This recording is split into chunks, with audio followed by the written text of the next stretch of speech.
Adelante.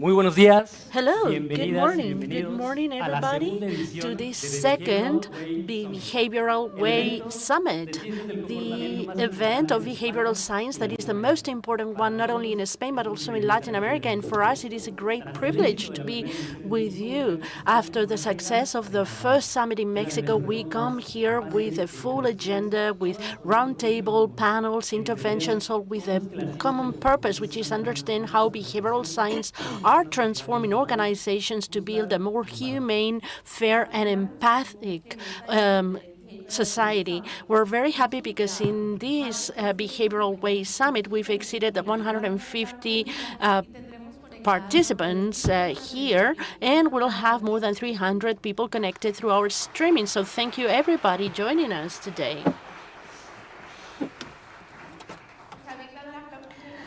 You've given yourself a good round of applause before starting, but I wanted to thank you all. The fact that you've made a great effort of being with all of us here face to face. However, we want to mention very especially those people who are following this through our streaming service. Hopefully, we make such a huge noise that our strength goes beyond the screen and they can feel our energy. And I think it is a good moment for you to get to know all of us a little bit. Who are these three people standing up here? So you can start, Aldo. Hello, good morning. My name is Aldo Martinez. I'm part of the business development team at BeWay. And I wanted to tell you that I started in my university studying finances, and I had many questions, but hardly any answers until that time. Until one day I have two students in the faculty telling us that they were creating a reading club for behavioral economics.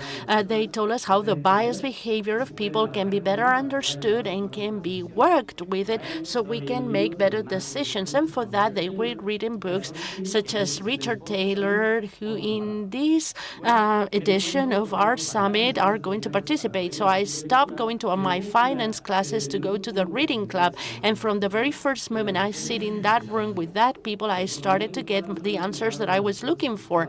Behavioral economics was not only giving me the answers that I was looking for, but it gave me the purpose of understanding people, understanding human behavior in order to make better decisions and in order to help them make better decisions. That's why I changed my degree. I started doing behavioral science and I became a behavioral consultant until I became part of the behavioral way to help companies to share this purpose, helping them to better understand their internal or external customer, to better transform their organization so we'll be in a more fair, just and empathic societies. My name is Alejandra Vázquez. If you hadn't noticed, I'm from Colombia. This is my what my ancestors reveal of me. I have a degree in public administration and government. At the beginning of my career, I started working in the local government, international relationships, international cooperation, and I really like it because it helped me to meet people from all over the place. I had conversations with them and I could understand. And then I started studying in London and I got to know behavioral economics and BeWay. And with that learning, I was able to find how to put my two passions together, academic rigor and an understanding of people. That happened more than 8 years ago. And for these last 8 years, I've been working in behavioral science with an organization that we're going to get tomorrow better. And I was also part of ThinkTechs, and today I'm a client lead at BeWay. With these wonderful professionals, let's give them a round of applause because they are absolutely wonderful. I'm Maria Perez Bonmati, and very soon I'm going to celebrate my first anniversary at BeWay. I'm a journalist and training communicator. I've devoted most of my career to press in writing. With this CV, you might be wondering, what is a journalist doing at BeWay? Well, the reason why I joined BeWay had very much to do with the reason why I decided to study journalism. Ever since I was a child, I said that I wanted to write to help people who couldn't tell their stories to visualize it. My objective with the work was to make a better world. So I studied journalism. I was working for many, many years, and everything was going okay. But then, thanks to a very special person, I learned about BeWay. I knew about his work, and I loved it. I remember talking to my friends, oh, I've met this person. This place is amazing. I wish I could work there. And one day I felt the need of change. I was stagnated, and all of a sudden I thought about BeWay, and I thought about their purpose in life, having a better society. And I told to myself, is destiny talking? So I don't know if it was destiny talking. I don't know what was going on. But what I know is that every evening I go to bed knowing that I work for a company that fights day after day to have a better society. And I can assure you, ladies and gentlemen, that there is no better feeling than that one.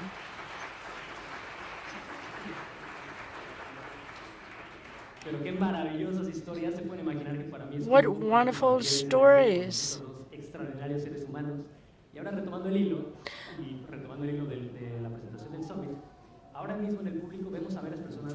And thinking about this summit, we're going to talk to those who are already familiar with behavioral science. But for those of you who hadn't been in touch with this topic before, do not worry, because we're going to get little by little in behavioral science. What do we mean when we talk about organizational transformation and the impact that this can have in society? When I started working in BeWay, I knew a word that was eudaimonia. Today, I still have to read it because it's not so easy to pronounce, and this word comes with a bias, but getting in depth into their knowledge, I understood everything. Behavioral science, philosophy, economy, anthropology, what they're looking for is to make sure that we make better decisions so we can get the best version of ourselves. What she's meaning is that what we're saying is the same for organizations. Behavioral sciences can make sure that organizations make better decisions. This is what we're intending, improving their profitability and, of course, offering better products and services to their final customers. When we give the best of ourselves, whether if you're a person or a company, you can have a positive impact in society, and that's eudaimonia. And I agree with Alexandra. This is a word that needs to be read, otherwise it's impossible to say it. Well, between today and tomorrow, we want you to discover with us how behavioral sciences are helping in organization changes. Today, we're going to have 5 round tables and 3 keynote speakers that will help you to know this in a better way. We'll also have breaks and a wonderful lunch so you can enjoy this place that drove us mad from the very beginning because it's a beautiful place. We're going to be your host, and we will support you at all times, so you know what, when, and how, so you do not need to worry about anything.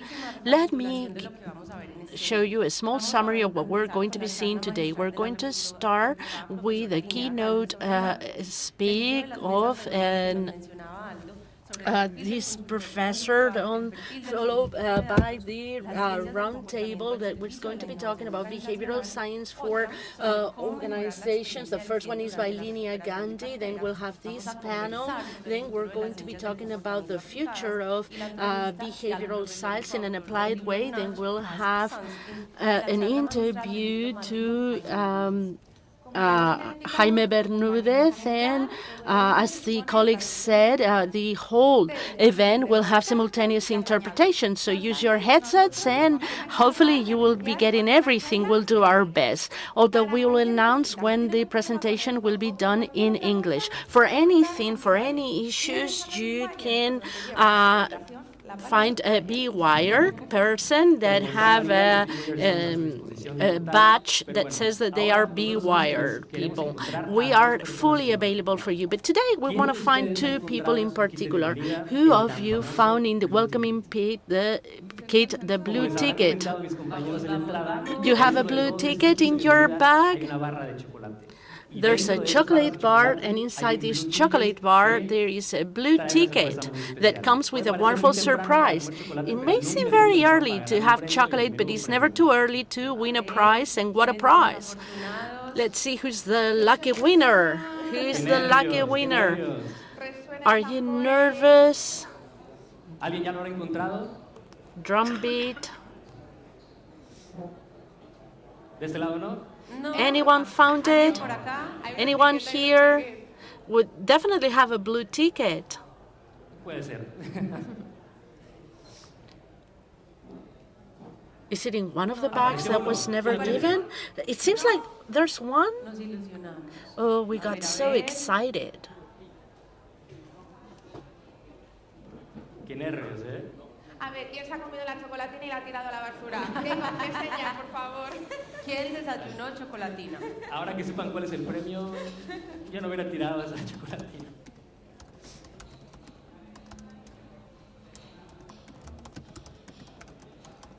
De momento nada, ¿verdad? Vale.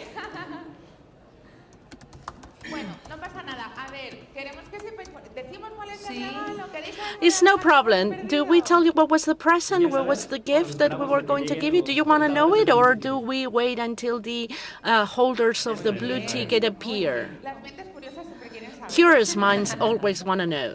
Always want to know. As you probably know, at BeWay, we know that the best possible knowledge, the best possible gift is knowledge. So for the winners, we have a Keynote books so that they can learn more about this wonderful world of behavioral sciences. But there's also a very, very special gift in one of those book kits. One of them is a book signed by Richard Thaler, and the other one is the Sludge book. Also signed by the author.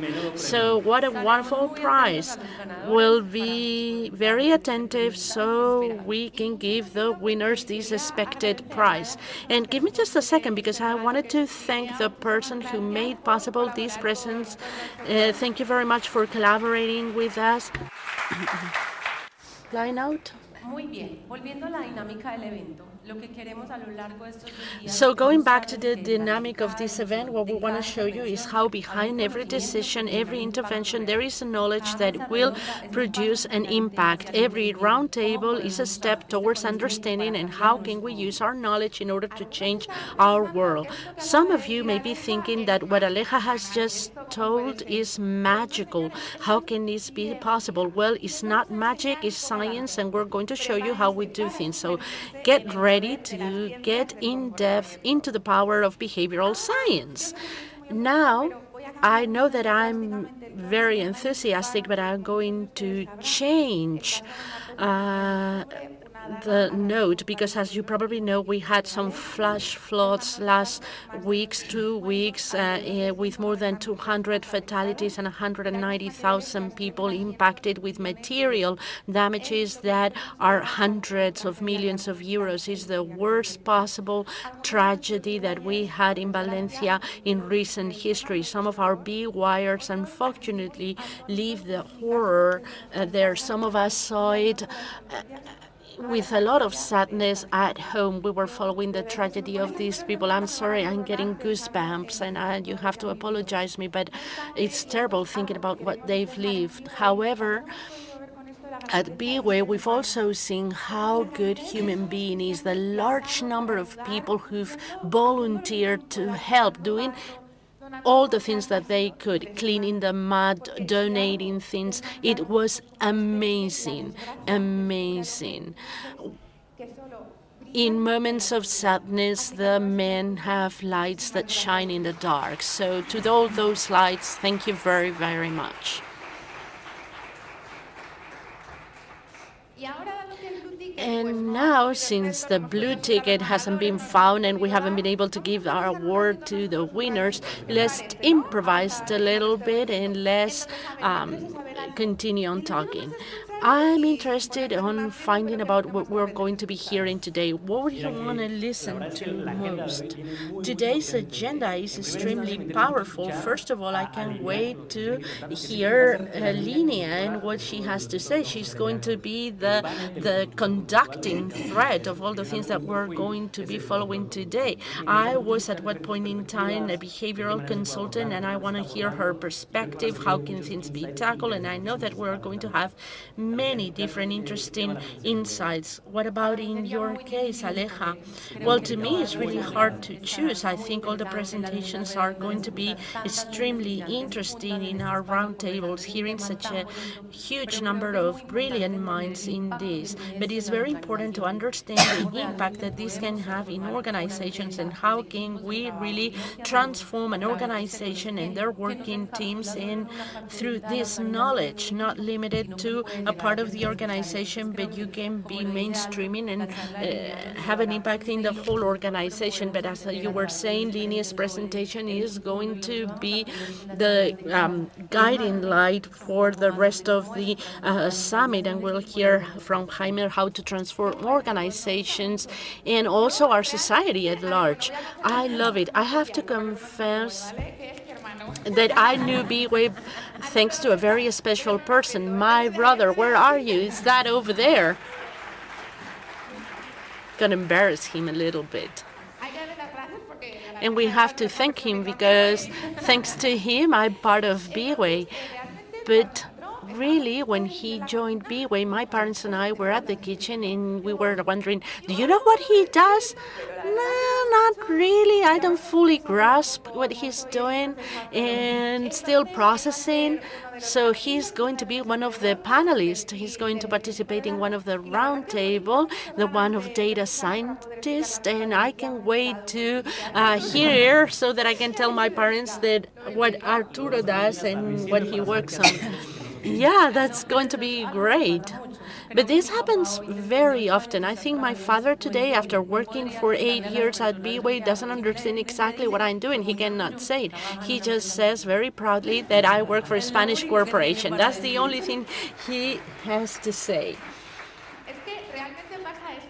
That happens very often. Behavioral science for us is understood, and some people here might be coming here to find out what we're doing, but this is what we're doing at BeWay. This is our journey, and this is what I'm doing. This is a dissemination work so that everyone knows about the power in behavioral sciences. And in every project, I for a long time worked in scientific journalism, and the first time that I had to do scientific journalism was working on research so that I will encourage people to vaccinate against human papillomavirus. And I don't know if you're aware about the fact that there are a lot of anti-vaccine people, but behavioral science can change this way of thinking, and this is a life-saving exercise. Tomorrow you will see how we're doing a lot of projects that are extremely wonderful, that are aiming for changing the whole wide world.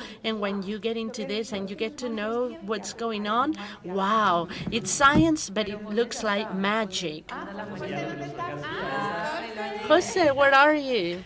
Tomorrow he's going to be explaining this, and you will have to look for him for all these type of projects. I'm sorry, Jose, because I got you into trouble. Well, so we can move on with our agenda. We can start with our presentations. Okay, so taking into consideration the topics that we just mentioned, what we want is to improve our purpose, to have a more empathic and fair society, and hopefully our experiences, how people mobilize in view of natural disasters, but also in view of beautiful things that happen to us. Well, we know how we can answer the question, and how do we know which nudge works, which one is the correct. I love this concept of nudge, how this small push, this small change can have such an important impact. Any aspect in the decision-making architecture that will change how they make the decisions. And it goes beyond what we normally understand, and it was help us to understand not only the behavior of the people, but it will help us to predict how people behave. And you can help them change their behavior to help them make better decisions. And this is exactly what we're going to be seeing with Linnea Gandhi. She is a professor and a PhD at Wharton School, and she is an adjunct professor of behavioral science at the University of Chicago. Sorry, we couldn't hear the comments made without the microphone. Profesora a Chicago. She's a professor of behavioral science at the University of Chicago. So we're about to hear his presentation with Notchwork. It's going to be in English, so please, big round of applause to give a very warm welcome to Linnea Gandhi. Hola a todos. Buenos días. Es un gran placer de estar aquí con ustedes. Voy a comenzar en español y después cambiar en inglés porque es más fácil para mí. Comenzamos con un juego y por ese juego necesito a algunos voluntarios víctimas. Necesito a 4. Julián Rincón de BBVA. Venga. Y Laura Cardona, de Banco Colombia. ¿Están aquí? Puedes. Juanes, de Confama. ¿Están aquí? ¡Yay! Ok, perfecto. Y mi amigo de BeWay, José Arellano. Ven. Ok, gracias. Ustedes van a participar en el juego también, pero ellos son en el hot seat. They are in the hot seat. Ay. Hello. Ok, bueno. ¿Qué es el juego? El juego es adivinar qué asunto de correo aumentó más a las tasas de apertura. Okay, eso es el juego. Y los asuntos son de los experimentos de comportamiento, de las ciencias de comportamiento, las verdad experimentos. Ok, perfecto. Son los asuntos de los correos electrónicos. Vamos a adivinar qué asunto aumentó más a las tasas de apertura. Nuestros amigos aquí, ustedes van a escribir sus adivinanzas sobre la carta. Vamos a hacer 3 experimentos, un por cada tarjeta, y van a escribir A, B o C, ¿ok? Pero privado, independiente, secreto, independent answer, secret answer, do not share, and you will be able to guess by raising hands. The rest of the audience will have to raise hands. For each one of these 3 questions, first they write and then you raise your hands once they've done the writing, and then we're going to be taking a look at what our leaders guessed, and at the end I'm going to show the real results, okay? Questions, doubts on how we're going to be doing this game? What is the dynamic? Unfortunately, there's nothing for you to win at this, but there's reputations that can be lost. There are reputations that can be lost. Your reputation can end up suffering, so are you ready for this? Well, the first experiment is an experiment of a company. This is a UK company. And it's a company that wanted to increase the savings of their employees. And they sent an email to all the employees. But that doesn't work if no one opens the mail. You know, so if no one opens it, so what subject in the email can increase more the opening rates? Are you ready to write? Okay, only one letter, A, B, or C, but first I have to show you the possibilities. First subject was build your saving pot. B, we've set up a saving account for you. And C was put some money aside for your peace of mind. You have to choose only one: secret, private, independent answer.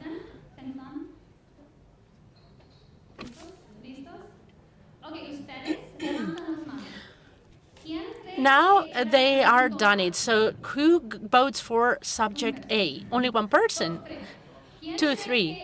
Who thinks it was subject B? Wow. Who thinks it was subject C? ¿Estamos divididos? Okay. We're divided. Now the leaders are going to show their cards. A, C, B, and B. No agreement, and your leaders. What's going on? Y los resultados. Yeah, it was an experiment here, and these are the real results, and B was the winner. So are we ready for experiment number 2? Same thing. This was with a betting company who wanted to help their customers not to bet so much. And they sent an email, but that doesn't work if no one opens the email. So what was the subject that can increase the opening rate according to this experiment? A, responsible gambling by Skybet. Skybet was the betting company.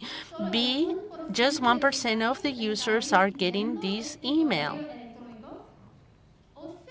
Or C, you've gambled much more than most of Skybet customers. A, B, or C. First, we're giving the floor to the leaders so they can give their answer in a private, secret way, independent way. And then we're going to be raising hands. Okay. All right. Ahora usted. Now, you raise your hand. If you believe it was A, option A, raise your hand. Just one, okay. Who thinks it was B? And who thinks it was C? There are so many people with their hands up both times. So, estamos divididos otra vez. Okay, we're split again. No, the lead. But what do our leaders believe? B, B, B, C. So ready for the results? Let's see.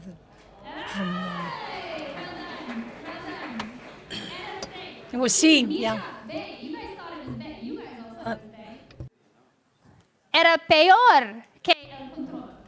It was worse than control, 35%. No? Finally, the third experiment. There are only two things. This should be easy, A and B. So this experiment in a hospital with many doctors, and they prescribed too many antibiotics. So they send email to the doctors with the data of their prescriptions to change their behavior. El correo. Finalmente. But it didn't work. So what subject in the email opens more the opening, increases the opening rate? So A, refreshed antibiotic data available now, or B, how do your prescription lengths compare to other LTC physicians? So, what do they say, A or B? Yeah, okay. Let's see. So raise your hand if you believe it was A, what they put. And B? Our leaders, what do you think? B, B? Okay, all of you. It was A. 59% and 58%. That was a tight one. But this is a very small difference, so I don't think it is statistical. Statistics, and with you guys, there's a D. Estadístico. Anyway, eso es enseñar. Okay, now I think I have to switch to English. So thank you for your leaders for playing the game and the hot seat. Thank you so much.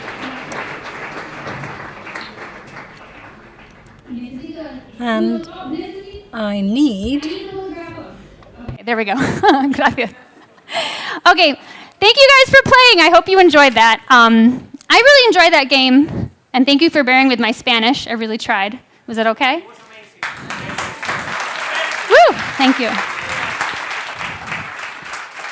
Yes. Okay. Next time, the whole thing will be in Spanish. We tried. We're trying. Okay, so thank you guys for playing the game. I like this game because I think it points to the $1 million question in our field, which is which nudge works best? We all want to know this answer. Whether you're running an organization, running experiments, or an academic running experiments, we would like to be able to pre-select the best one. And often we can't even run an experiment, so knowing what works best is really important. And this is a really hard question to answer well, as we just saw right now. We have leaders in behavioral science on stage from some of the major companies, I've got a few of the logos here, who are studying behavioral science and doing it in their organizations, and they don't get it right. And you all, students, fans, also leaders of behavioral science organizations, you didn't predict it right. And yet I bet you've read a lot of studies. You're not alone.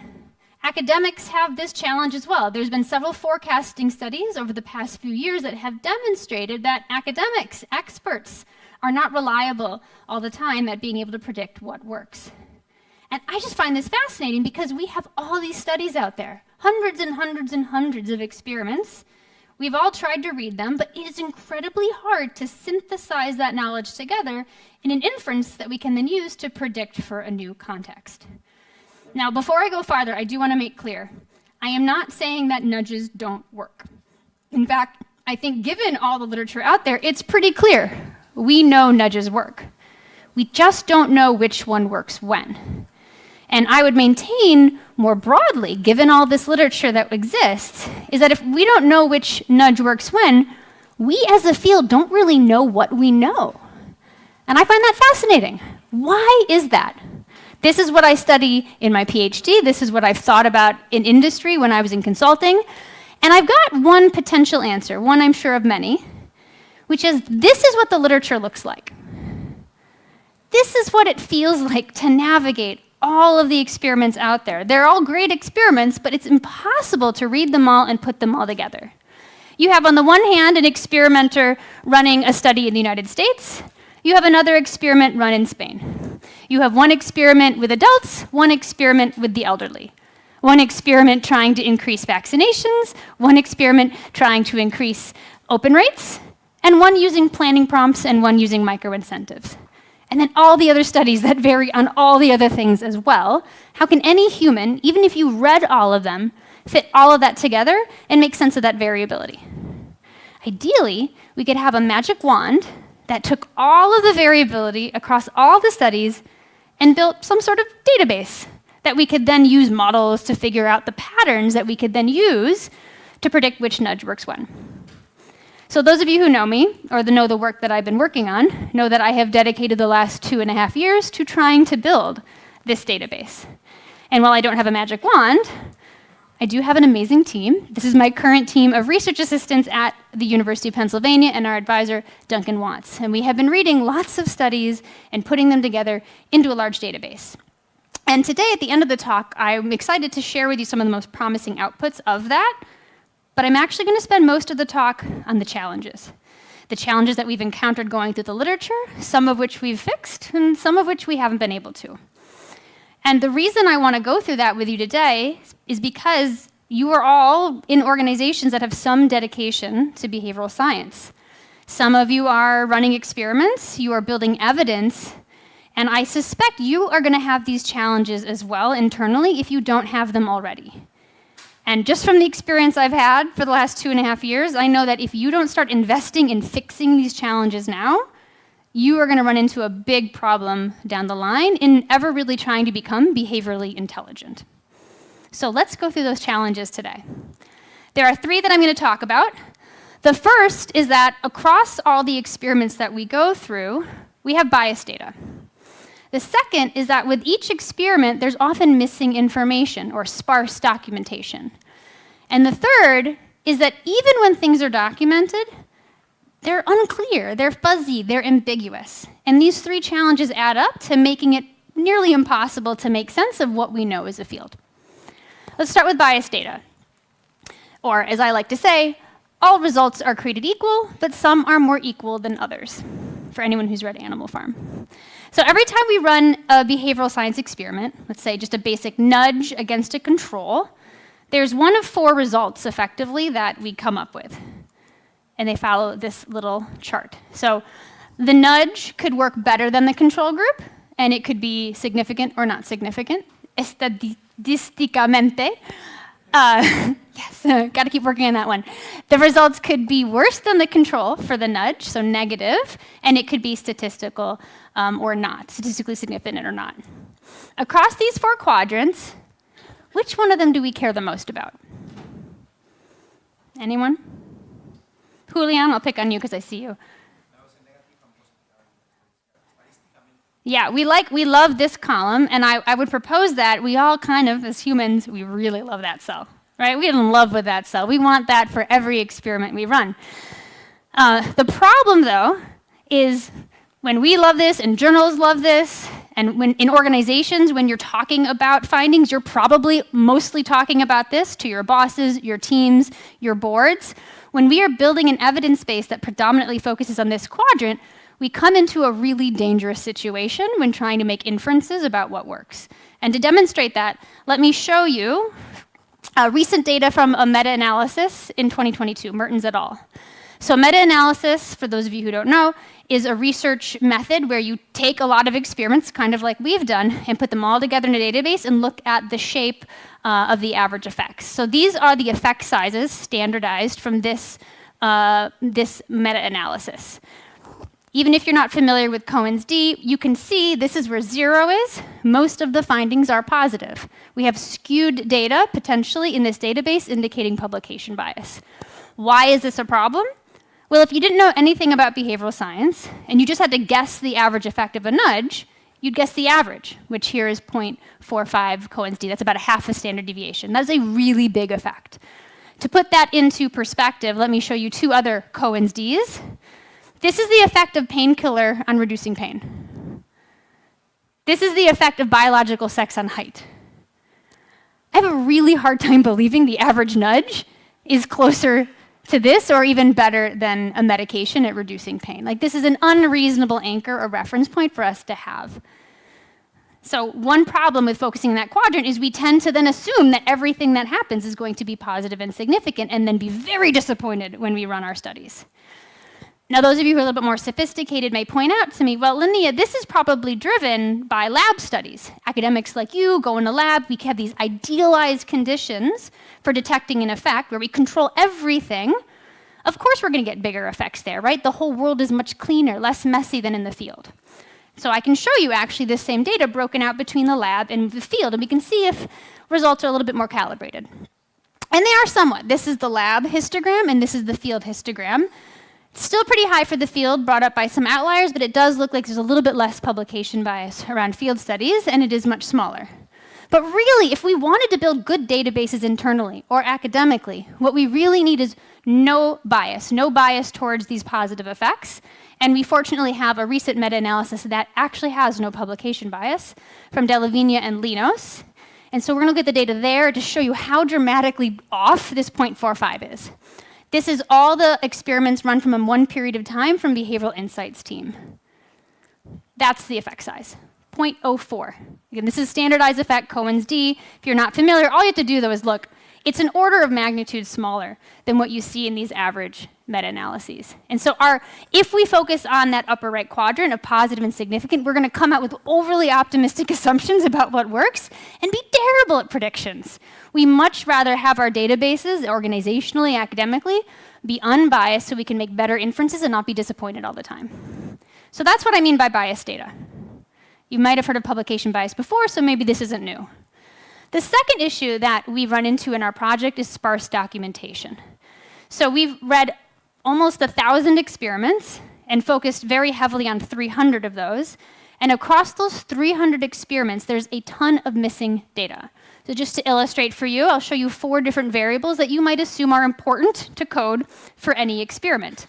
What country it was run in, the year it was run in, the average age of participants, and the actual effect size of the nudge. How well did the nudge work?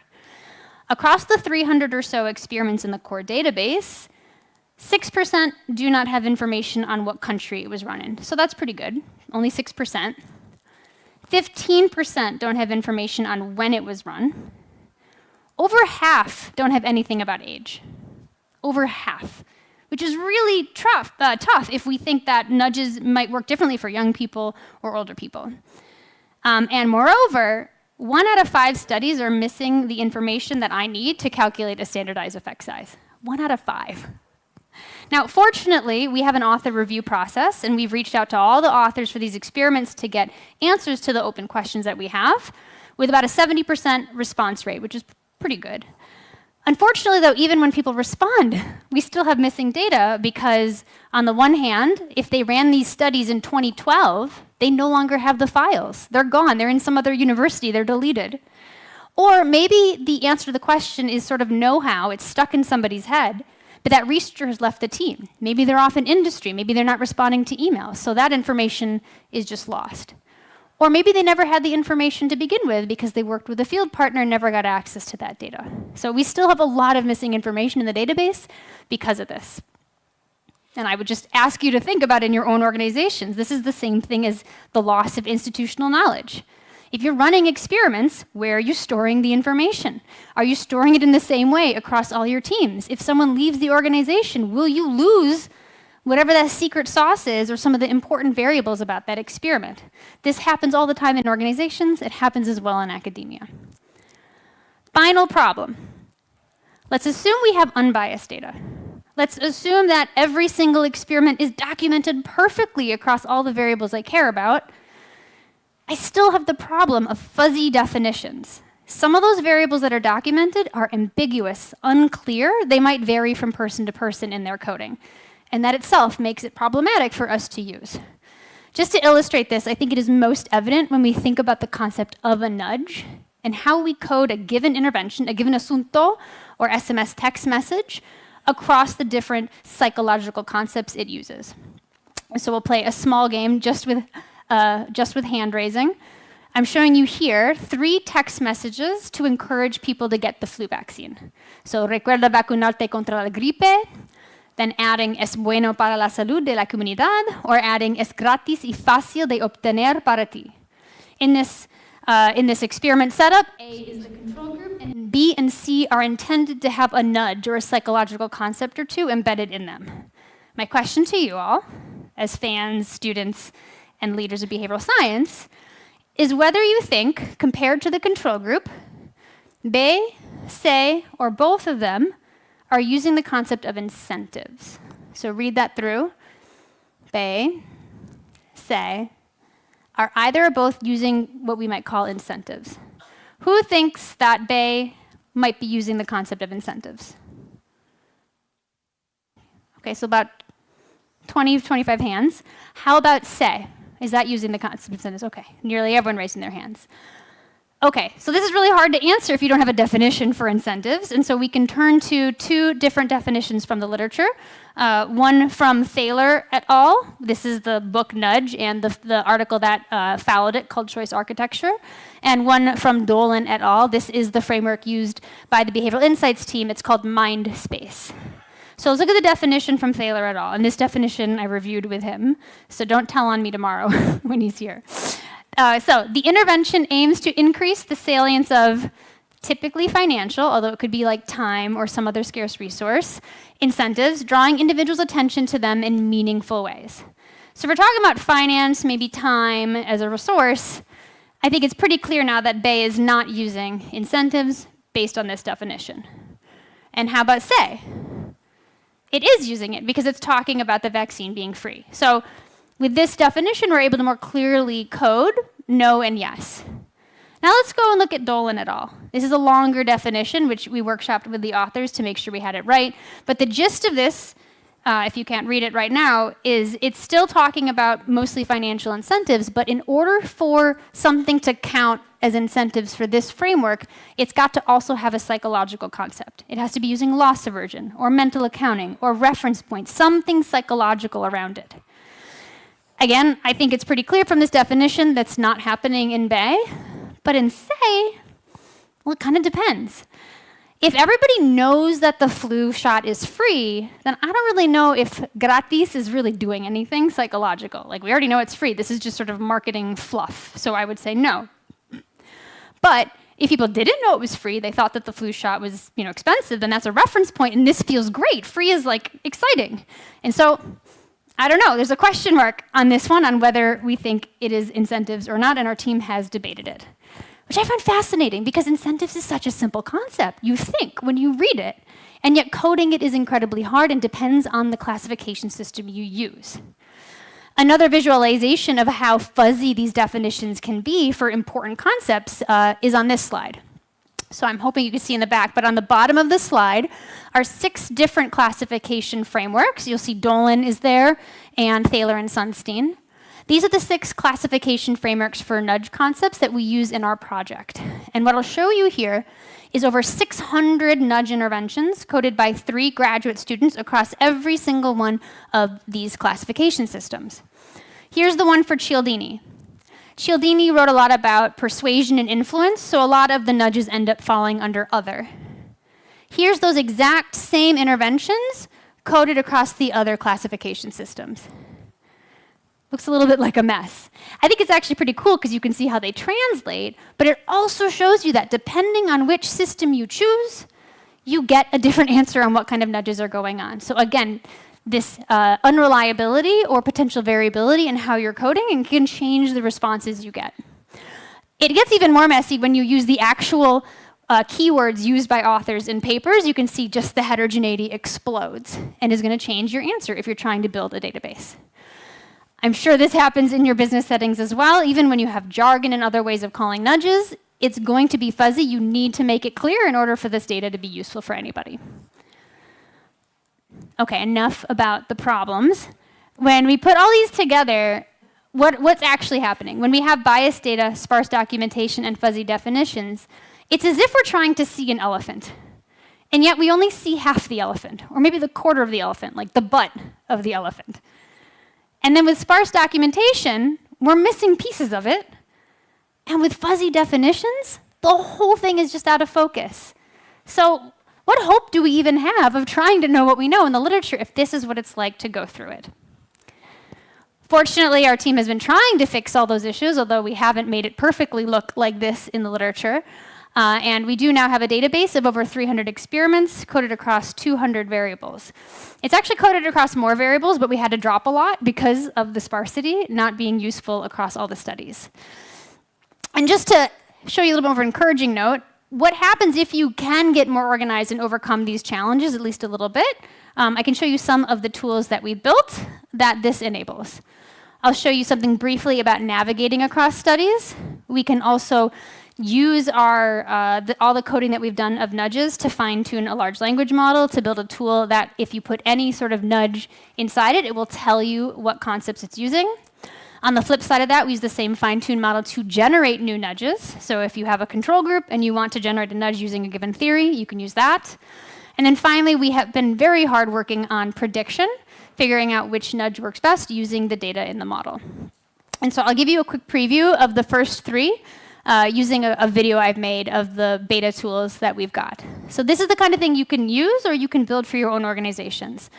This video just shows how you can see where the studies are coming from, mostly the United States, unfortunately, none in Spain. We have some in Colombia and Brazil, though. And then on the Explore tab, you can go through, this is basically a table of the database. You can filter by domain, or you can type in keywords to filter the ones you're interested in.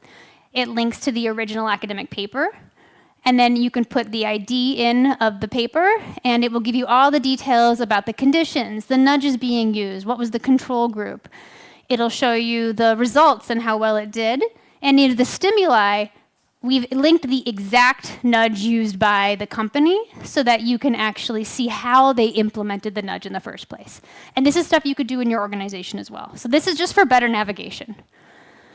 The second tool we've been working on is labeling. So this is using all of that manual coding our graduate students have done to fine-tune a large language model that is now behind this UI, where you put in a control and a treatment group like we just saw. So recuerda vacunarte contra la gripe, that was our control group, and adding es bueno para la salud de la comunidad. You evaluate, and it does its magic, and will tell us what kind of concept is being used and the justification for it. So here it was calling out that reframe is being used in the treatment group. And then finally, on the flip side of that, you can use it to generate nudges. So I put the control group in, recuerda vacunarte contra la gripe. We hit enhance. and it actually generates what a treatment group could look like using different concepts. So I'll highlight 2 here. The descriptive norm, so social proof. You can, el 80% de las personas en tu comunidad ya lo han hecho. And opinion leader, something about a Dr. Juan Perez. I don't know who that is, but an opinion leader. So these are still works in progress, but we're hoping to launch them when we publish the paper, and hopefully are inspiring to you to say, even if you can't solve all these problems perfectly, there are some tools you can build that help reduce their issues inside your organizations. But we did start with that $1 million question, right? Prediction, that's all what we really want, to know which nudge works best. Unfortunately, to show you how that works in our tool, I would need a new experiment, right? I can't just, or else you wouldn't believe me if I could have just cherry-picked an experiment. Fortunately, we ran an experiment on you last week with an email that we sent last Friday. We varied the subject lines of those emails, which were intended to get you to read the agenda for this conference. So last Friday, you received an email from BeWay, and you had 4 different asuntos, back to subject lines. Some of you got Agenda Summit 2. Some of you got El Ganador de Nobel Richard Thaler te espera. Some of you got Gana un libro. So when a book with nudge, autographs, and a nudge book that could be waiting you in Summit Agenda. Thank you for participating. So we ran this experiment, and what we looked at our model predicting, and we're going to ask you to predict, are 3 different variables. First, within 24 hours, what's the open rate? Second, within 24 hours, what's the rate of clicking the agenda button? And third, within 24 hours, what's the rate of clicking the donation button? Importantly, this will include people who didn't open the email would be counted as zeros here, so they are included. It's an intent to treat design. So this was the experiment we ran. Again, thank you for participating. And we're going to now predict which nudge works best as we wrap up this talk. We're going to use our model. I'll show you how the model does. We're going to use my students at the University of Pennsylvania who did a survey this week to predict it. And of course, you're going to predict it. And for that, I have some other víctimas who are going to do it publicly and be put in the hot seat. So is Omar Al-Hamad here? Omar? Come on up. Woo! And Juan Guerra de Santander, is he here? Yes, all right, come on up. And Gonzalo, you are on the hot seat, sir. You can't just relax all day. Now, for each of you, you're going to make 3 predictions, as will you. Open, clicking on the agenda, and clicking on donate. You can just, I know, don't worry. I'm going to do it in English. There you go. There's a card for you, and a tarjeta for you, and you need a bolígrafo. Okay, and you're just going to predict for each of these variables which works best. Don't tell anybody. Don't look at each other's and cheat. And then you all are going to participate as well. Use a survey. Hopefully it will work. I'm going to show you a QR code. And you're going to be predicting all 3 of these one at a time. First open, then click of the agenda, and then click of the donation. And the survey that will open on your phones, if it works, will have these listed. So this, you don't speak Spanish, yes? Okay, this says, the Nobel Prize winner Richard Thaler is waiting for you. Win an autographed nudge book, and an autographed nudge book is waiting for you. Okay. So for all of you, hopefully this QR code is going to work, and we'll open something called Poll Everywhere. Anybody who is online live, you should hopefully also be able to participate. It's supposed to open something called Poll Everywhere. It won't yet be active. Is it opening for people? Yes, okay. Step 1 is done. I see people still clicking. All right, and now there should be a poll that is now active on your phone. If you didn't get a snapshot, it's the QR code in the upper right. Is the poll active on your phones? And so you should be able to pick whichever one you think worked best. So again, just pick one, you hit it. If you made a mistake, hit it again, it will unselect, and then you can select the one you want. So this is your turn to write down the one you think worked best. Agenda Summit 2, Ganador Nobel Richard Thaler, Gane un libro autografiado, and un libro autografiado podría estar esperándote. And it looks like we have 113. I'm looking at the numbers coming in here. I know we have about 200 people here today and people online. It looks like it's petering out. Everybody here voted? Okay. All right, are you ready for the second one? You keep your app open. It's going to refresh with the next poll. Which led to the best agenda click rate? So in every email, there was a button that said agenda. And remember, this is inclusive of people who didn't open the email. And you guys write it down, but don't tell anybody. Keep it, because we got to hold you honest. We're going to see how good you really are, Gonzalo. You just, don't tell anyone. Come on. All right, we're getting into the hundreds. We'll see how good you are if you can beat our model. And we have one more after this, which will be clicking the donate button to help the humanitarian crisis in Valencia. All right, this is pretty much petered out. Final one. Which led to the best donation click rate for the humanitarian crisis in Valencia? It was a Red Cross donation link. You got yours written down? You're good?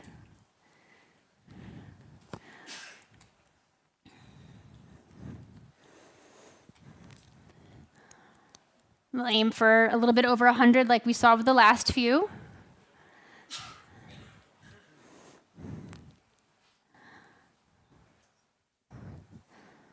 All right, they're slowing down. Get your votes in. Okay. Well done. Are we ready now to see which nudge works best? Yeah? Okay, here we go. So here is your predictions on the left-hand side to try to make this comparable. We have A, B, C, and D here on the side, so you know what they correspond to. And then I'm going to reveal the letters in the order of the rankings given by my Penn students, the model I ran this week, and then the question mark is los resultados reales. So it looks like you all really thought that Richard Thaler did the best. We'll have to tell him tomorrow, give him a slap on the back here. Let's see, when should we reveal yours? At the same, should we, at the end of the time? Okay, so Gonzalo, you chose Bay with our lovely audience. D, okay. And C, oh, all right. Lots of disagreement on stage. All right, here we go. Here's what my Penn students thought. So they actually tied, so I had them rank them, and exact same number of people ranked A, B, and C the same, so that was a tie, and D was definitely worst for them. The model put them in this order, thought Waiting for You with the book, and then the lottery, and then Richard Thaler, and then the control, so A is the control again. And here we go, here's the real results. Thaler did the worst. So, guys, I think this was yours. You were bad. So just for posterity, he guessed wrong. I guessed Richard. You guessed Richard. Yeah, you were just trying to be nice. Okay, all right. All right, that was the worst one. Then Day, so our model got that wrong. And then Anse. The control group worked the best. The control group, yeah. I was shocked. I think let's not hypothesize as to why. So A worked the best. And then here's how remarkable the results are. 87% of people opened it if they got A. 68% opened it if they got B. I'm sorry, the chairs might be in front of B. Here, 68% was B. So this was really surprising. And I should say shout out to Jose Arellano, who helped run this, and Maria and Sylvia. This would not have been possible without you, so thank you. I'm sorry, I neglected to say that. It also wouldn't have been possible without all of you clicking and opening, so thank you as well. All right, so that was this was the main dependent variable we were looking at. Very surprising results, counterintuitive. All right, second one. This is clicking on the agenda. So now most of you think it's the control group, then Thaler, then the lottery, and then the lottery is waiting for you. What did you guys say? Control. D, waiting for you. Control. Okay, so two controls. You guys think it's the control. Here's what my Penn students think. So they thought it was the lottery, then the control, then Thaler, then waiting for you lottery. This is what our model said. really likes the lottery. I can explain why. And this is what happened. So the lottery did the worst, followed by the other lottery. Sorry. Well, I mean, our model did it badly too, so. And then the control group. So well done. You had a good intuition on that. Finalmente, it's 14% and 9%. So these weren't quite statistically different, but visually quite different. Finally, we have our donation rate. Oh, you guys are tied. You think the lottery and the waiting for you will work best for donation, followed by Thaler, followed by the control. All right, my friends, my líderes, reputaciones are at stake here. What did you say? D, C. Okay, you guys have the same intuition as our audience. Let's see. This is what my students thought. They thought the control would work best. Our model, again, really loves the lottery, and again, I can explain why. And this is what happened. Worst one. The control was the worst. Followed by waiting for you. Sorry, guys. And then the lottery and Thaler were very close to tying for first. And this was a very low donation rate, so I'm a little sad about that. Or rather, clicking on the donation rate. So one thing that I want to tell you right here is I was hoping our model would do better. I always do. I did this last year with Confama. It did worse then, so it's getting a little better. But this is what I'm talking about with the problems in our database that we cannot overcome. What's in our database? Mostly positive effects. I cannot get my model to predict something negative. It is really, really hard. Whether I use Random Forest or XGBoost or ElasticNet, all these fancy models, they really want to predict that every nudge works because that's the data we're building it on. It's really a big problem. The other thing is that it also then assumes the more nudge concepts you have, the better it will work. And so that's why it kept liking the lottery and the waiting for you element of the lottery because it had more concepts in it, which is, again, not a true idea in reality, but it is often in the published literature this way. And so this is a problem for our model ever being very, very good. We have to overcome that, but I hope it's a lesson also for you guys who are building your own evidence bases. You need to have a full and accurate database in order to make better predictions. All right, thank you guys so much. Thank you, les líderes. We're gonna wrap up now. Thank you for participating. Thank you, Amar. Thank you, Juan.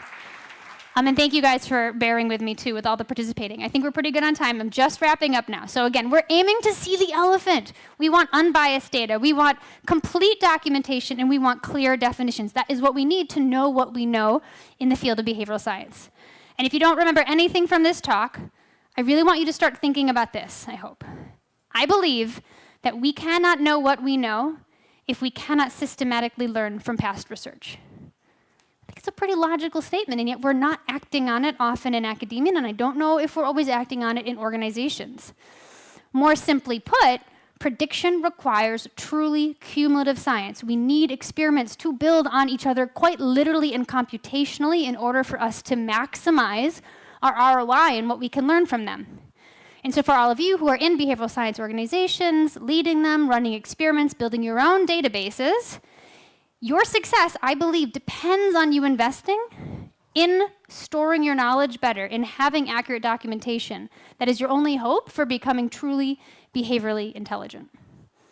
And that's what we've got for you today. So thank you, but La Loteria, there really is a signed book. There really is a signed book, and we have to run the lottery. And I think Rafael or Calypso, you're going to help me run the lottery by flipping the slide. This is a signed nudge book by both Cass Sunstein and Richard Thaler. I ran over to Harvard Law School to get these signatures. See? And so we put everybody's names who signed up online or in person is loaded into this lovely little widget random name picker. And Rafael, if you can just scroll down, don't click submit, click the next button. Oh yeah, click submit. Yeah, sorry, I ran this earlier to test it. Click submit. Okay, here we go. It's a magic. Who's gonna win? Who's gonna win? That person didn't win. Let's see. Jose Luis Delmas Garrido. I don't know if you're here today. If you're watching online, you have a signed book, and we will email you. Is this person here? He's not here. Okay. We'll email you the book. Rafael, ¿es posible cambiar a la presentación solamente para el gracias slide? El final slide. Can we change the presentation so we go into the thank you slide? Okay, muchas gracias para su atención. Well, thank you very much for your kind attention. And if you want to get in contact with me, That with this, especially BeWay, for all your help pulling this together and your collaboration. And Confama, we've got a great collaboration with them as well, and bway. So that's all I got for you. Thank you so much for listening.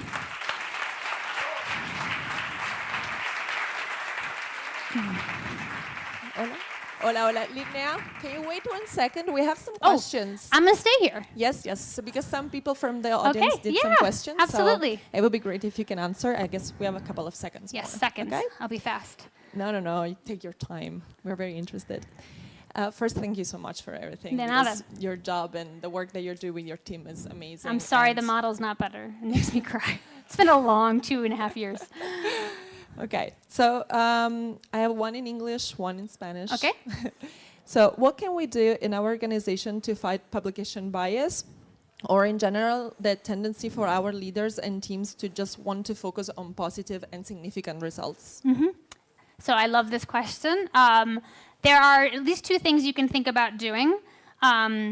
One is sort of taking a note from registered reports in academia. Registered reports are when you submit an experiment design to a journal and they agree to publish it regardless of the results. You effectively want to do that in your organizations. You could, in fact, take a note from that and really literally create registered reports and say, these are the experiments we're going to run. Everybody signs off on it. The leaders, the people who could pull the plug on it, say we're going to look at it and honor it no matter the results.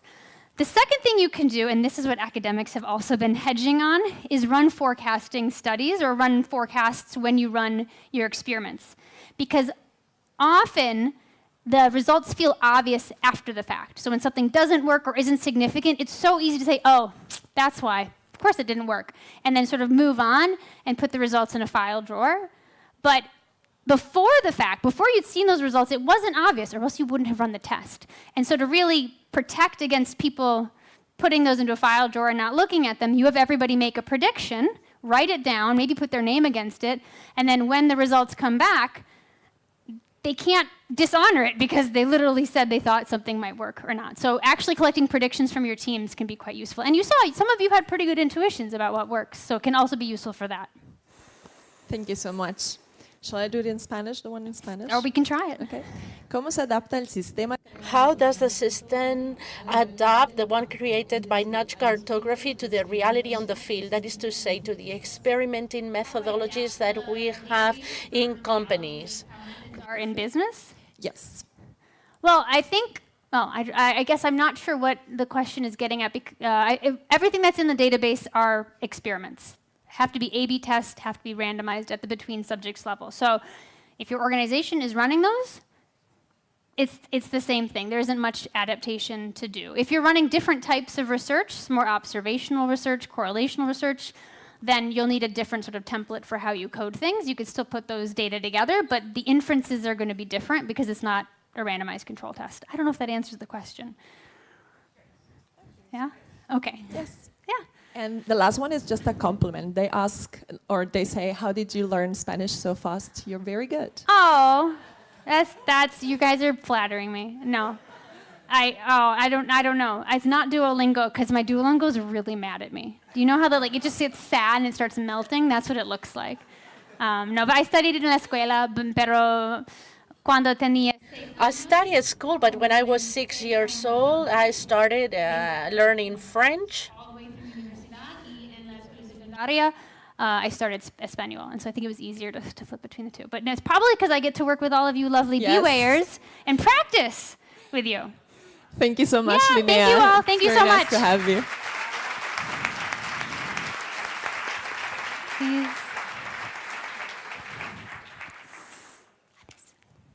Okay. I can take this.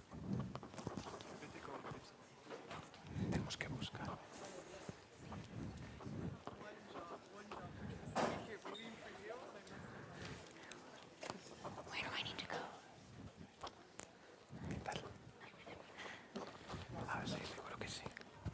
This is still. Estamos aquí. Luego estaré así sin poder hablar.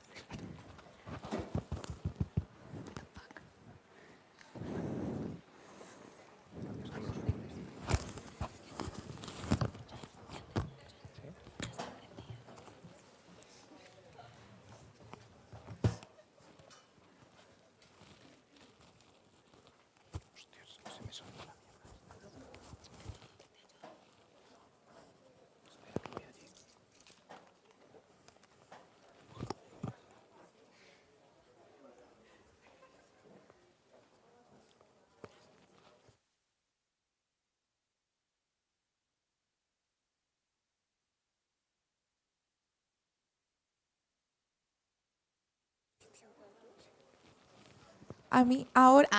¿Ahí se escucha? Muchísimas gracias. Ahora sí. Can you hear us now? Is it working? Hopefully it is. Well, thank you very much, Linnea. And now we're going to start with the first roundtable of the day. If I know something as a journalist, as in order to understand a good story, you have to go beyond what's superficial. And this is what a behavioral consultant does, goes beyond the behaviors, understands the essence of the person so they can apply effective changes. Now that we're all happy after Linnea's presentation, which was really good, we're going to start with this roundtable so you can hear firsthand from an expert panelist. The roundtable deals with the profile of the behavioral consultant, a new way of consultancy. We're going to have Silvia Cotone and Fernando González in the panel.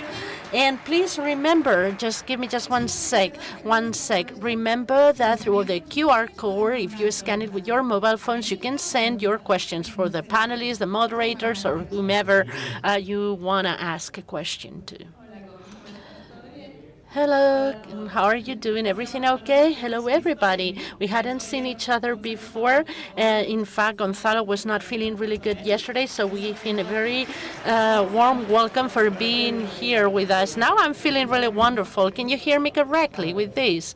Okay, perfect. So thank you very much to all of you following this event from here or from home, and welcome to this very first panel whose main challenge is to keep you awake and interested after Ms. Gandhi's presentation that Silvia and I will be moderating. And we're really happy to be part of this first panel. We have this emotional burden with us, but we are supported by 4 speakers that are very relevant and that are part of very important organizations in behavioral science in Spain. So maybe we can present them since we are with us. Here to my left, we're having Jaime Mate, a behavioral consultant at BeWay, also Sandra González Vicente, who works for The Cocktail, Josefina Perez, behavioral consultant at Neobantas, and Ana Padellano, who's a behavioral consultant for Accenture. Thank you for joining us, and clearly this panel is called the Profile of the Behavioral Consultant, a new form of consultancy. They're not conductors, but they are consultants. But we're going to be focusing in understanding what are the characteristics of this profile, but also the main differences that we can find with a regular or traditional consultant, the difference between behavioral consultants versus a traditional consultant. But the main question is, why is this such an important topic? Why are we talking about this? I don't know if you're aware, but over the last years, these behavioral sciences have become very relevant thanks to all the evidences that have produced. But many companies do not know what is the role of the behavioral consultant, how can they be integrated in the organizations, and the added value that they can provide. And it is worth talking about this. Yes, it's true. And these are some of the questions that we heard when I started working in behavioral sciences. They kept on asking me about this, and I still ask people about those things when they are getting their first information about the topic. So without further ado, we're going to start asking them questions. The first question is, what's the main difference between behavioral conducted versus traditional consultant? And above all, what is the added value for companies and organizations? Jaime, would you like to start? Yes, of course, Silvia. To me, the main difference between traditional consultant and behavioral consultants is the skills of behavioral consultants that allows them to reach this competitive and demanding market that we have nowadays. It's not enough to compete with reasonable parameters, traditional parameters of the price or the products and service, but we also have to consider the ones that Thaler considered to be relevant, which are subjective and emotional ones. For example, the perception of the value of the company or the customer experience. And companies are aware of this, and they are investing very much in customer experience. But the real difference under these market conditions is not only understand these type of factors, but being capable of mobilizing introducing certain behaviors based of that. And behavioral consultants can bring an added value to corporations. The way we do it is by understanding the challenges, the business objectives of the company, but also translating this into behavior objectives. What behaviors do we want to see in our customers to change things? And then we take a look at the stoppers of barriers, and we propose solutions based on that and based on scientific evidences. In this case, there are no opinions or recommendations that are not supported by research. Everything needs to be based on scientific evidences. And of course, the way of bringing these solutions to the market is fully differential through experimentation. This is very important because experimentation do not only allow us to measure if what we are proposing or not works, and we can monetize the impact, but seeing why is working, to what extent is working, so we add value to the companies, a value that is priceless because they can make informed decisions based on evidence, and this comes with a lot of value. To summarize, behavioral consultants face challenges that had not been overcome before because behind behaviors there are things that are not part of our traditional reasoning, and the solutions that are proposed are very cost effective because changing a behavior has to do with a small change in the contact that can have a tremendous impact in the P&L accounts. I totally agree with you, but to add to what you were saying, I wanted to mention that we cannot undervalue the job done by a traditional consultant. Their methodology is very comprehensive, but we can add to that an extra level and a behavioral perspective, the behavioral glasses that we wear throughout the whole process, so that every single part of this methodology, we add this behavioral perspective that you've mentioned with a behavioral purpose. It's not only KPIs that with traditional consultants, we have KBIs, key behavioral indicators that we use from the beginning to the end to end, and with experiments. And if we can achieve the best solution, we have to experiment to find the best result. And to add one more thing that I consider to be very interesting, as behavioral consultants put on the table the way we do our research in a somewhat different way, because we use the academic insights, academic findings with the business application. And there we can find somewhat different insights that gives this behavioral perspective that is different from the traditional one. For example, if we're going to study customers and we want to take a poll, not only do we know the biases that we are subject to as researchers, but the biases that are going to impact the responses of our participants. And these biases help us to better understand their answers.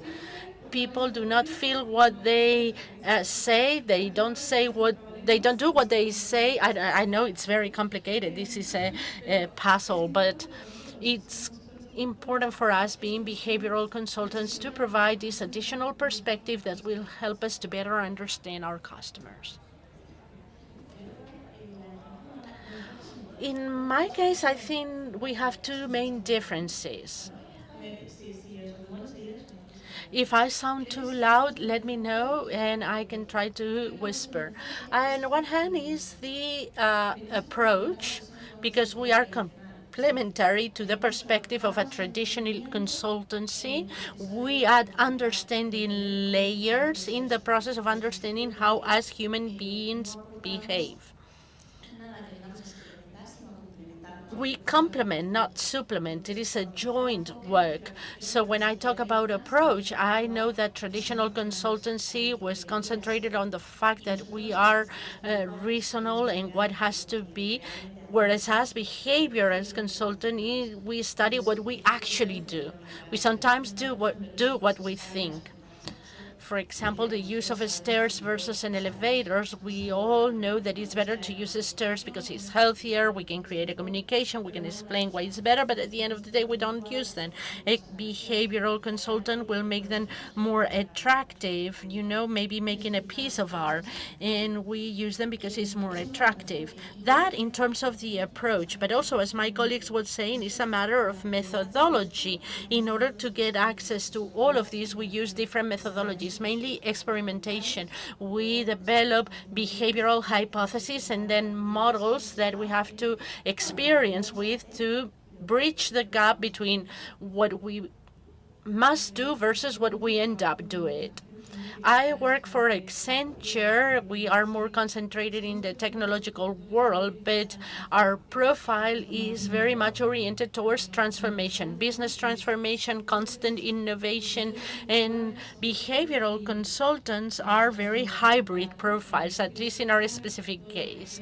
We mix all the things that Josefina was talking about, this business logic, this business expertise, and this part of transportation hand in hand with technology. And this approach to constant innovation is very useful to have these behavioral insights that we have. These hybrid profiles allow us to use and make the most of this combination of skills to offer end-to-end solutions. These behavioral insights that we know that are very impactful together with technology and business insights can allow us to escalate towards solution that will permeate in the customer's ecosystem, cross-cutting in the organization in line with the business's strategy, but above all, changes will produce changes that are sustainable over time, because it's not the same to produce a change in the organization considering quantitative and business information than being permeated by the culture, knowing how our employees and customers make decisions. So all the decisions or all the things that we provide are oriented towards influence the decision-making process of our internal and external customers. So we work in change management because we're talking about technological solutions that will have an input in our work, but thinking about the innovation that we're looking for and where we want to move to, how can we better approach customers' demand to hyper-personalization, especially taking into consideration all the things that are going to be offered to us by AI. Okay, I've written down very interesting things: understanding the factors that have an impact in behavior, the strategies to promote it, emphasizing experimentation, innovation. But I think it is worth to highlight two main dimensions implicit in all of these. On one hand, providing an extra layer of depth. Understanding the factors that have an impact in behavior will allow the behavioral consultant to understand the dynamics and the stoppers and the best solutions to implement them. And this is complemented by a phase that it is more linked with thinking out of the box. The influence of factors that are apparently irrelevant oblige the behavioral consultant to change their perspective and their POVs in order to tackle a problem. This will help us to identify dynamics that were missed in the past, but also to provide innovative and efficient solutions when logic and common sense do not seem to be working. Not only do they potentiate solutions, but they provide alternative solutions when traditional solutions do not work. So as a summary, behavioral consultant will help organizations to meet their objectives, to adapt their capacity to innovation and change, which is extremely relevant in the current circumstances in the current market. And this leads us to the second question: how do behavioral consultants apply all of these things inside of organizations? If you don't mind to start, I can start, because I want to use several things that are key and that you mentioned in the previous intervention. To me, there are three key aspects. Adaptability, as mentioned by Josefina, complementarity, Josefina said it very well, and all things that have to do with relationships. In terms of adaptability, it's absolutely necessary to adapt our scientific methodology to the reality, complexity, and dynamism in the organizational world, getting scientific evidences that we have right now and taking it to the context of our organizations, of our continent, because the short term we have certain objectives, but in the mid or long term we can create a repository of scientific evidences. A repository of scientific evidences, so they generate in the company the state of the art. And so this adaptability is fundamental. Complementarity. Yes, adding a new layer, knowing what the company does and add to that. In fact, at BeWay, our methodology is called BeMate, our behavioral colleague, our buddy, our mate that supports organization in all this, with a very robust methodology at scientific level, but at the same time totally flexible, that is capable of complementing all what companies does in their context, but adding a layer of depth in terms of behavior. And finally, understanding the process of the companies, the relationships and strategic dependencies that exist, and start working based on that starting point. At BeWay, and I'm sure that you can talk about this as well, providing training to the people that we're working with is fundamental, helping them with training and coaching so that we can have a good alignment of the expectation, reducing uncertainties, of course, so that as soon as possible we can start speaking the same language. To me, that's fundamental. I completely agree with everything you just said, and beyond that, even I think it depends on the client, on their needs, the limitations, and even the maturity and behavioral economy. Someone who is, something was, if this is part of the company already, depending on the needs, that's where we have to adapt to how we can balance the behavioral sciences and how rigorous they are, and the business lines, how to balance them both. So I think it's important not just to think on the projects of behavioral economy as end-to-end projects, which are important, but also training courses, how we approach the people, how do we get closer to them in the hubs of behavioral economy or one-off projects with pilot tests. If we do a training course, we not want them just to take away the educational side, but also the practical one. So it's good to start with more impactful pilot tests so that somehow we can start preaching about behavioral economy within a company. So I think there are many ways in which we can apply behavioral science. I think the ecosystem of a client includes different spheres. It goes from the employees, the skilling, how they can understand this and apply it themselves. It's about managing change, about projects including loyalty programs, consent panels. I've been almost 3 years leading an innovation line, always thinking on how are we going to scale this, how we are going to fulfill the whole ecosystem, and AI will be a lever that will help us do this. We've been close to 3 years developing assets that combine behavioral economics with AI. And this asset, the aim is to integrate the behavioral insights within our clients' systems so that the data are available and can be used, and that has a great challenge, and that is translation. We don't all know about behavioral economics, and other people have other expertise.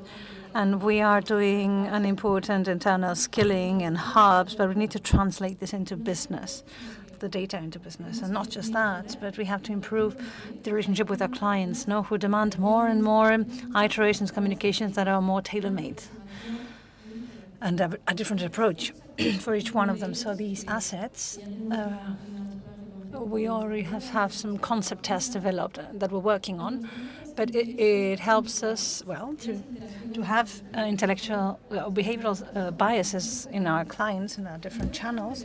It's not the use case is not so relevant, no. It maybe help a salesperson to hold a conversation, but more the potential of the behavioral insight and how the data works and can be applied to the whole organization, so that anyone can use the insight to make better choices, make better decisions. So we have to try and cover the whole client's ecosystem and be one step ahead. And this has a lot to do to make the most of the time we're in and to harness technology here. Well, I agree with everything that has been said. I can see behavioral science in the organization in 3 different levels, and let me see how I put this. The behavioral depends on different elements, the maturity of the company, the resources they have at the time, both time-wise and their ability to apply one or another technology, and the methodology depends. It does have to be based on science, and it depends on the idiosyncrasy of the project. But I think that behavior comes in 3 different ways, on a more strategic level, by supporting the strategic decisions that are made and the whole design for organizational policies, change management, for example, how to make digital transformations. There's like the higher sphere, then we have more tactical one level, how we apply this to process and experiences, and we include everything that has to do with the core, right? How we redefine architectures. And there's another layer, and although it's embedded in the 2 I mentioned, but sometimes it has an entity on its own, and it's the people's level. If it's true that people are at the core always, whenever we act or we do anything, this is what will encourage us to move forward. But this vertical is not so much to understand a behavior, but it's we need a picture of what's going on. So this is like taking a picture of how the clients are feeling on an emotional level, trying to understand them better, and to have a picture of the behavioral, cognitive, and emotional level. And that's it from me. Thank you for your answers. I think there are some, common points in your opinions. I can see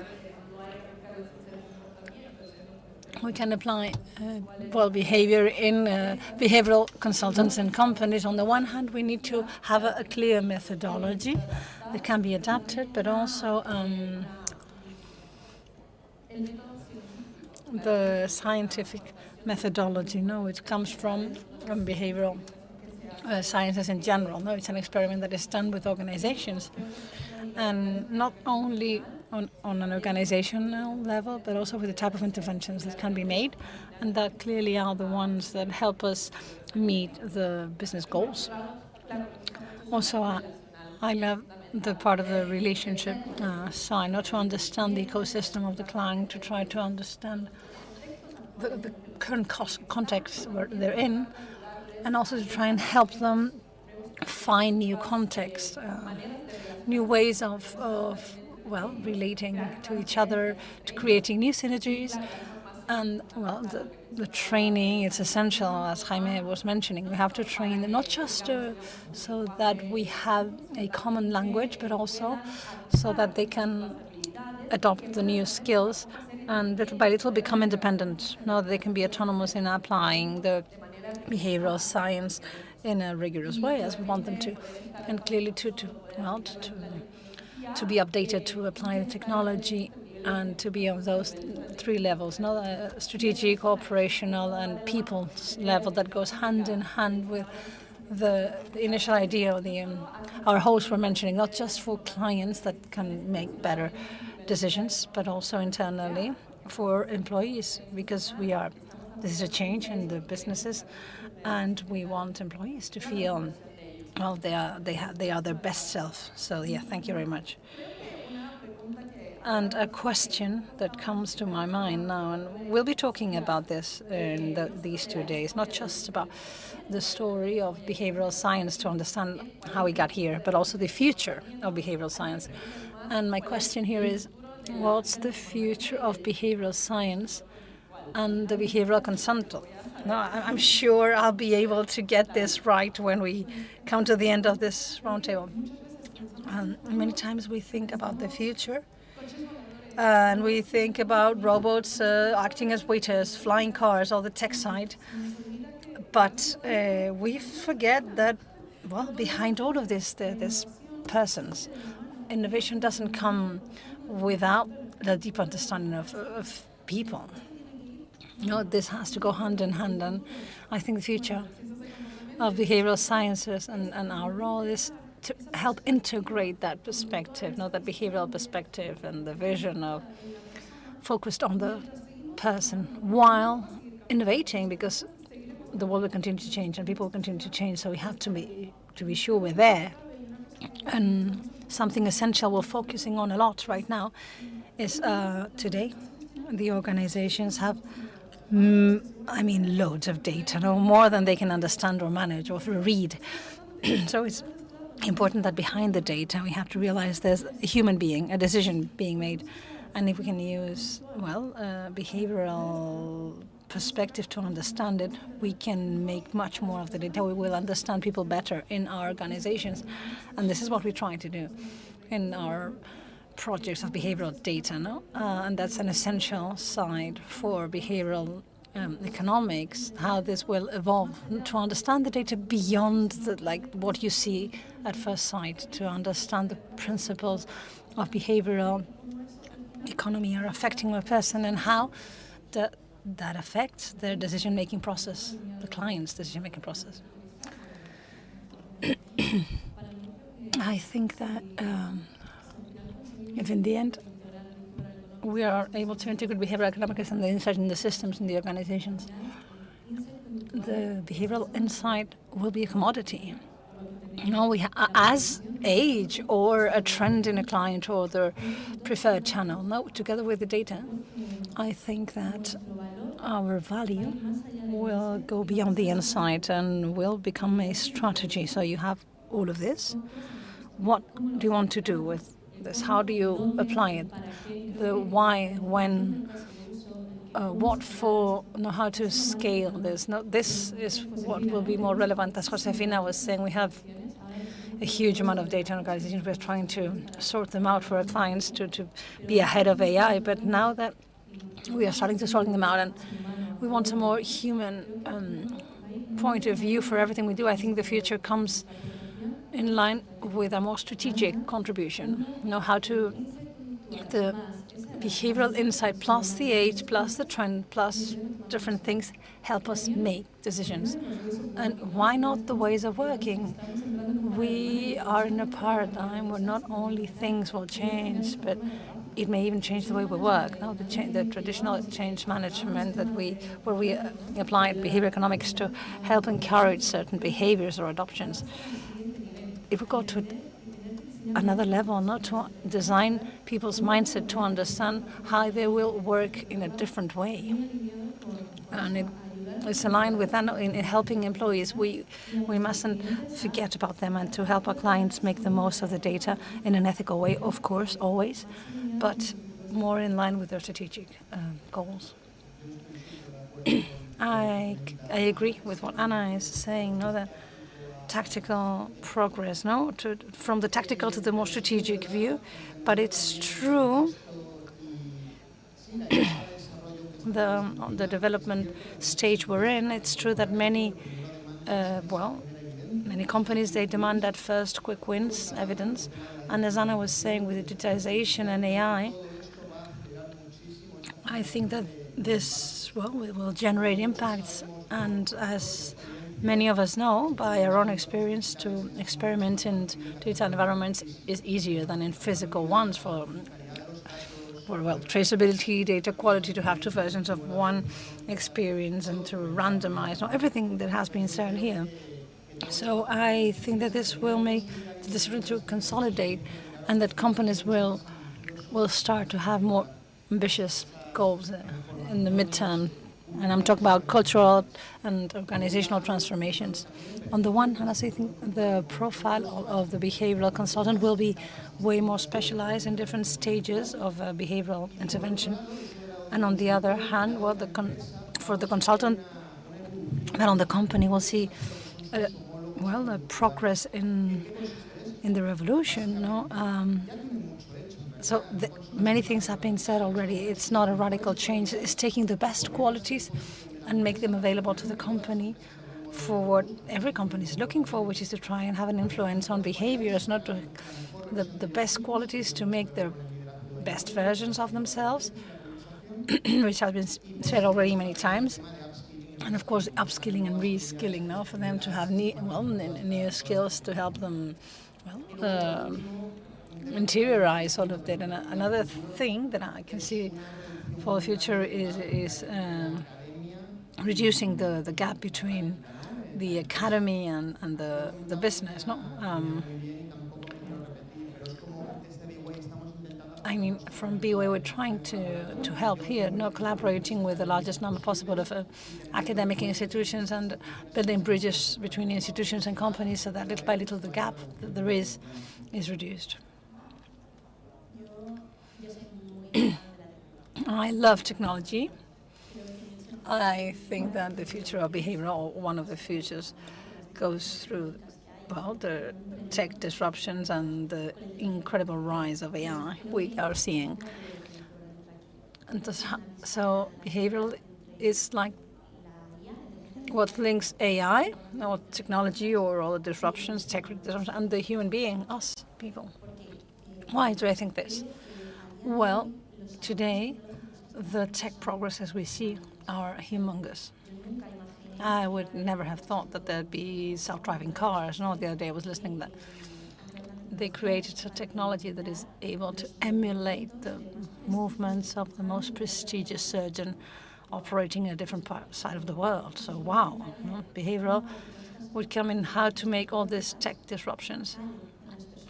To go deep into the human beings. I mean, you as a dad of three, would you ride in that self-driving car to go to school, or would I put myself in the hands of the robot to be, operated upon by the surgeon? So it's important to see if we would be able to accept this, and it's a huge challenge we're facing too.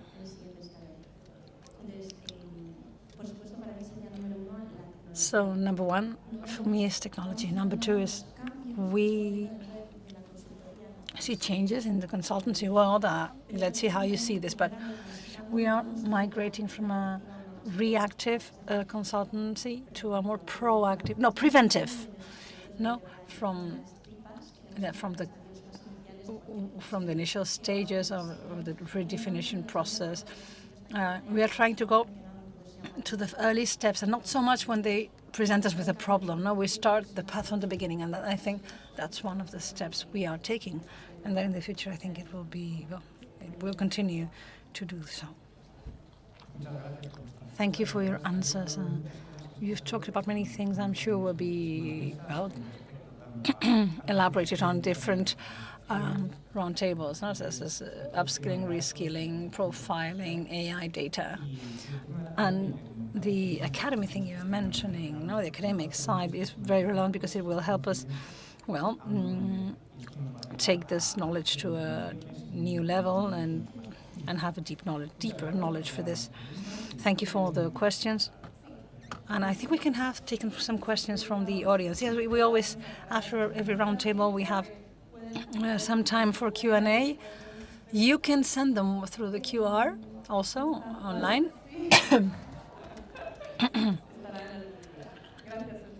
Okay, Sofia. So thank you all. It's very interesting. And congratulations, because you are at the first level, taking behavioral sciences and meeting the purpose we all have in mind and in common. So thank you very much. So many questions. So I think this talk was interesting for the audience. So one of them is, it has to do with the background of people, of the people that we have here. How did you get here? What's your background? And how did you realize that you wanted to do this for a living? I mean, okay, I hope you can hear me. Yeah. And I was in economics the third year. I thought I wanted to change because I was in the Carlos III University. Everything was very mathematic and methodic. And when I went outside, I didn't see that things were like that. I mean, it was good to create models to understand, the history of economics, but it wasn't a practical thing in my day-to-day life. So I had the opportunity on the third year to go to the US for a year, and I discovered their behavioral economics, studying one subject that was there, and I read books, and everything changed for me. I came back to Spain. I was my fourth year in my BA, but then I had a master's in behavioral economics, and that, I was able to come here and make my insights available.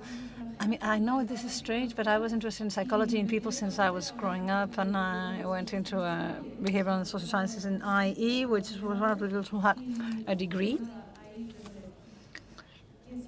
And I mean, when I learned about behavioral sciences, I knew that was my thing, and I saw many opportunities there. I saw people that were more experienced, that gave us the opportunity not just to study this, but to apply them.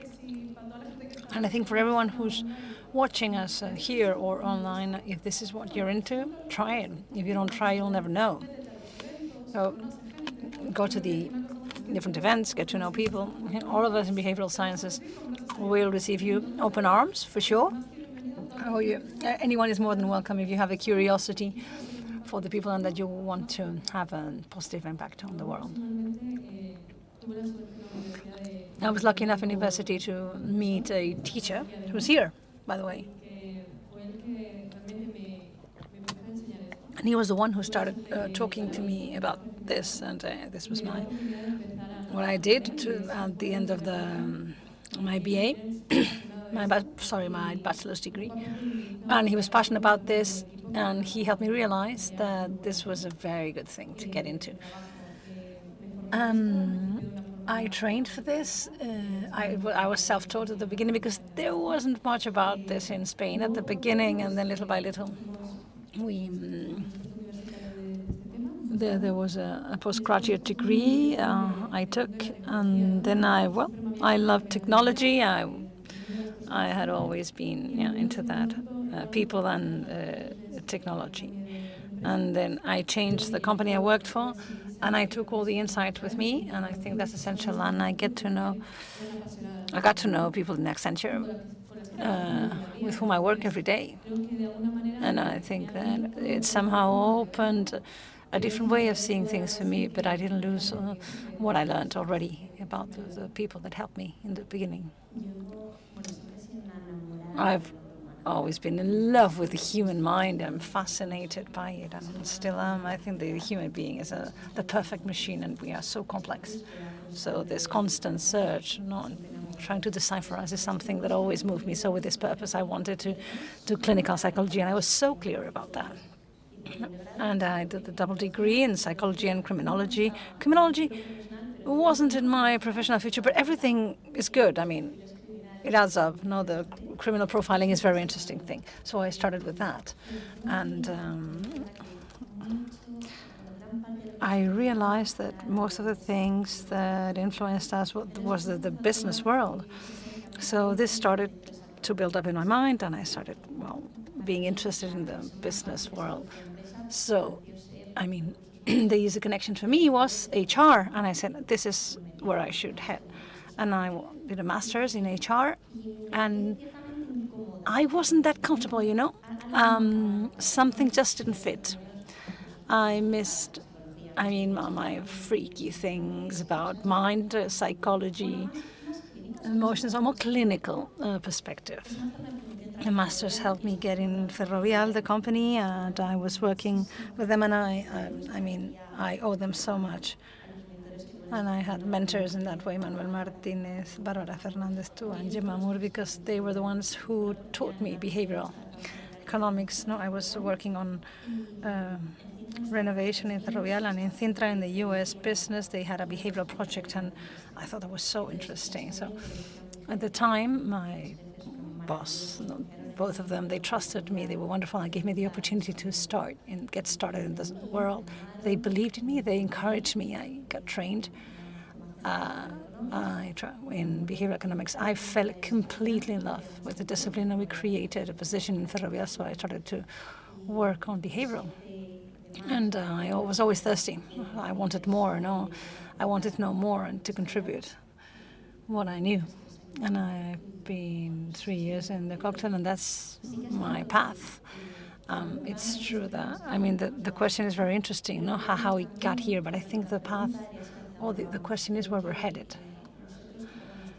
We deal with people, and people aren't just ABC. We're constantly moving, changing, and that's why, I mean, we never have enough training. What we learn in the uni or the masters, I mean, it's a good thing, but we change all the time.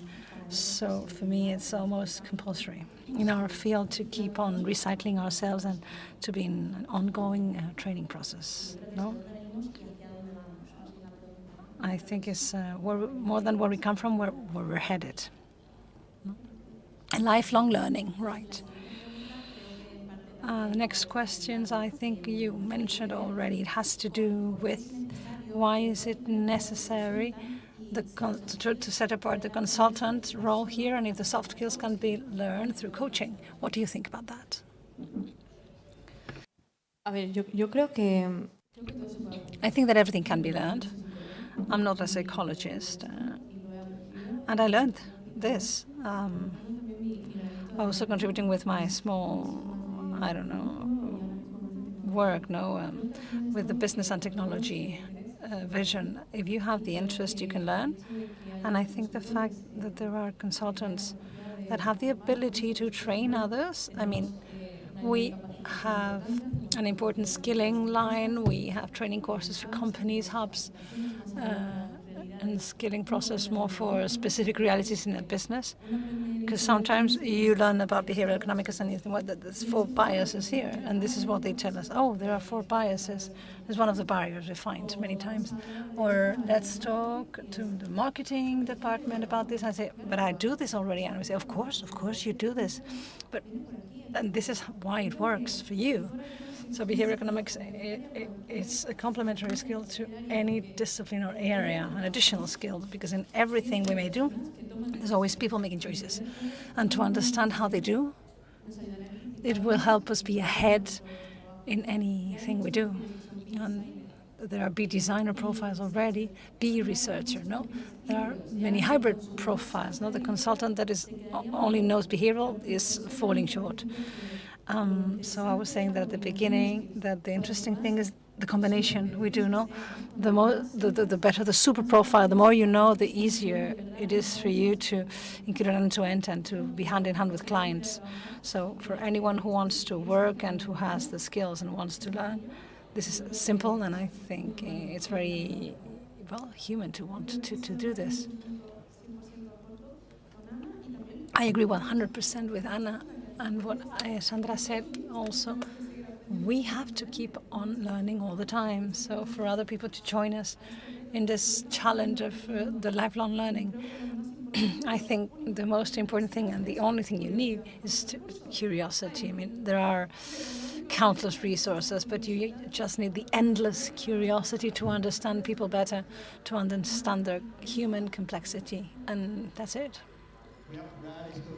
I'm going to streamline the 40 seconds I have.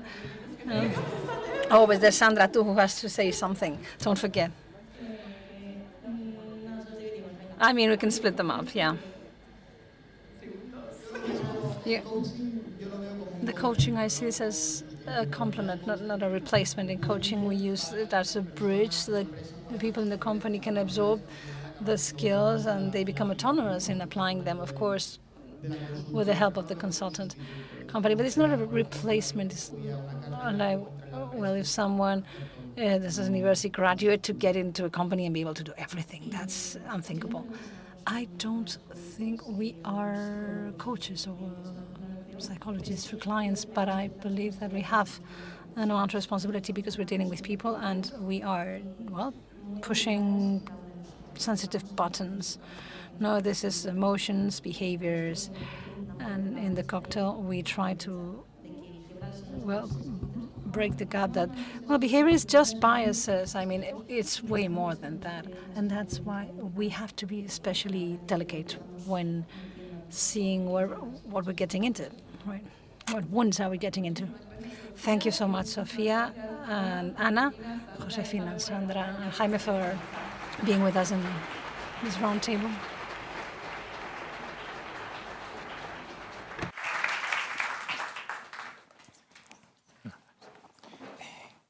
Vamos.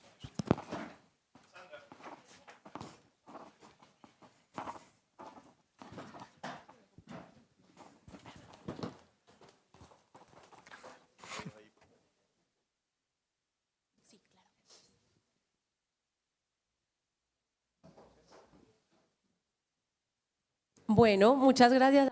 Thank you very much to you all for this interesting chat. And as Josefina is saying, we, well, invite you to awaken your curiosity and understand how behavioral sciences can help us in the business environments. And for this, we'll have a coffee break. This is 30 minutes and we'll be downstairs. See you in a while.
eso lo dije Jesús ahora. No te preocupes, sí, sin problema. Vale, Y ya está, simplemente eso. Con que digas. que estemos como aquí en el altavoz. Sí, vale. Más delante. Vale. Antes estás como más hacia atrás. Vale. Sí, es que me han dicho que me pusiera atrás por tema de sonido.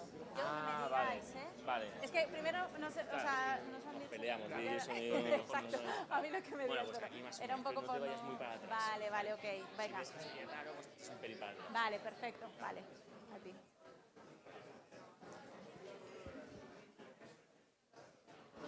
Bueno, bienvenidos de nuevo. Vamos a retomar la agenda. So we're going to resume with our agenda. We're going to go back to the summit. Please take a seat. We're waiting for all of you.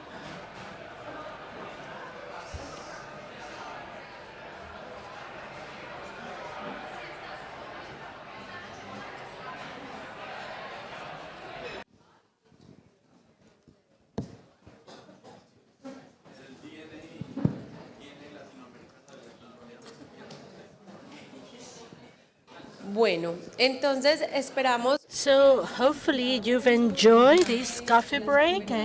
Hopefully you enjoy networking and conversations or getting to know one another. We're going to spend 2 days together and we're going to learn from one another and we're going to talk about many things. But we have ahead of us a very, very important panel. I hope you took a lot of coffee so you're wide awake, and we're going to talk here about why data is relevant for companies.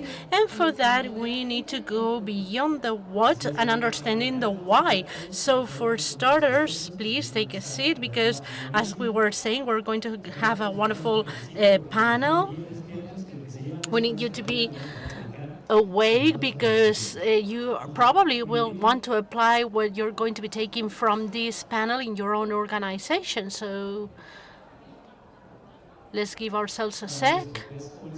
And as Aleja was saying in this roundtable, that it is going to be moderated by an expert that will tell us about the profile of the behavioral data scientist, and he will explain how can we go from the what to the why. And it's going to be moderated by our dear Pablo Coelho and Sara Ramos. Welcome.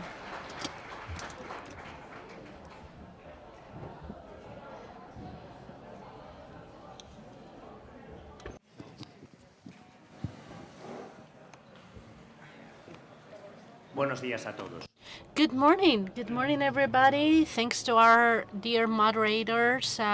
I'm Pablo Coelho, and this is my colleague, Sara Ramos. We're going to be moderating this panel where we're going to be talking about data analysis in the environment of behavioral science in organizations. This is something that we've already seen in the 2 previous presentations. One had an approach that was a bit more technical about the different biases, and we are working with data at all times and we want to find out what works. Then we went into a presentation that was more practical, more entrepreneurial, where we've also spoken about data at all times.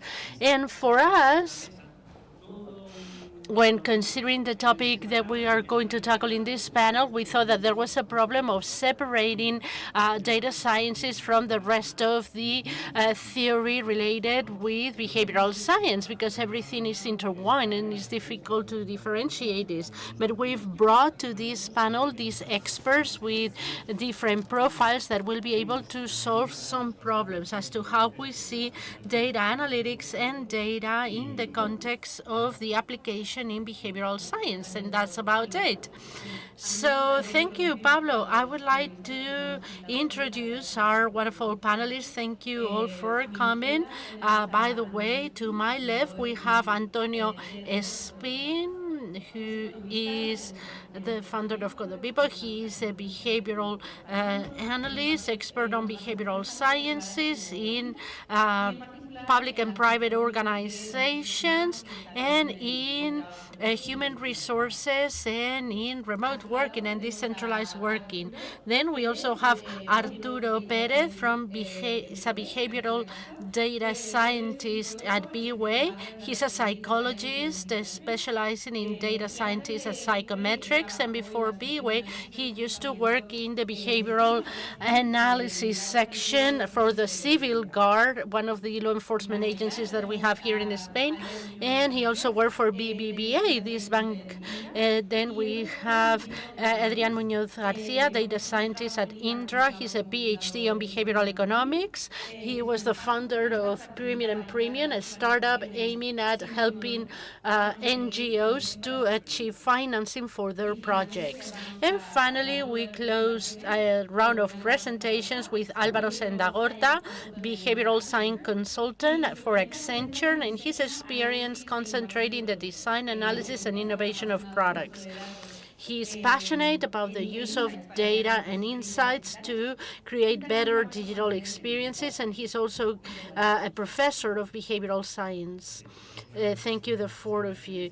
So once we've done all these presentations, we can start with our questions. You are all behavioral scientists. In your day-to-day work, what is the role of data analysis? We can start with you. Well, data are absolutely everything in behavioral science. This is an empirical science with a huge theory, but data is the fundamental basis for our work.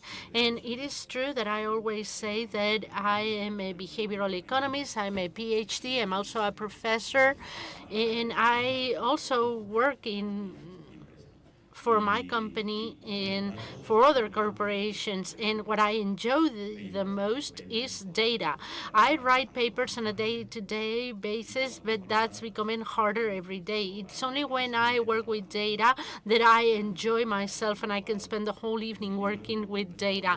It's difficult to define behavioral data because almost all types of data have a behavioral component. Even if it's a poll, what people says instead of what they do, they are deciding to respond something. They are deciding to give us a specific answer. So data is my passion. So thank you very much for having us here to talk about this. Thank you for coming. Arturo, would you like to take the floor now? Oh, I sound so loud.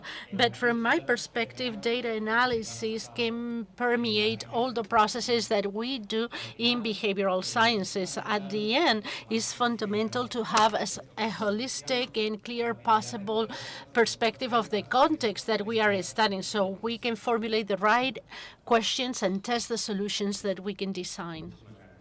Thank you, Arturo. How about you, Adrián? What do you have to say about this? I think I'm going to be brief because to me, in science, the basic principle of science is measuring. Without measurements, we cannot intervene. We can observe it in a more loose way, but data are essential. It's our basis and it's our day-to-day.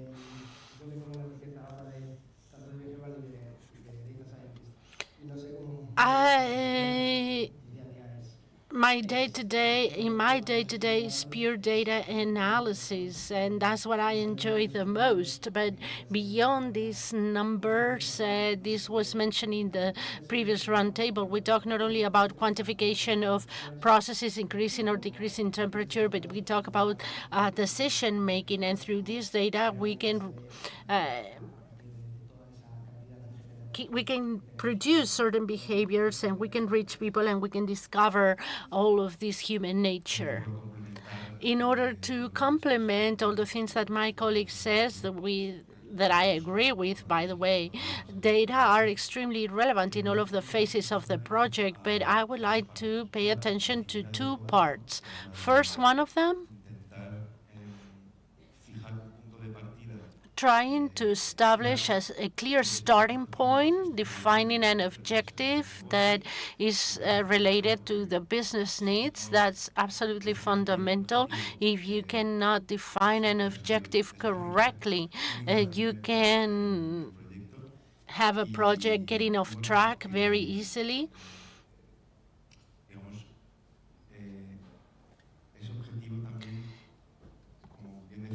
And as they said in the previous panel, the objective need to be decided not only based on the business perspective, but also it has to be complemented by this behavioral perspective. in which you're looking for different piece of information, not so monetary data, but a specific action that will move the needle so we can achieve our business KPI. And the second one, and I'm going to be brief, is assumption generation, and how more and more every day we use mixed methodologies, as we call them, and how relevant it is to complement all the quantitative part with other types of research that are a bit more qualitative, both observational as well as listening, and how by using the different research methodologies we can have a tremendous understanding of the context in a much more advanced way, as if you were only concentrating on quantitative data. Okay, thank you very much to the four of you. Very interesting contribution. It seems like data is absolutely everything. It's the day-to-day of what we do. That's why they're extremely relevant. In that sense, it would be great to go beyond saying data being relevant. It would be great if you could tell us about some of the projects that you've been involved, so we can better understand what it means to have this data and how can they be used, and what's the role that you were playing in that project that you can decide to explain to us. Maybe you can start. I define myself as an experimental behavioral scientist, so I normally work in the lab. I started with in the lab with my PhD and a lot of on the field research, but always with the methodology of behavioral economics. And in behavioral economics, we study how people behave with very well-controlled data. Observational data cannot be always control. It leads you to understand some things, to the more controlled way, seeing how people make decisions in games when you're measuring a specific variable, such as aversion to lose, aversion to not be in the game, and so on and so forth. So all the work that we do have to do with these economic games, people making decisions. Thanks God, online. We don't have to bring people to our labs to study this. And what we do is to cross-reference this data. For example, in human resources, and this is the specific project that I wanted to talk about. In human resources, we try to customize the incentives. We know that for example, we can, in interventions, make sure that we use a game to incite this loss aversion. If you can measure loss aversion, and we all know Kahneman, who is a pioneer in this, when you can do a good profiling of the person and you know the degree of loss aversion that that person has, you can have a more customized intervention instead of doing a very general one. Not everyone is afraid of losing. According to our case, 40 to 50% of the people have loss aversion. Some of them very much loss aversion, but not 100% of the people. That's a way of understanding how certain interventions do not work with some people. Through digital means, we can do a better customization. Specific projects that we do at Code People is cross-reference data of workers, of corporations, behavioral data that had been gathered in our platform through games that measure a series of variables, and we cross-reference that with performance data at work. This is very interesting. I worked with that with Adrian, who was with us at our company for a while, and we did a very cool analysis. There was a company in the United States, there are so many who do that right now, who measure online the performance, number of emails that you're sending, whether you're chatting with your colleagues or not, and they have performance metrics at work. What we did in that project with ProtoScore was to assess a series of customers of them and 9 or 10 customers with 300 workers. We did our behavioral evaluation. We obtained information for that people for 1 year and a half. 300 people, 48,000 data. We knew their performance month on month, and we knew at every moment if they had been working remotely or in a hybrid methodology or at the branch, at the office. With information from 2020 to 2021, in the midst of the pandemic. And what did we get with all that? We were able to do a good profiling, and we knew the behavioral variables that could predict a better performance of a worker. And we knew if their performance was going to be better working remotely or at the office. Some people, it's really, really good working remotely, and you bring them to the office and then they do nothing, or the other way around. They're very good in the office, and when they work remotely, it seems like they're not performing exactly the same way. So by cross-referencing this information, we got some insights, and when we do the evaluation of a person, we can predict if they are appropriate for remote working or for working at the office. And this is what we're doing. We're helping corporations to incentivize workers by measuring their behavior.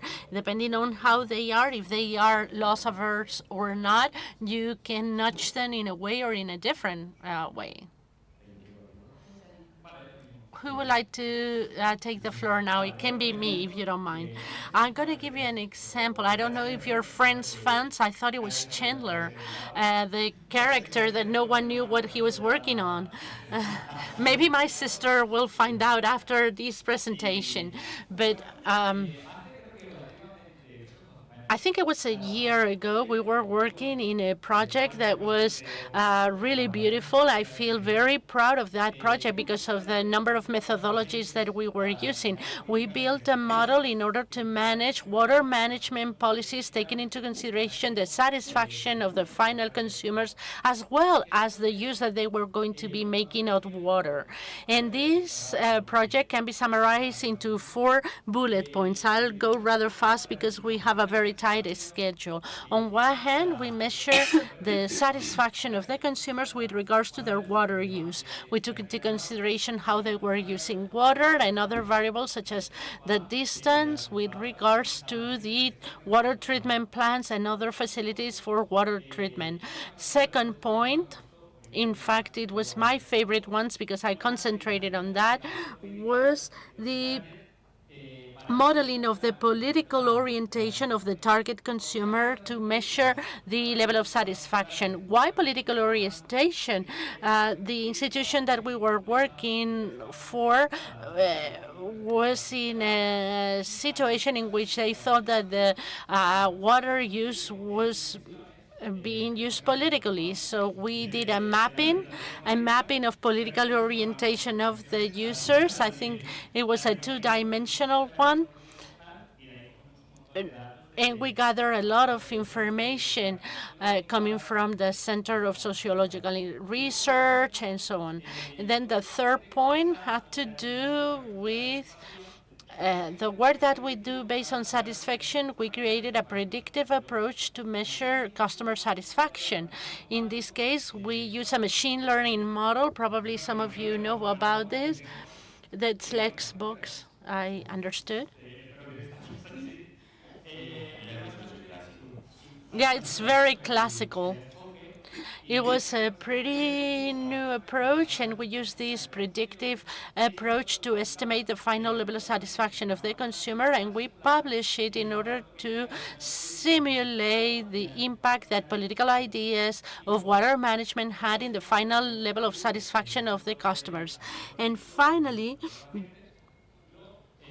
what we did was complement all of this with the multi-criteria decision-making algorithm proposed by Satie in the 1980s that we've worked with for many, many years. My boss taught me how to do it when I joined the company, and this algorithm helps you to choose the best policy, taking into consideration the impact that it's going to have in the satisfaction of the user.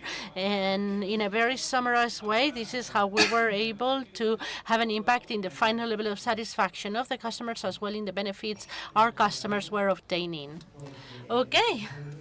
In my case, the project that I'm going to explain is a project that we're working on right now, and it's hand in hand with agent models.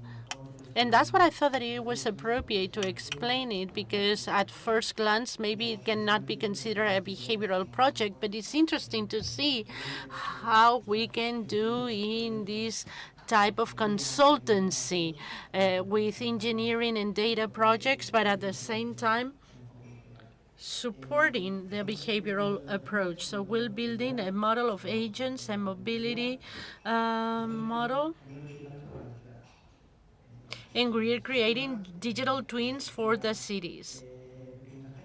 We have small agents. We're all agents, and we predict the mobility group. How do they have an impact on the traffics? So we can have a general vision of the mobility of the cities. And we start with quantitative data. We also have GPS data, behavioral data, but we don't see in principle this behavioral approach. However, when we are creating the agents, we are trying to do a simulation. We do not know 4 million people in Valladolid. It's a city in Spain. We gather information from all sources, from the National Institute of Statistics, demographic data, and so on.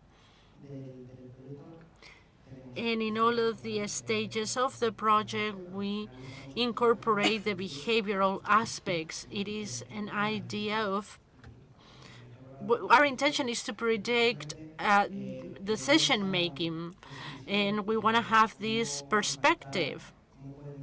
We want to know how can we impact in different tariffs, in promotions. I give you a trip for free. How does the free railway tickets can have an impact in our decision on how to commute to work?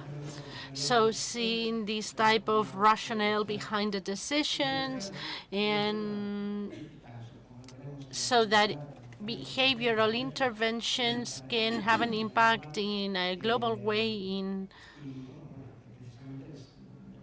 That's precisely what we're working on, and I think that it's interesting seeing how at the end this very blurry barrier that exists between engineering, data, and so on, at the end it can all converge into the same thing: data, complex models, and different perspectives. And it should converge. That's what we're working on, definitely. On my side,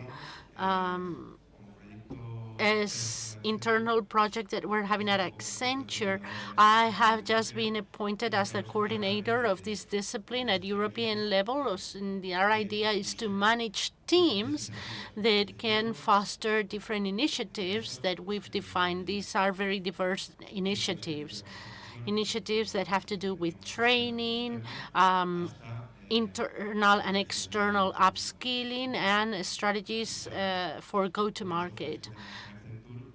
Analyzing everything that we've got at Accenture and seeing where the behavioral perspective can provide a greater value, so that we can see the offerings that make more sense and how can increase the value of those offerings. And externally, Accenture has a multitude of projects at this point in time with BBVA, the bank. But just to give you an example, outside of the banking sector, a project that I really love and is different from the world of agents, in order to complement some of the things that you said. We had a telecommunication company telling us that they had an issue They've made a strategic decision, which was the one of selling not only products that have to do with telcos, but also increasing their product portfolio, including health, energy, products of all kinds. But the selling was not working correctly. It seems like something was not going correctly.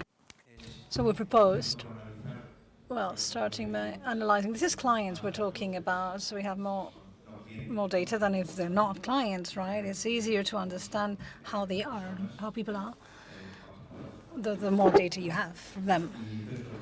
So the first thing we proposed was that we wanted to review the databases from the clients they had, and with a research team or a qualitative team to start carrying out interviews to the clients to create what we call the mindset in Accenture. No? This is a kind of segmentation. We're talking about more behavioral. And once we have the mindsets created, well, to launch a poll to see that such segments exist, no? Because you don't have that many interviews, so you're not sure if you just got two weirdos in the interviews, or there's a large part of the clients who are actually that way. So yeah, you try to take into account the volumes, the kind of mindset that are more common in your portfolio, and with that information to understand the behavioral levers and the pain points of each one, to launch cross-selling campaigns with different campaigns and levers, depending on the type of segment, in this way, to, well, validate that our concept is working and that we were able to measure the needle. Extendido un poco en esta pregunta, pero yo creo que valió la.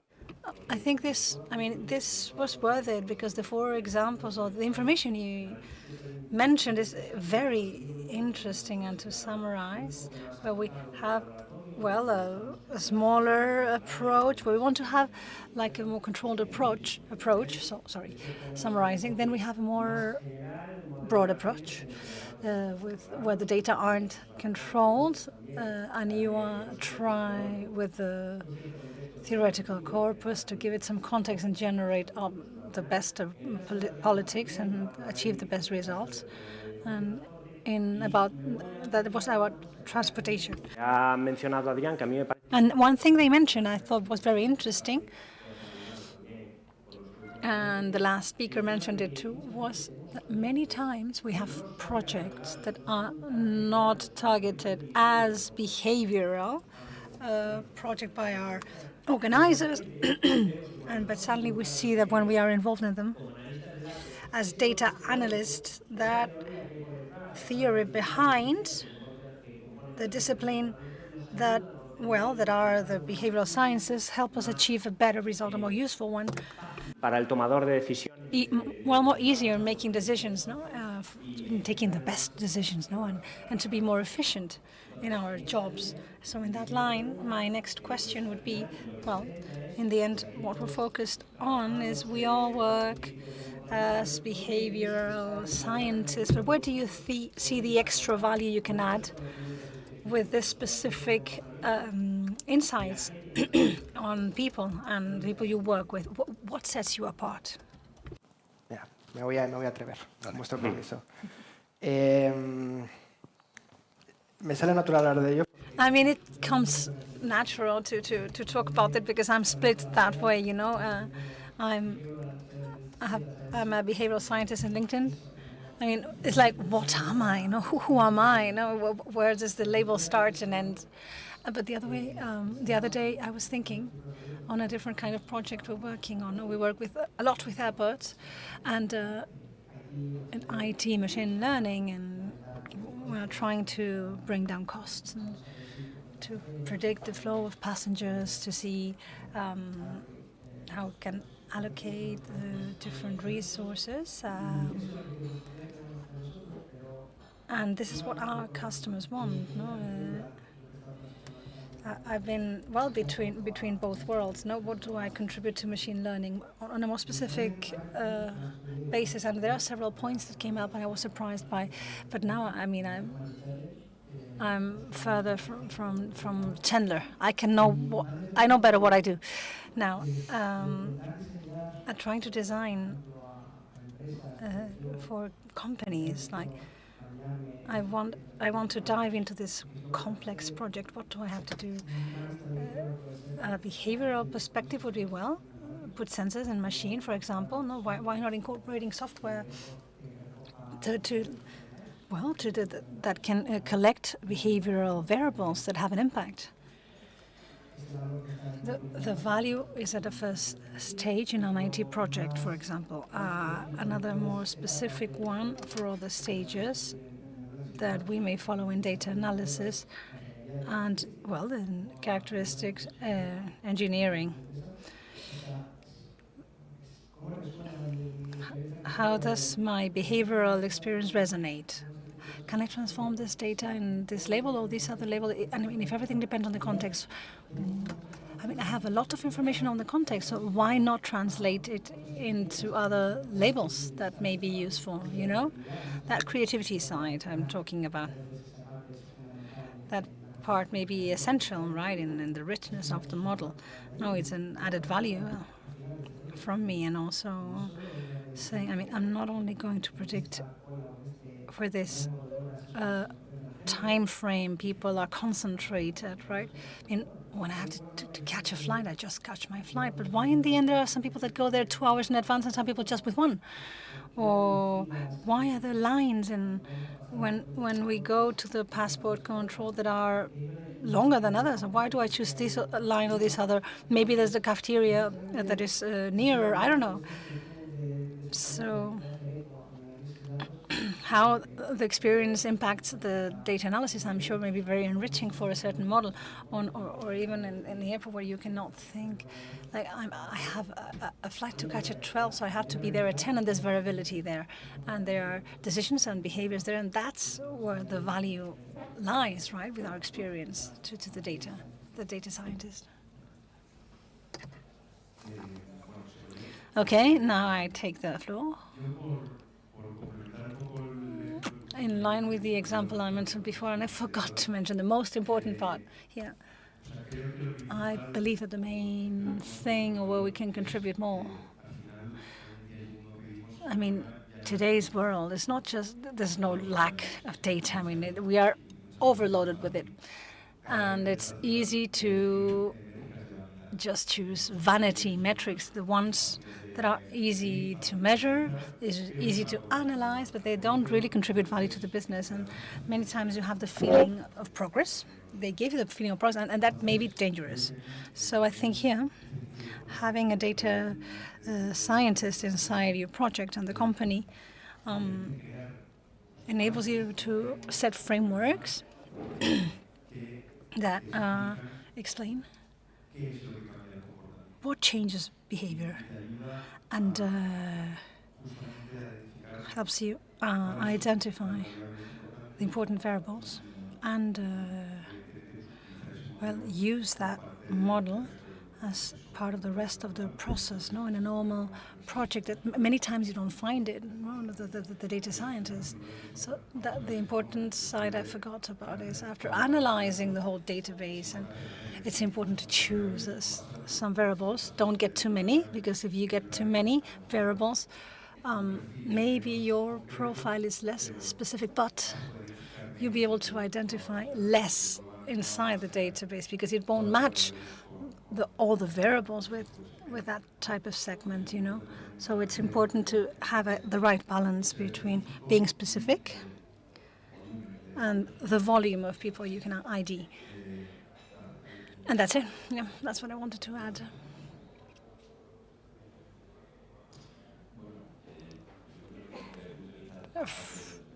In addition to everything that has been said, with which I agree, from my standpoint, what we contribute based on, well, getting to know better the people that work in an organization is, well, to make the organization go better, but people also to do better.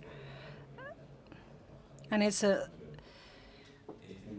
good way to get to know your workers, but this approach where people make decisions, I mean, there's there's real money here, and people, well, many times they tend to reveal things that they don't in a poll, right? And in the onboarding, in the first month of a job, you don't like your colleagues, but you are not going to say that. But if you do this game of cooperation and trust, you can say that. And I mean, there's no pointing fingers at anyone, but it's a different way of doing things. And I think, well, that ends in like a life satisfaction and work satisfaction for people. In line with what my colleagues have said, I believe that where our execution shines bright is when we analyze behavioral data from people's behavior, right? Here we always said the same example, and I think it's very clear. So, well, the geneticist is takes into account the genes, and with stars is an astronomer. So the same way, the people who should analyze the data on how people behave should be the profiles with a background on behavioral sciences. And here, my colleagues mentioned something that I thought was very relevant, which is how we measure certain variables. But because it's true, because many times with our clients, we find, well, we have to find the proxy variables that can give us an approach on, well, what all the theories about. And if we don't find that information, I think Alvaro was mentioning this at the beginning, we can always use measuring tools to measure the variables we cannot find, the proxies of which we cannot find. Thank you. I think we have time for one more question. Well, we can a quick review because we need some space for Q&A from the audience. So we can ask the last question very quickly, each one of you. The future perspectives, where are we headed, from the data analytics standpoint? Okay, I take the floor again myself. In our case, and since you mentioned, the word intrusive has been mentioned, and the future is into getting better data to profile people in a less intrusive way without, well, making them make a decision that they know they're making so that you can measure something from them. I think that in the future, and since we're taking steps forward this way, not to try to use the someone LinkedIn profile, to see information, to have an assessment system, a psychometric or more behavioral, but I don't want the person to be making decisions or answering a survey, and I think that's where we're headed. That's the future.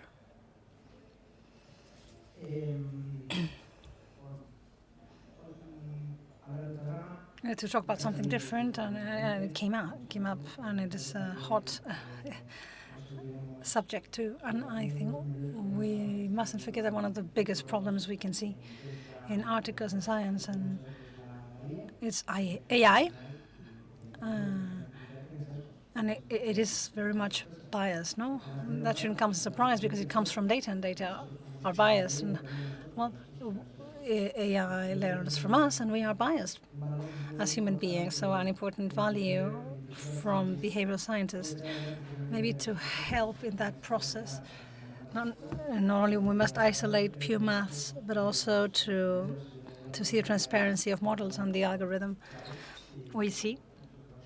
And I think that it's a field that is essential and a large one, so to have a great protagonism in the future. And to say something different too, myself, a third leg inside oracle, multidisciplinary oracle we're trying to have here. I think that 99.9% for sure that the behavioral sciences will. Let me give you some context. I don't think every company need a behavioral science hub. Some do, and some others don't. They may outsource this for one-off projects. But in the future, companies and more mature companies are doing so. They try to integrate this within the standard processes in the organization.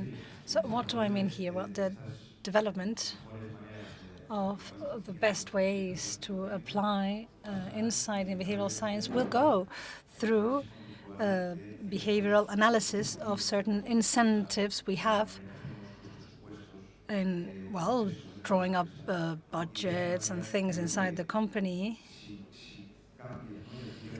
If you change how you apply behavioral economics in this kind of processes and things that the organizations do themselves, in the end you will democratize the knowledge. People will apply it without knowing they are applying it.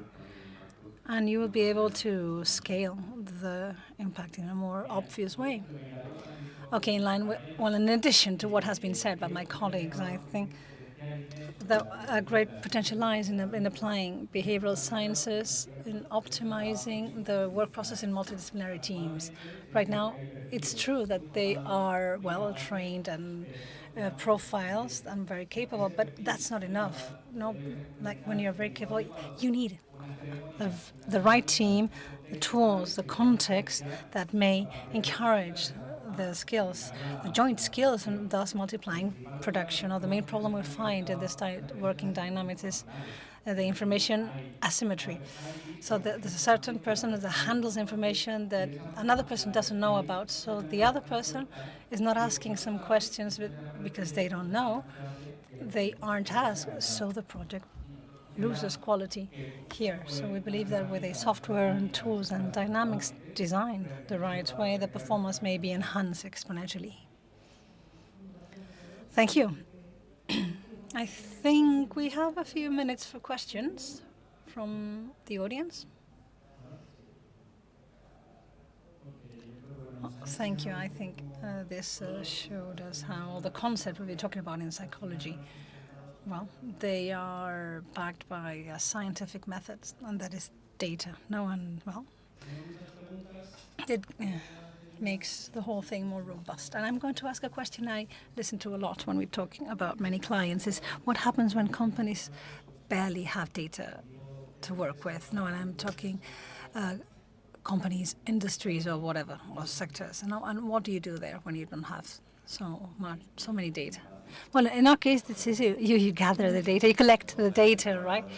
You get some workers in your company, and yeah, and I show them my platform. That's it. I think we said this before, but you have to find the proxy variables that give you enough information, or, as we were saying, to design measurement instruments that help us collect the information. Well, and here comes the magic. You know, I think we said this in the first question.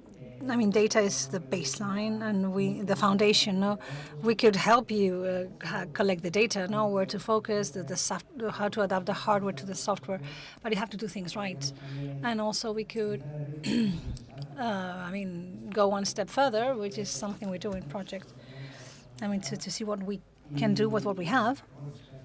But at the end of the day, I think that I think in the morning was a meme in LinkedIn saying that this consultancy project is, yes, we're going to do cool things that cost a lot of money, but the day-to-day of a data scientist, where are my data, right? I feel like I don't see them, but there are some action lines there, but the data are important.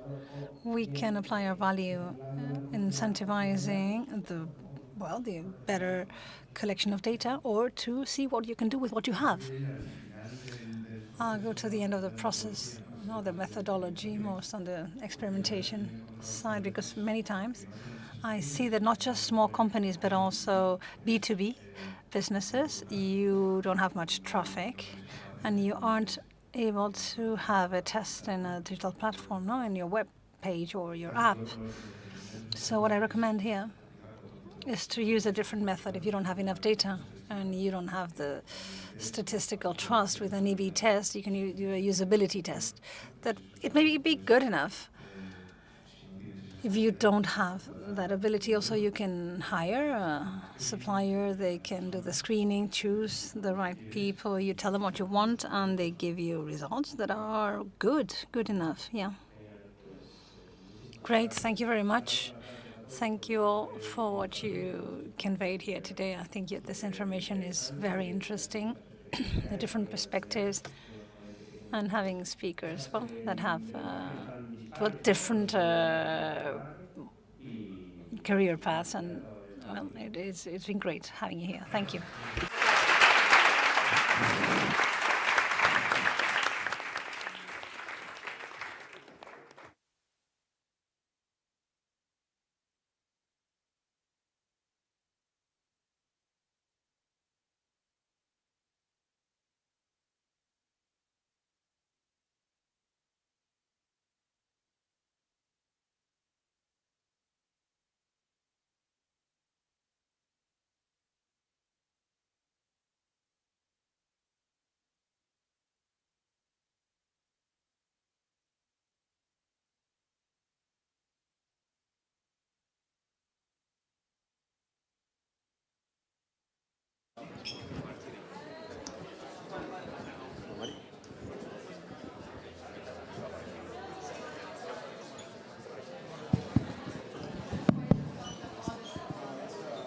Muchísimas gracias a todos. Ya por fin. Thank you all. I finally know what my brother does for a living. This was a sensational roundtable, and it helps to understand how data helps us better understand people and applying behavioral science so that they can the right impact that can be scaled.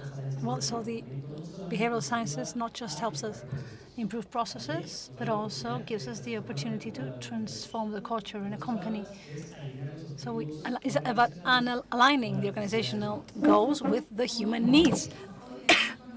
As an example, we have the behavioral science at the service of organizational innovation with moderators Lorenza Ruiz and Gaba Udelo. It will be in English.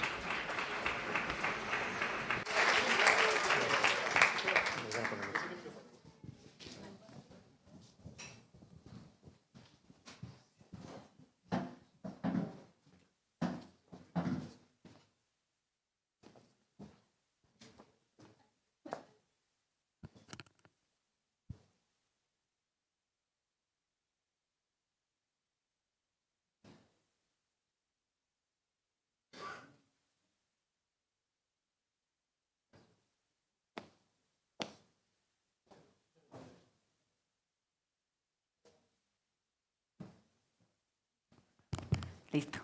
Estamos creando suspenso antes de esta mesa. Building suspense before the roundtable, so give us a few minutes. Innovando. Muy bien, igual. Les voy a platicar un poco de esta mesa. I'm going to explain about this roundtable. No, Gaba and I are delighted to be here with you. And this roundtable is interdisciplinary, international. We have people from different industries. And well, coming back to what have been said in previous roundtables, they ask, what does a behavioral consultant have to do? No? What background does he need? And I think today's roundtable answers the other side is which organization has to be applied by behavioral. And the answer here is anything. I mean, wherever you want to innovate, whoever wants to use behavioral science as a triggering point, is that in my case, the behavioral science has become a tool inside my toolkit to generate an impact, and immediate impact, sustainable impact, and a very big one. And many times that may seem a small thing, like a water drop, a small thing, but we've seen how behavioral science can generate that expanding growing effect. And this is what we want to talk about today with these amazing panelists that are with us today. No matter your industry, your country, the language you speak, behavioral sciences are for everyone. They belong to all of us, and That's why we're all here, not just face to face, but also online, and we're delighted to be here with you. No, we are wiring our panelists. And maybe we can introduce them, right? The ones that are here already. Oh, you can want to start with Iago and Marta. Okay.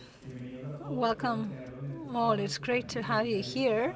Well, for those of you here and the one on us online, we have Iago Lorenzo, who's a doctor in chemistry and environmental science, and also he's behind Mass Positive, looking for environmental solutions to have a positive change in society. So Iago, welcome. It's great to have you here. And also we have Marta Silva, she's a sales manager on marketing in On Campus. It's a company we work with and we love. And she's a marketing specialist. Right now she works trying to empower the students who want to travel over the world and to have this security network for them to do so. Also with us, Dima Golovchuk from Ukraine. Dima Golovchuk. He is the CEO of El Loco Delivery. She's a delivery service. And he has implemented a design solution based on data and technology, also database solutions. Sorry. So don't miss the opportunity of talking to him to know how his company came up. He has worked in different consultant companies. It's McKinsey, one of the biggest one in the world. And he will talk about that too, and about his experience. And also we have with us a colleague, Camila Arango from Colombia's behavioral service designer, an engineer, a products engineer. She has a master's in behavioral sciences, and also she teaches in a university. So welcome, all of you. Thank you. I'm going to start with 3 of our 4 panelists. I'd like you to tell the audience today how did you approach the behavioral sciences? So you come from different countries, all of you, different industries, positions. So how did you decide to get into this, and are you living this in your companies? So Marta, you can get started. Okay. My approach to behavioral sciences is because of my friendship with Gonzalo and with the on-campus approach project. For those of you who don't know about it, it's travel insurance for students who have an exchange program in Europe, and this is born in Spain. It's been working for 15 years, but the process of client recruitment was quite different. It was through universities. They were our main subscribers, but just in Spain, and we wanted to scale this and replicate it in different European countries. And talking to Gonzalo, that was like the seed of, we can do this with behavioral science. And in the end, we started 3 years ago, just 3 years ago, and finally kicking off with the project. So yeah, we are newcomers, and we are still learning, but thanks to behavioral sciences, we are doing the job was done in Spain, like knocking on the university's doors one by one, trying to sell our product and telling how good we were and what we could do. And in Europe, this cannot be done. You cannot go country by country. It's complicated.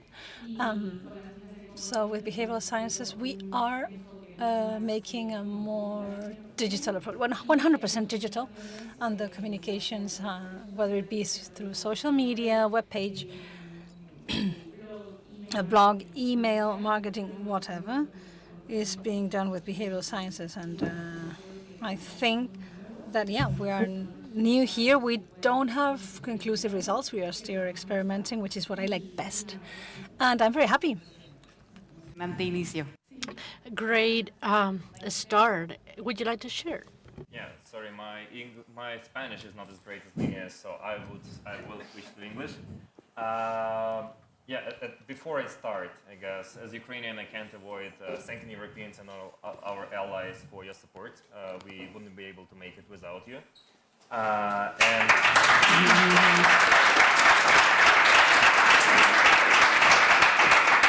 Thank you. Something is wrong going on here. There you go. Okay, yeah, that's better. So as per the question, as compared to other panelists, we are just at the exciting beginning of our journey with behavioral science. Obviously, our management team is familiar with the basic concepts and biases, but I wouldn't say we fully implemented it into our strategic initiatives and day-to-day work. Even though we understand the potential in e-commerce, which I'm working for, is immense, right? Like we discussed on the previous panel with data, it's tons of data, what we can analyze. It's multifaceted interactions of customers with our platform. So we see this potential. We started our first project in collaboration with BeWay. We are in the middle of it, so we can't share the results yet. But we finished the diagnostics phase and now prioritize 3 experiments we are running right now. One interesting critical finding we realized from behavioral standpoint is that even though our offline business, if you guys don't know it, I advise you to Google how Sylpo stores look like. It's based on positive emotions and great experiences, and we truly believe it's experience-first business. And we believe it wasn't yet fully transferred to online, where it's just much more pragmatic and black and white. So our big challenge now is to try to infuse our online platform with the same level of emotional engagement that we have in offline, and that's an exciting challenge we want to tackle. So, thank you, Lima. Thank you. Iago? Thank you so much, Iago. We give you back the floor. Well, in our case, in managing Plus Positive, which is a business unit within Veolia, that it is concentrated in environmental consultancy firm. We are a large multinational company working in the field of the environment. In their case, they have just started with behavioral sciences. As far as I'm aware, they have a small department in France with 2 people up to date. So we are very limited in terms of resources, but basically what they're doing is consultancy for other internal departments of the company, mainly human resources and communications.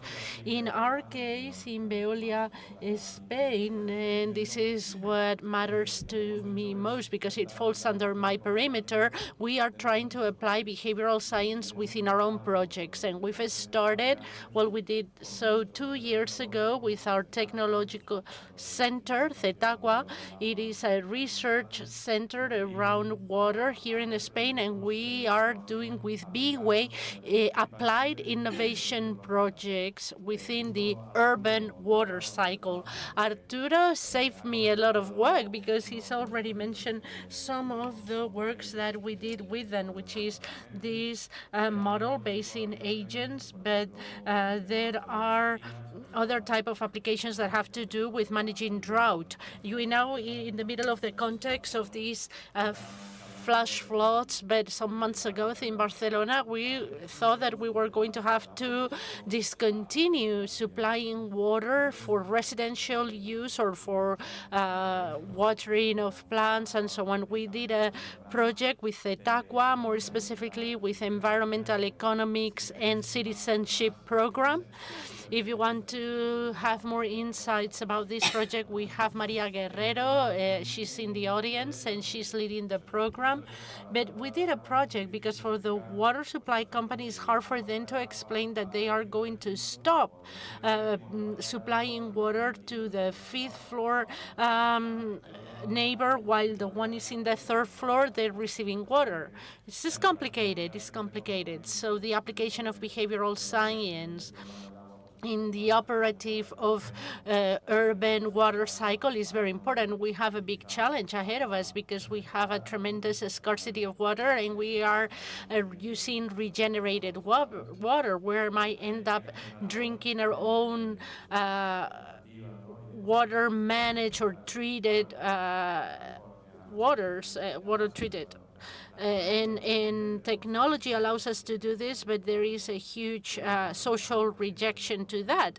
But the application of behavioral science to these type of projects can be extremely relevant for all of us. We've seen that there is very important applications in innovative projects in many different corporations, and that's very interesting because these are the first projects, but we're seeing some advances of Jago and steps that are taken at them. And we have here Carl as a guest. She was with us, and she's a service behavioral designer. Can you tell us what's the role that you play so you can explain how you've come to implement this experimental culture in the companies?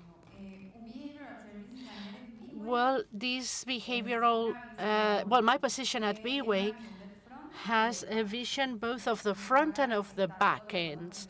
We are in connection with what happens with the customer, but we're also seeing how the organization operates in order to improve customer experience, and we do so with methodologies derived from behavioral sciences.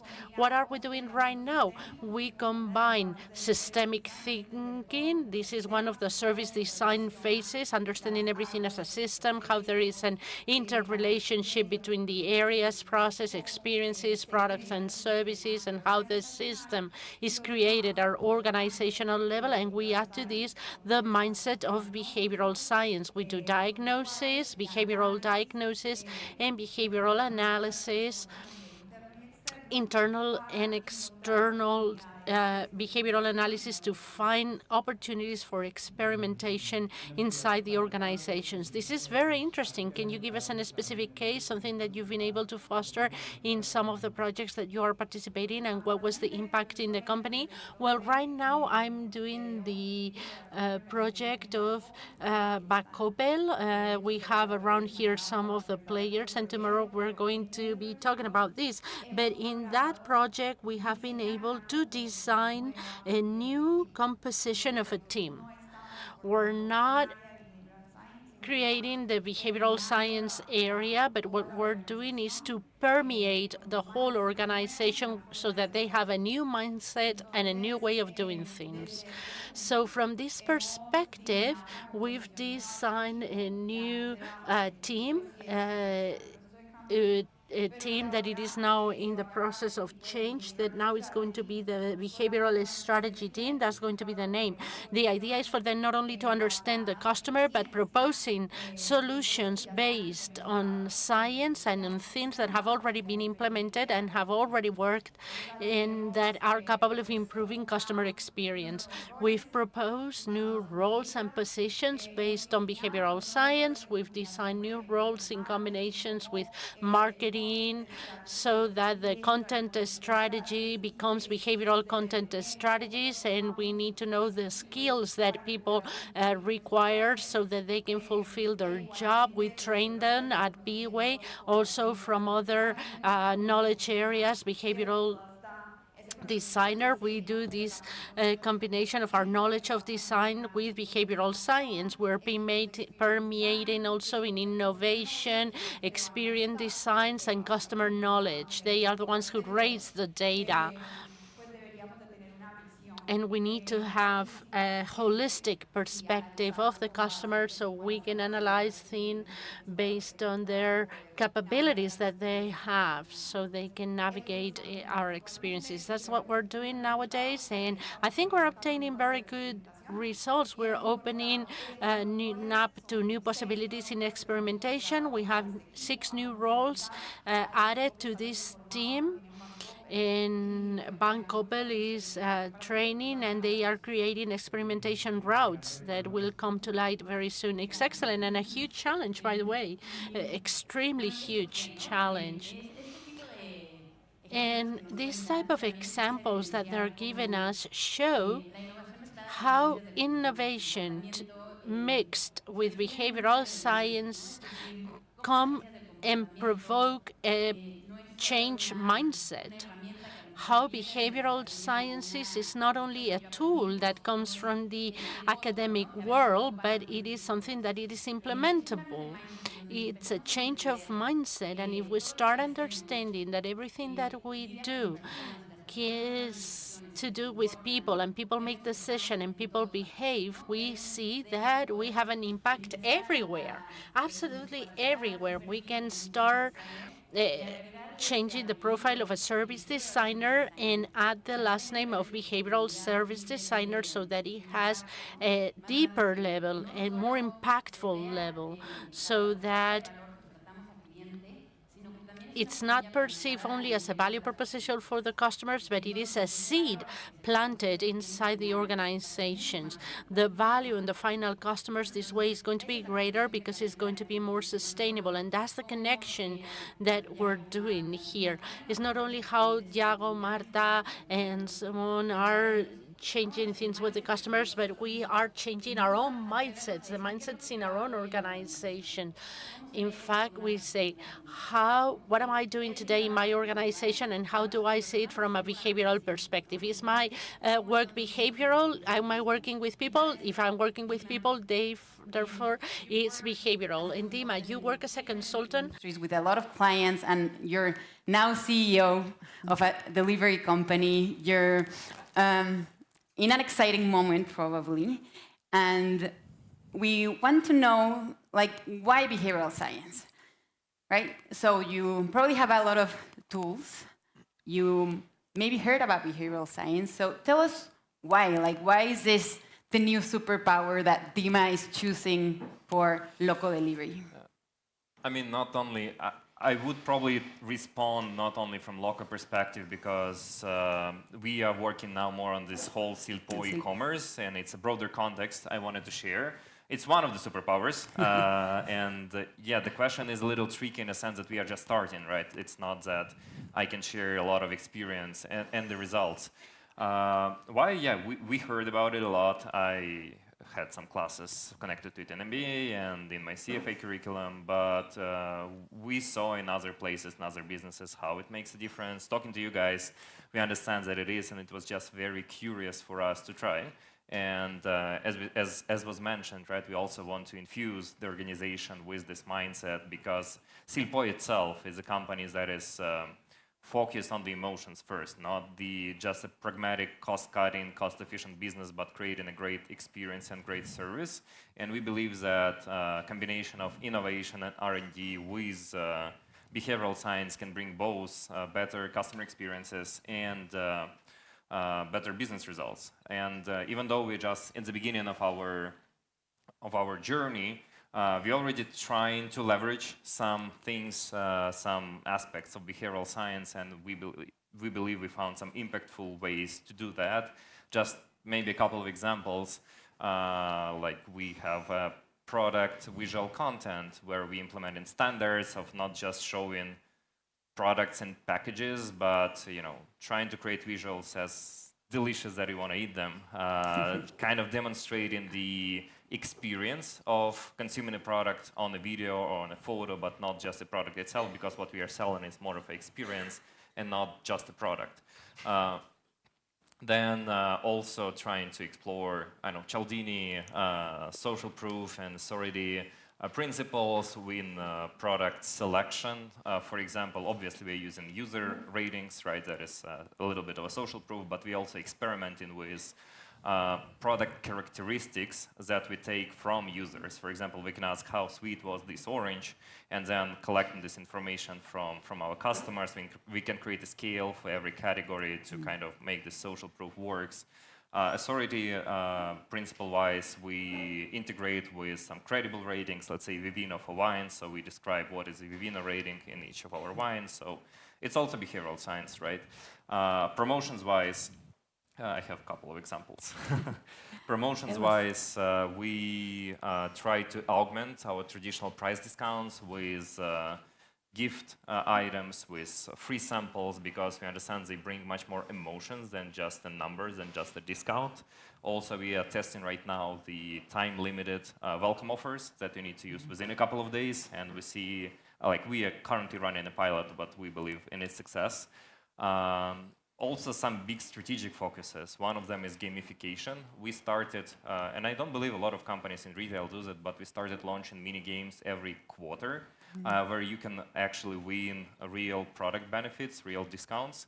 And what we see is that utilization of those offers is much higher when the user actually won it and earned it through the gameplay. So we really like it.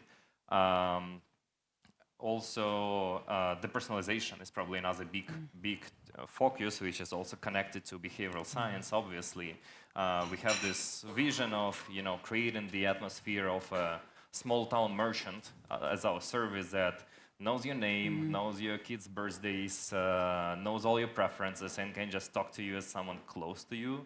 In that sense, we already greeting customer by name. It's a small thing, but we believe it still helps.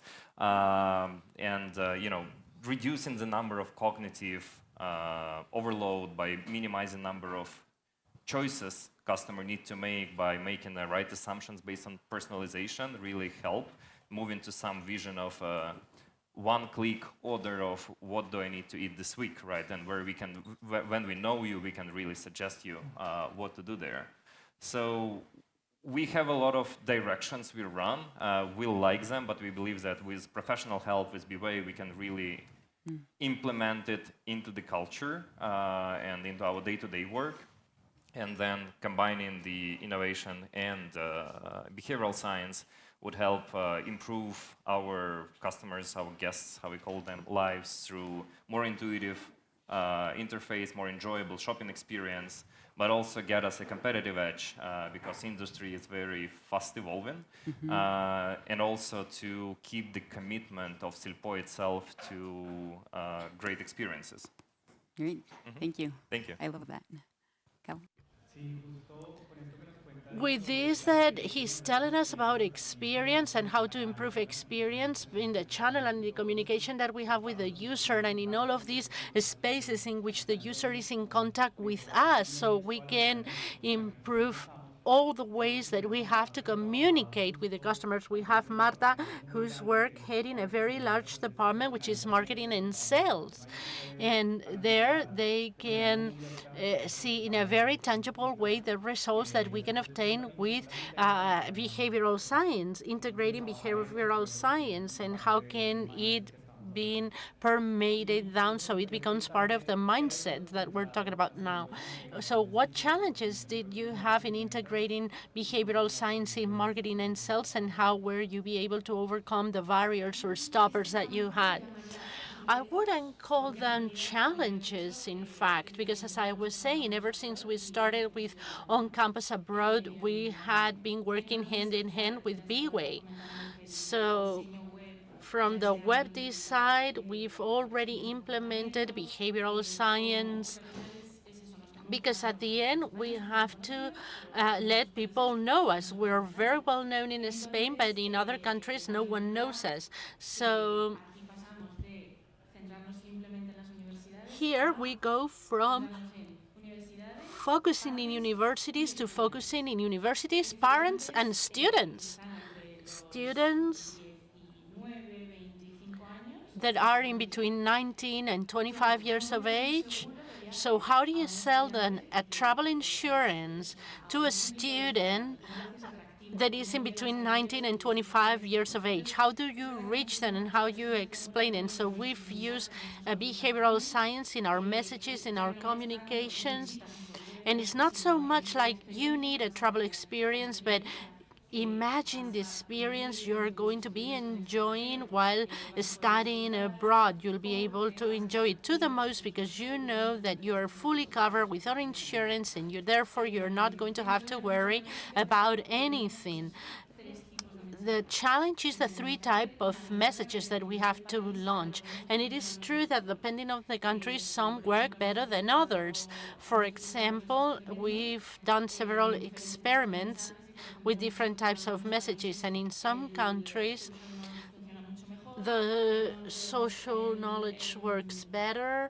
In some others, the present bias work better. So now we are compiling all that information so that we can better target our next communication.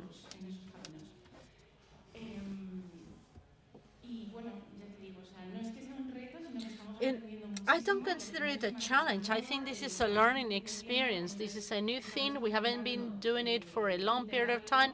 We're trying to integrate things in our day-to-day, not only in our marketing activities, but also on the web, seeing how it works, what are the things that are not working, why people are not contracting the insurance, where do we lose the customers. We're turning everything around. As I said before, we are experimenting and doing changes and learning of every experiment, and this is what I like the most. This encourages me to move forward. Even if we're not having such good results, we know why we're not having such good results, and we're implementing changes so that in the future everyone will know us. Totally. Not everything will happen in a positive way, but at the end, even negative things come with information that will help us to move forward and comes with answers to what do we have to do to change things. And Marta, you're talking about integration process and how people are starting to absorb this new way of doing things. Can you tell us how your team has accepted this behavioral science approach? Thanks to the wonderful team that we have at BeWay working for on campus, we have a communication guideline even. So we've studied fully, and the communications we used to do at the very beginning had nothing to do with what we're doing right now. We're a bit more aware of everything. Of course, you're trying to sell an insurance policy or a product or whatever it is that you're trying to sell. But thanks to these guidelines, we do so in a more conscious way, more aware, and because we have a well-defined target and we know what we want not to achieve, but what we want to test. So I'm going to communicate in this specific way, see how things work, or maybe I'm going to change my communication and I'm going to see which way of communicating is better. And that's what we're doing at the team. Sometimes we're in a mid of a brainstorming session and we say, no, we're not going to be doing these things this way, because Silvia always tells us that always website, always logo. So we are relearning to work in this way. Yeah, that gives you structure and that helps your team. And you have this experience from the on-compel commercialization team or marketing team. Can you tell us how you've permeated this down to your teams and how you've gone in this transformation? I think Marta mentioned something that it's absolutely essential, and all the teams that go through this change of mindset will have to go through this relearning experience in a very clear way. From the moment that we start with the process, we have to give clarity to the people so that they know what they have to stop doing, what they have to change, and what they have to add. And that's a challenge, because you have your tasks and new tasks that you're going to start implementing that are going to be adding value. Well, sometimes it's complicated for things, but you have to understand who's going to be doing this new thing, how do I learn it, and in that sense, BeWay is helping us with all of the training so that these people can be reskilled, and become these behavioral researchers right now with new methodologies, with BeMate, as we said before. So what are the tools that they have to incorporate in this new role that will add efficiencies to their processes, that will add rigor to the knowledge that they already have. And above all, and this is something that we've seen, I've seen it with my students and we've seen it at BeWay, is that sometimes people within the organizations understand that behavioral science, it's, well, they think that it's kind of a manipulation. But when we start giving them the mindset, well, they say customer is important. Of course, customers are important. And we have internal and external customers. But when we are not trying to manipulate customer decisions, but what we're trying to do is to put them at the center and not to give them biased solution that will not bring about any result and that are probably distorting our relationship with the company, their relationship, the customer's relationship with the customer. So it's that change of mindset, this relearning, and we help them in this process so that they can undertake this new role. Lo platicábamos, son pequeños. We said that these are small steps and the small drops of water, then they are put together, they help us to take bigger steps and go farther.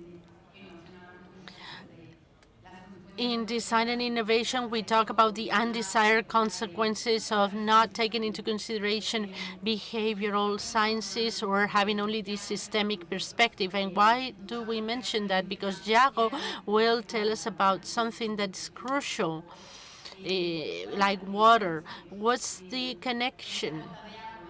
This drop of water, when it grows, it impacts all of us.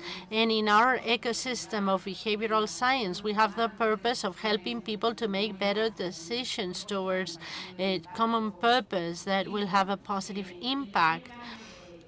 And the small change that Marta is doing is going to have an impact, but if there's no water, no one will be traveling. So how can we all reach an alliance, and how can we all talk the same language of behavioral science, and how can we end up helping one another in this common purpose? So Jago, tell us how behavioral science have started helping you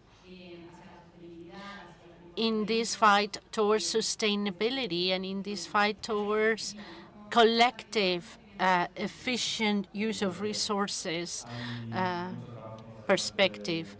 Well, there's clearly room for improvement in the field of sustainability. As Veolia, hopefully one day Veolia at corporate level will start behaving as a behavioral organization and will integrate this culture in the whole process. With regards to environmental consultancy, there are many things that are quite curious from the perspective of how do we behave when thinking about sustainability. I was talking before about water operators, and one of the reaction people have when there is a drought warning is not to consume less water, but to accumulate more water.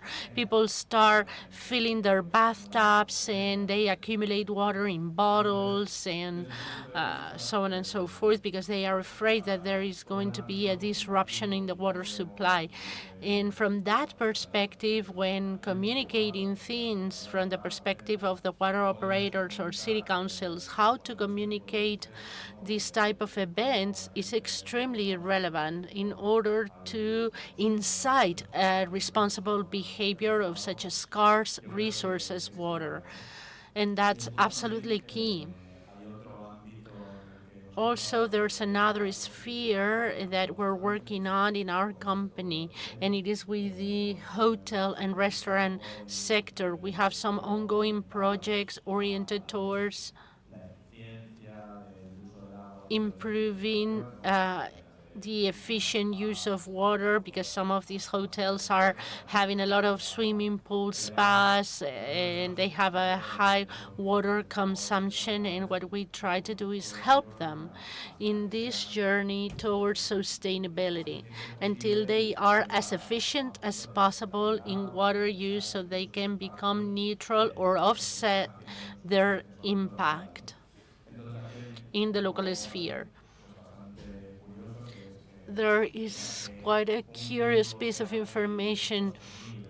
We can have a person that's very sustainable and responsible at home. Let's imagine someone who's always recycling, turning off the lights, brushing their teeth with the water off. But when they get out of home and then we go out on a trip, I don't know if it's a matter of his own behavior, or maybe it's because the infrastructure of the hotel do not give them the right tool to do things correctly. But we stop recycling, we get into the hotel room and we turn on all the lights and we leave them on and we don't care. You could right now, I'm here at the NH Hotel, and I could get in my room after this presentation and open all of the water taps and turn the heat on as much as I can, and no one is going to charge me more at the end, and I could be very bad in terms of my behavior. So we have plenty of room for improvement in terms of how customers behave when they use this type of infrastructure, and how do people who maintain these type of infrastructures or who work in these type of infrastructures, cleaning ladies or gentlemen, how they have also room to improve the sustainability of these type of infrastructures, making them more environmentally friendly. En ese sentido, In this way, at a personal level, what would you start? It's complicated. We are right now working on that, and all the digitization of the digital twins, etc., is something that can be very helpful. Now you coming to a room and having a screen with data where they can well tell you about your behavior, like you're spending this and that. This equals. I know people need like specific examples they can understand. And I think right now we are, well, in the hospitality industry at an early stage. We're focusing more on analyzing the kind of structures to making them more efficient with the technologies available. But we want to introduce behavioral sciences too now, so that they start working with the clients and, well, giving incentives with the environmental behavior of the clients. Thank you. Yes, thank you for telling us that. I think there's too much power from innovation, design. Everything we mentioned, right, is part of what brings us here to the conversation. So thank you for sharing those ideas. I think it's time for Q&A from the audience.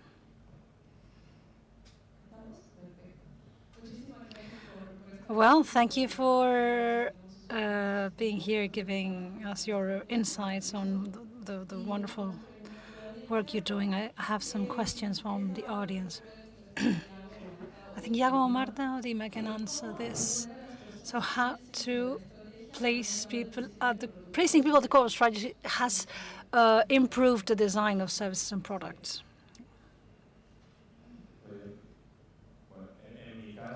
In my case, and I want to start,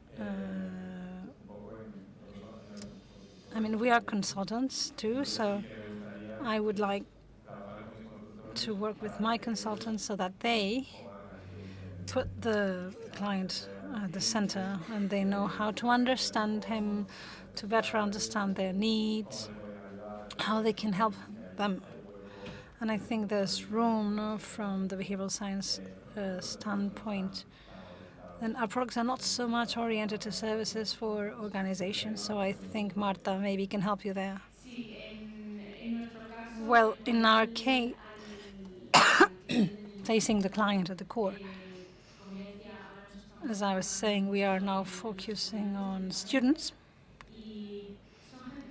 And I mean, it's young people, they talk differently, the communications have to be different. Our web pages has nothing to do, I mean, it's not the typical web page for hiring.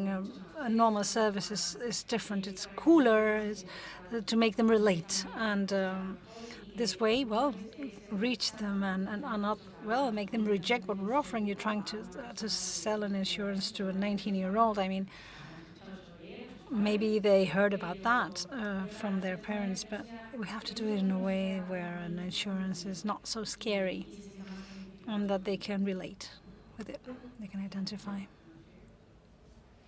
I would want you to repeat the question because Yes. I'm not sure it was, maybe in English would Yes, be I can much do it better. in English, no problem.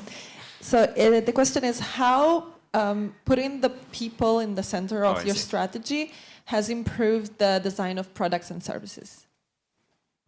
Well, I would say in Silpo itself, it was like that from the beginning. So I wouldn't say how it's improved because it's how it's built. And I think it's led to a lot of decisions, like talking from the whole standpoint of Silpo, that may not sound obvious from business standpoint, but because they have people in the center. For example, every supermarket in Silpo that opens now is unique, has its own unique concept, unique design, unique decorations, which doesn't make sense from standardization standpoint, but it creates this completely different new experiences that people really love, that build the true loyalty to the brand, right? That's because we think not about how to make, I mean, obviously we want to be a profitable business, but it's not the main goal to make more money, but the main goal how to bring more, how to create a better experience. And it's not cheesy, like it's really like that, Silpo, trust me. For e-commerce as well, we take a lot of experience metrics as a key metrics when we set goals, like net promoter score, like customer satisfaction. And basically, if we do something and we believe it can damage it, we just don't do it. So that also impacts on how we do things, right? And sometimes we try not to take, initiatives and works that will be solely focusing on, improving our business metrics, but more on what will we do for customer in this specific quarter. So this mindset is in place. We just want to inject more of a behavioral science into it to give ourselves a boost. Thank you. Y última pregunta para Now, last question for Camilla. If I'm going to two in one. In behavioral science, what elements are reinforced or combined with innovation? And also, what's the best example you consider to be innovation with the use of behavioral economics? Okay, next question. Wow. Okay, I've got 0 seconds. Okay, let me think. The way in which both ways of thinking are combined have to do with a collaborative way of doing things. In creating solutions, thinking the solutions with the expertise of different roles. And, well, we must be aligned. In BeWay, we believe that way of thinking, solutions from the expertise of behavioral data scientists or consultant or whatever, and all the profiles we have together may be a great solution for organizational things. And the organization is about doing that, about creating roundtables with multidisciplinary teams to encourage certain tools to foster solutions, depending on the needs in the market.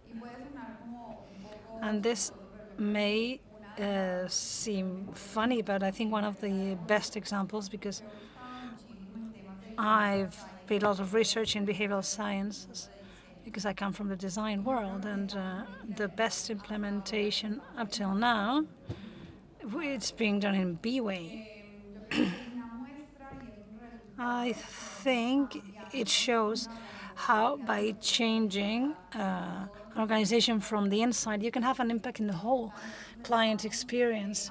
We are aiming at the client experience or the customer experience because it goes, well, the employee experience has an impact on the customer experience. And tomorrow we will be talking about this wonderful project called Behavioral Train Organization. So I leave what's left for that. So thank you all.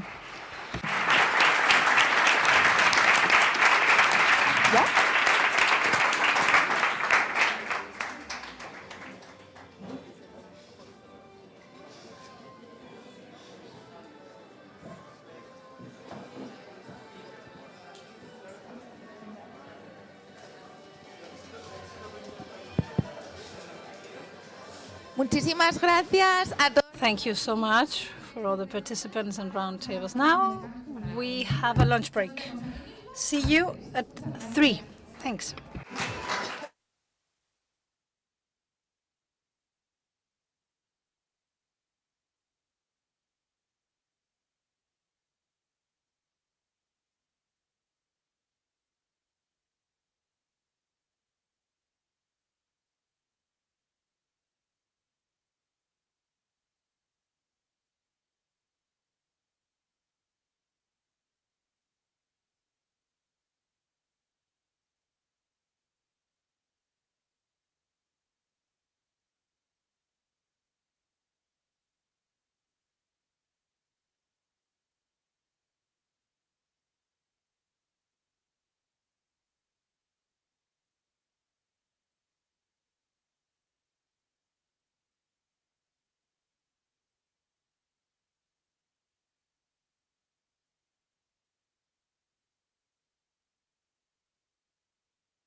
Hola, hola, hola, hola, hola. 1, 2.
Claro.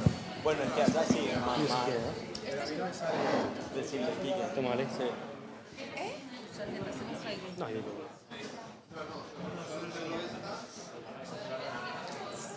Pero qué bella.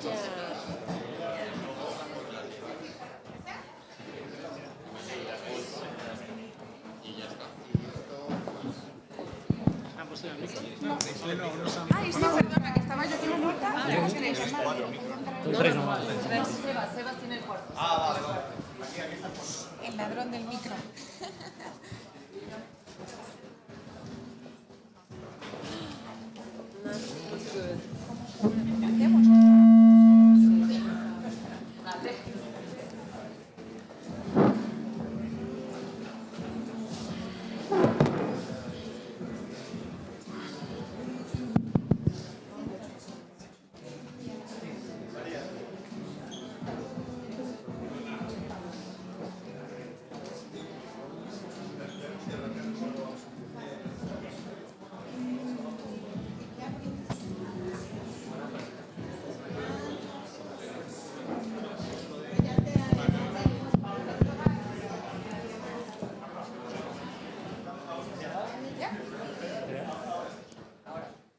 Muy bienvenidos, esperamos que hayáis disfrutado. Welcome. We hope you enjoyed your food.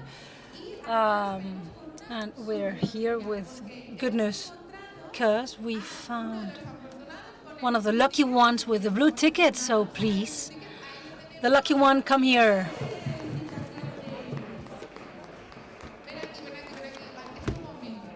Come here. And Alex Paraguay will show you. So please show it so that people can see it's real, it exists. And we're going to give you the book and the signed copy by Richard Thaler, not the signed mug. Thank you. So wonderful to come back to the agenda. As you well know, the behavioral science gives us the tools to connect with our clients at, well, delicate times such as, well, portfolio recovery. So to connect with people and to clients, to make them, help them make better financial choices is a responsibility and it's a success as an entity. And for this we have the roundtable, how to improve the customer experience during the portfolio recovery, moderated by our dear Pablo. So give him a warm applause. Thank you.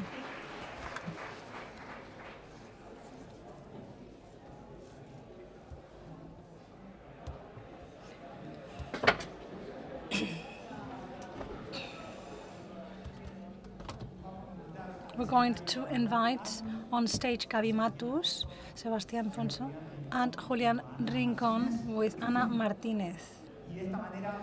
So we'll start this roundtable. I hope you enjoyed lunch. And so the people that are still outside, please come here. And for this roundtable, I would like to propose a journey where we'll start seeing financial institutions not just as institutions focused on figures, on profitability, but also on people. So in a journey, well, in order to achieve financial success and profitability, where they do so through the tools of behavioral sciences to try to understand motivations, desires, and the goals of each person in the different stages throughout their lives. So to answer the question that will be with us during this panel, this roundtable, we have special people with us. They are protagonists of a change in the positioning of the institutions. And the question that we'll try to unveil in this roundtable is how to design portfolio recovery experiences where not only we procure economic goals and profitability, but also where we improve the life quality of our customers. And another question here, so how behavioral sciences, with their impact here, may contribute to the development of financial health. So in order to answer these questions, I have the pleasure today to have with me Gaby Matos. She's a leader on collection in BVA, global level. She has a long trajectory, and if I was to, explain her resume, it will take a long time. So not just a global strategy, but she has been a counselor in the Bureau of Credit in Mexico and independent expert in the auditing committee in Mexico too. So please, a warm applause for Gaby here. Also, I have the honor and the pleasure to introduce Julián Rincón, who's the leader of behavioral economics in Mexico, and I'm glad to say that I count him as a friend. Julián, as of today, runs one of the teams of behavioral sciences that is more relevant in the private sector. So thank you for being with us, Julián.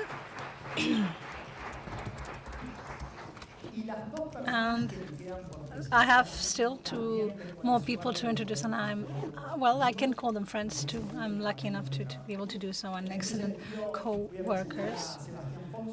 Sebastián Fonso is the Global VP for Strategy and Senior Behavioral Scientist in BeWay.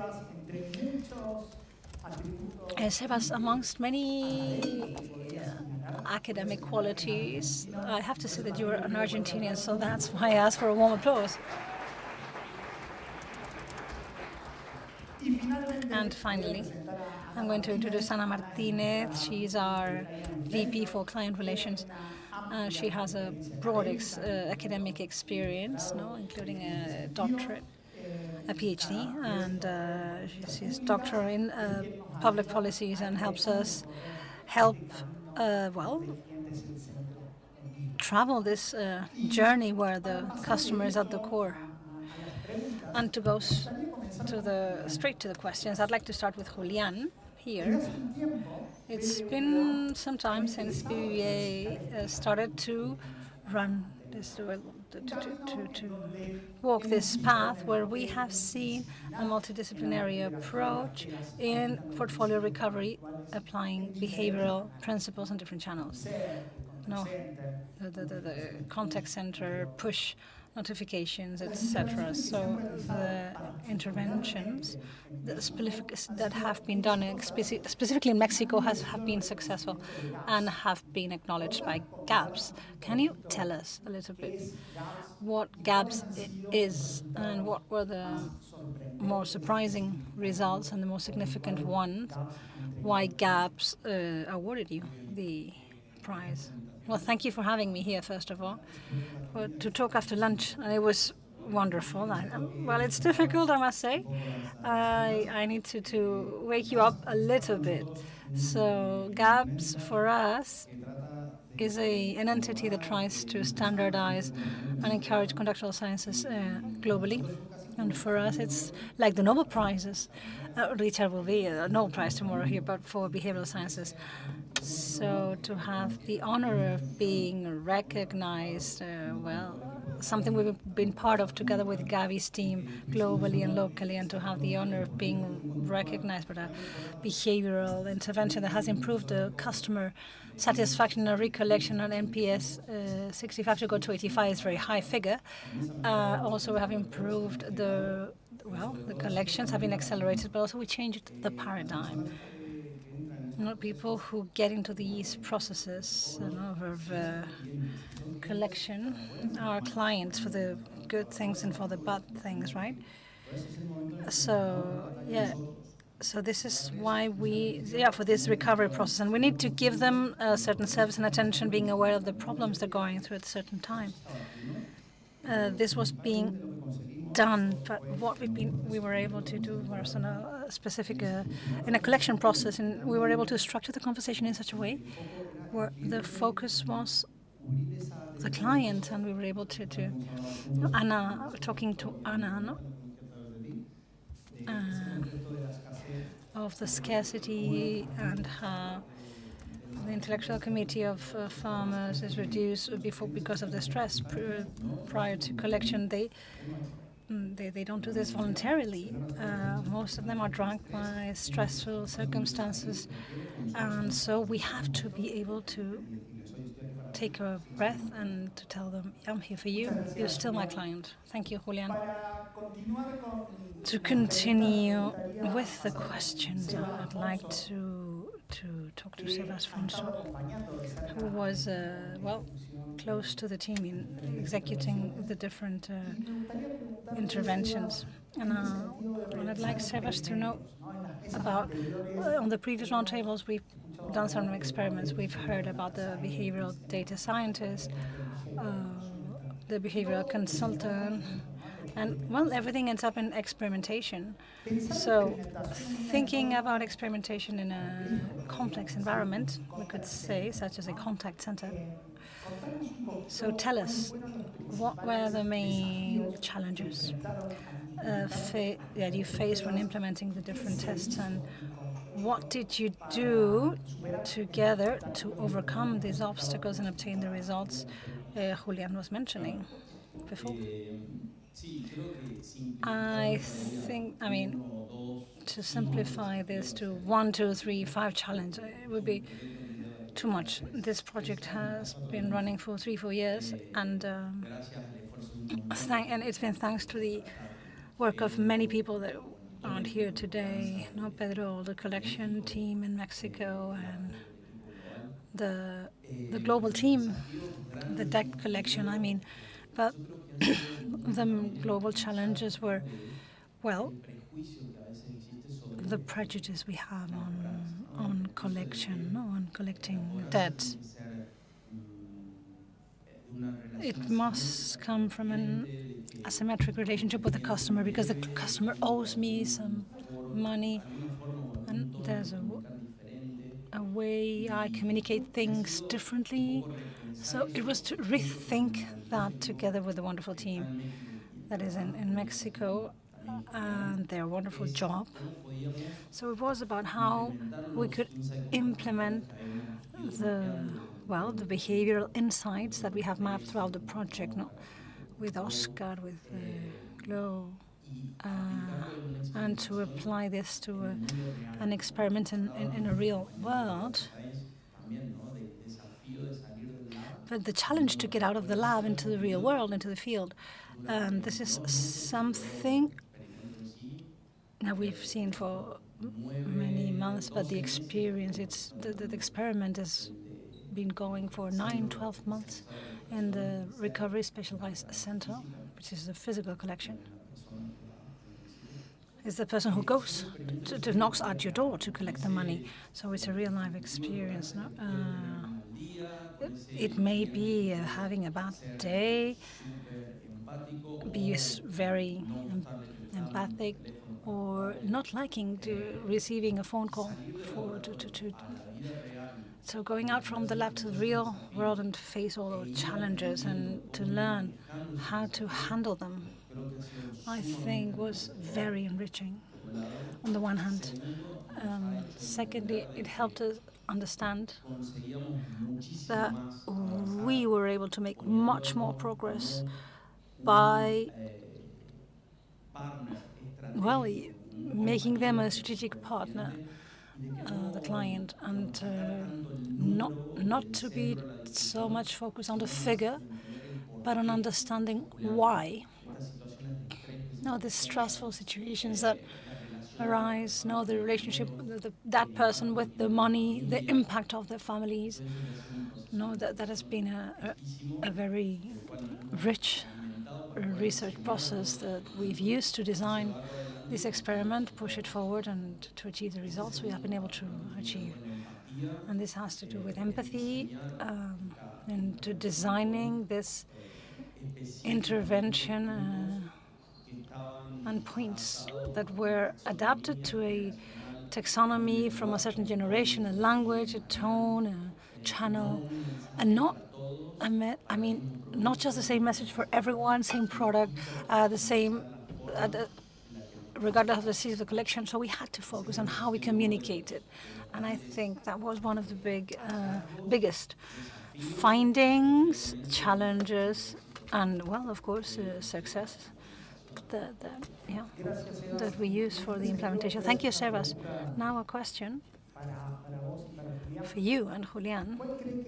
What do you think was the role of the behavioral data scientist, particularly in analyzing these results? I think it would be interesting to mention this, not to connect with the previous roundtables. I think this was critical. It was of the essence. Because we achieved a level of robustness in the analysis. Now, I've been 12 years in behavioral economics, and until this project, I didn't have that level of depth and that level of flexibility to understand, to come out of the experimental lab mindset and to understand this is real life. And in real life, we had to be way more conservative, way more critical,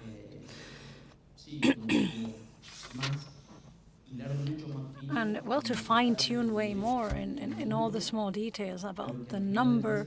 So at the end of the day, we're talking about people here. Something that we strengthened a lot and that created that synergy.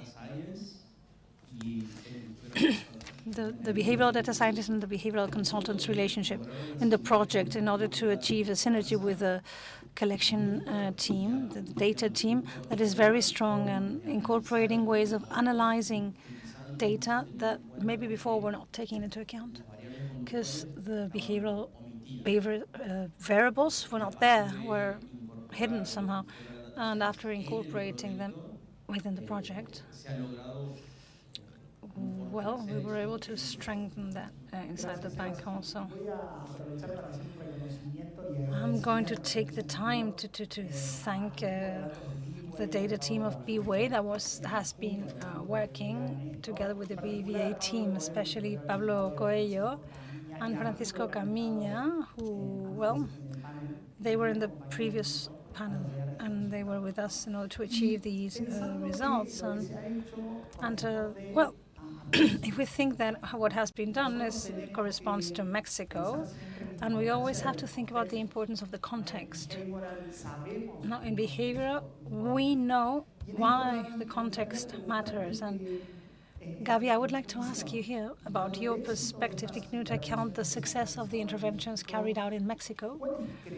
What do you think are the main learning lessons or takeaways that could be replicated in other geographies, and how these strategies can be adapted to the different context? Okay, good afternoon. I think that the good results, I mean, something that has to be applied throughout the group and have to be adapted, because we have, maybe we have different regulations or different characteristics that make us make things different. For example, in Spain, we are more focused, the recovery is more focused on the early stages in the office. So it's a different approach, different data with, I think, or countries where because of the regulation, we cannot contact the client but once.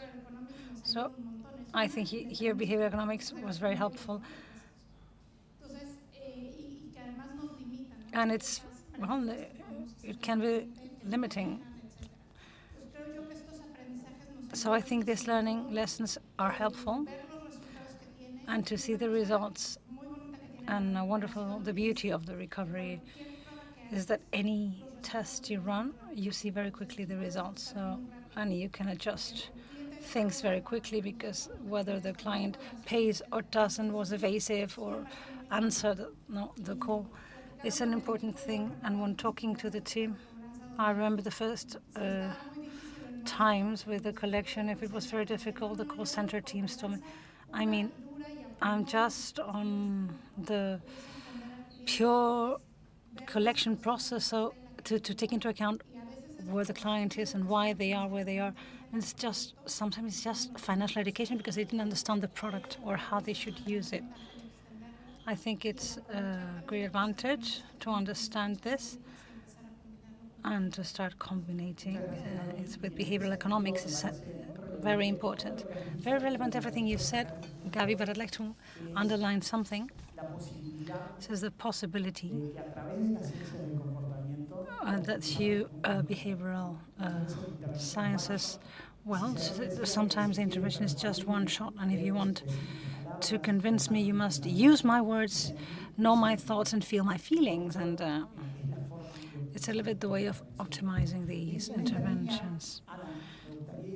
And here I'd like, Anna, to ask you how you believe the financial institutions may scale the strategies based on behavioral sciences to how they may apply it to other interactions with their clients beyond the portfolio recovery, with the goal of improving the financial health, also in line with what Gabi was saying, and client satisfaction, which is what Julian was saying, not just impacting on the recovery, but also in the satisfaction of the people that were touched by this intervention.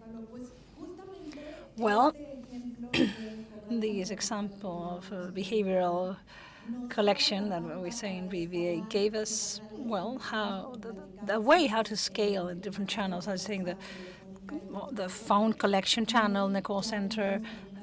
Now we apply it to collection through the digital channel and the door-to-door channel. And I think that the key was the process.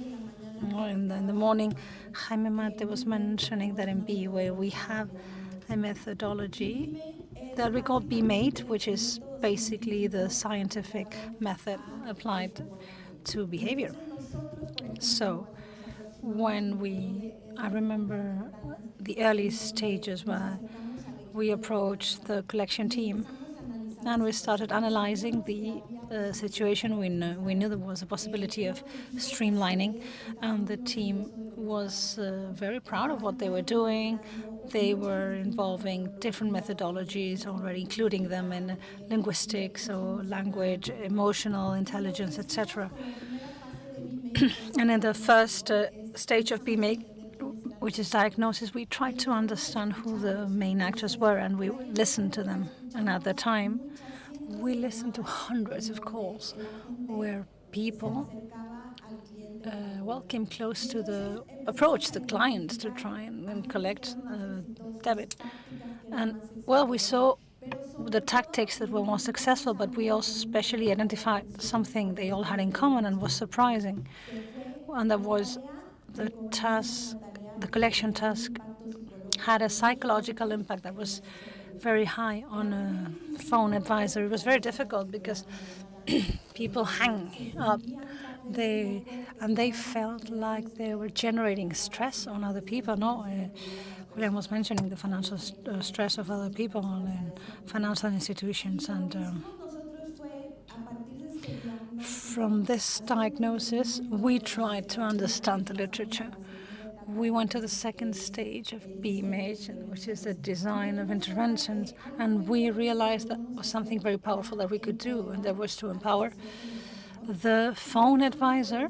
And we started by telling them, you're not just a collector, you're not here to collect money from people. You're here to solve the stress that won't let them sleep at night. No, the problem of every month seeing that they are not able to meet the credit deadline. And if they would tell them, if you are able in this call of helping the person, of having a payment commitment, of prioritizing this payment over others, you will solve a problem for them. So we started to empower them. But it's not enough just to give them an emotional speech. So we designed a solution. And Linnea showed the framework of an important psychologist for behavioral sciences, and it's Robert Cialdini, who has a model of 4 stages in the mind of a person before they make a decision. And we used exactly those 4 stages to develop an empowerment with very specific tools for the advisor so that they could have a more successful call. And as Julian said, and I love that you mentioned it, in spite of it having an important economic impact, but even more important was that they improve the customer satisfaction. And we also measured the satisfaction of the phone advisors, and they felt way better with themselves after this intervention. They were able to understand better the purpose of their job. And that's about understanding that the psychology is very important here. So this is, well, to wrap up what I'm trying to say, I think scaling behavioral sciences entails having a recipe, having a guideline, but also the tools and the ability. We talk about data science, the ability to reconcile with the team that use different methods, and the behavioral consultant becomes very important in evangelizing, preaching why this is important. So we have this package that enables us to understand the problem and how to get to the solution and apply the solution to other geographies, so in collection to other channels, and also to apply this to different problems, such as the hundreds of interventions that have been done in Mexico. And finally, Pablo was asking about why this is important for financial health. And we say that financial health of people will depend on not getting to the point where these collection phone calls take place, but it will involve everything we read. We read hundreds of papers in BeWay. We have a financial health model, and in that model, we insist that people use financial products not as an end, but as a means to solve their needs, the financial needs. So when you focus on developing processes, communication that go towards the why we use a certain products, you help people in making the right choices. The last thing you mentioned,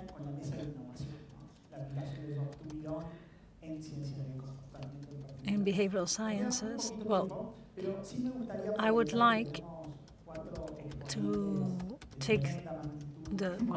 to make the most of these 4 speakers. And in a tweet, if you had to say just one sentence to answer, there's an Argentinian here. I don't know if he's able to do a short thing. Two of them, actually, yeah. Including for Argentinians. After everything we talked about, what do you think is the future of behavioral sciences in the banking sector and the positive impact that they may have in clients? I'm going to talk about, well, my colleagues in the journey, my the team, we always talk about how can I help in the team, no? Of being a human, of being travel companions for our clients, no, not just seeing them as someone who is generating a business, but a travel companion. Okay, I'll try to keep it short, even if I'm Argentinian. Here, particularly, zooming into the collection process, I think right now we are about to end a different stage, a very disruptive one of another collection process that goes from working on recovery, optimized recovery, to financial health, financial well-being. So to take a person that is in default in a credit bureau to explain them what it entails, and that it's a completely different kind of work. It's the path set by the bank with the radical customer perspective, and to have that at the core, the client at the core all the time. No, this is like walking the dog. It's not it's not behavioral science. This is to put the client at the core and to try to cure their financial health, to make them more healthy. We are surprised by the results we've achieved, and for the next evolution of behavioral science and collection specifically. Thank you, Sebas. That was a short one. That was a treat. It was interesting nonetheless. I'm happy on a personal basis because, recovery is the last thing. No one remembers. The client was a client when he paid, but when he doesn't pay anymore, he's no longer a client, and that is something we are beginning to change. The client is a person who has a relationship with us, with whom the communication is extremely important. So the future is to continue tending the needs of the client. Thank you, Andana. I think that the future of behavioral science in financial institutions goes by creating financial abilities. We all have regrets. Of the young people in the university are regretting their financial decisions. So it's difficult to make financial choices, and we're here to help them make better financial decisions. And there are steps that should be taken, and this is about creating financial skills in people. Thank you. And to wrap up the panel. Adelante. So in order to abide by our schedule, I would like to thank you not only for being here with us, sharing your experiences with us, but being the protagonist of this change that puts customers closer to us. We are not thinking anymore about transactional relationships, but we are thinking in terms of the relationship that we have with them. And all the things that you've explained means that things are not like this yet, but we are working to generate the change that we are all wishing for. Big round of applause. Thank you.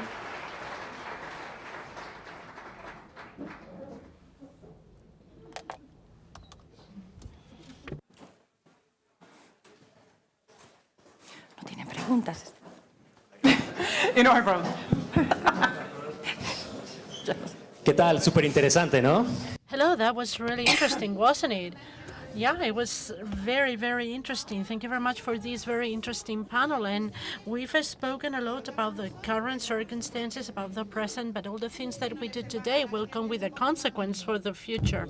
What will come in the future for behavioral science? So now we're going to have a panel of the future of applied behavioral science.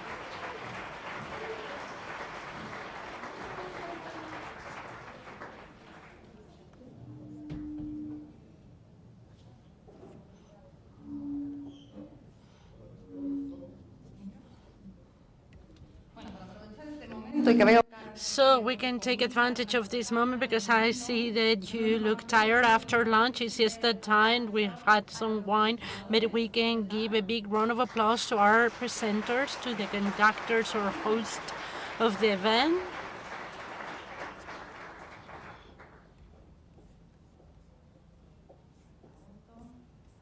We're missing Otto and Marta.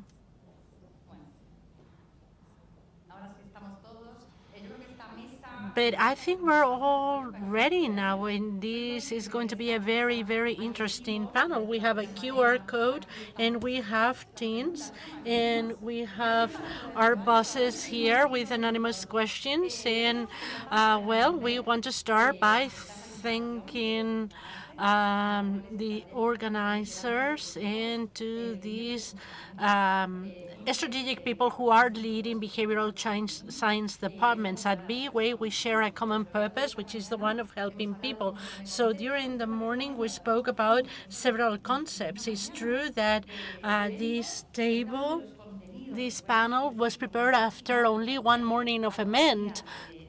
The contents that we could have after 2 full days, I'm sure that they will be much more significant and relevant and probably will come with many questions. Last year, and with this, I'm going to give the floor to Calypsa because she took the lead in Mexico, and we have many colleagues, friends, and customers from Mexico where we had the first summit there. And Calypsa will be leading this. Yes, it is a great pleasure. It is the first time we invite these people to share the scenario with us.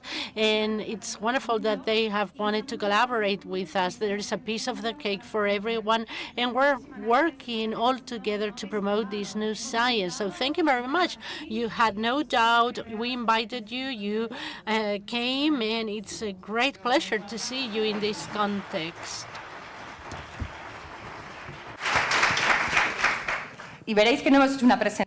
And you'll see that we haven't done a presentation for 2 reasons. First is because I'm going to mispronounce your last name, Otto. I don't want to do it.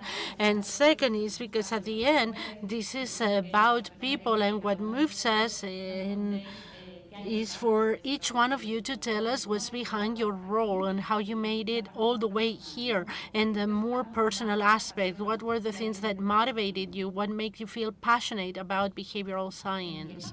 Who wants to take the floor?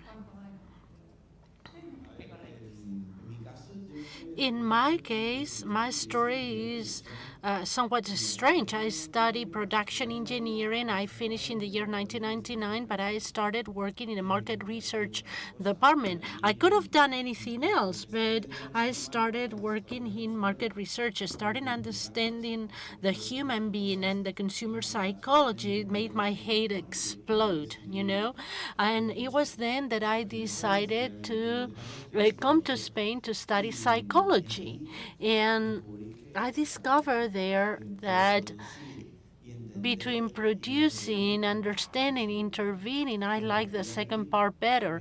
And that was the first time that my mind exploded when understanding that. And then came the understanding of the emotional part, the things that cannot be verbalized, that are more primitive, these aspects that are not so conscious. And that was my second objective, trying to understand the most primary parts of the human being. And then in 2011, I read Kahneman books that I think that we've all read or tried to read, because most of the people say they read it, but they've only gone through a couple of chapters. But it was like the third time that my head fully exploded, and that's where I try to understand human being better.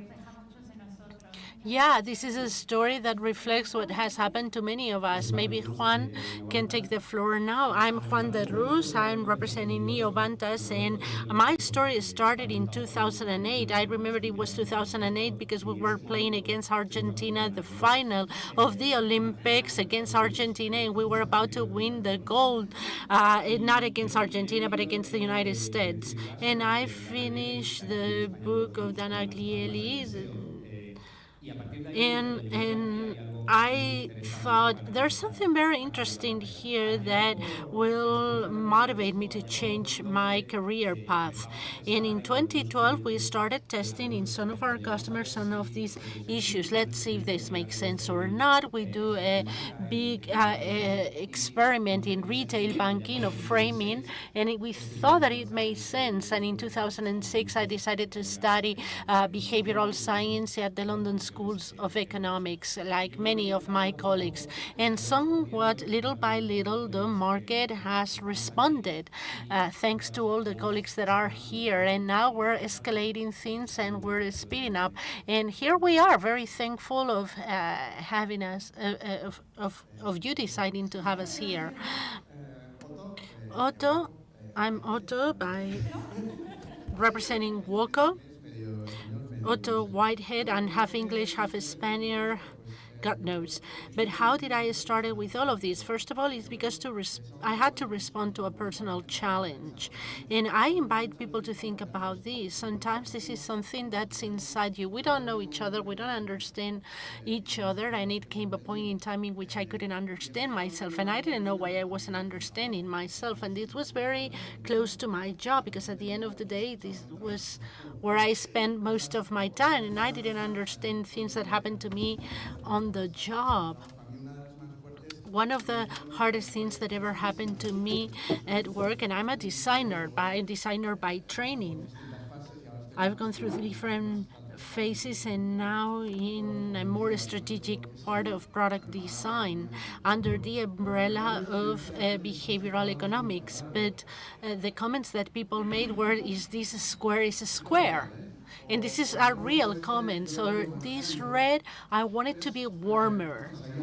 So there was something there that I wanted to investigate. It helped me, and it did help me, and behavioral economics helped me to think the way I think and to understand things the way I understand it, and it is fantastic. And if I can use it with people that I like, I can do it on a daily basis in all spheres.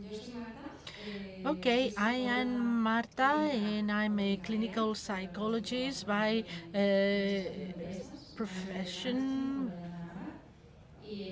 or in management or in business analytics. I've been for the past 3 years working and leading projects in Alvarez and Marsal, and I'm going to explain what Alvarez and Marsal does here more than my personal story, because at the end of the day, these are some decisions that you make in life, and they finish when they have to finish.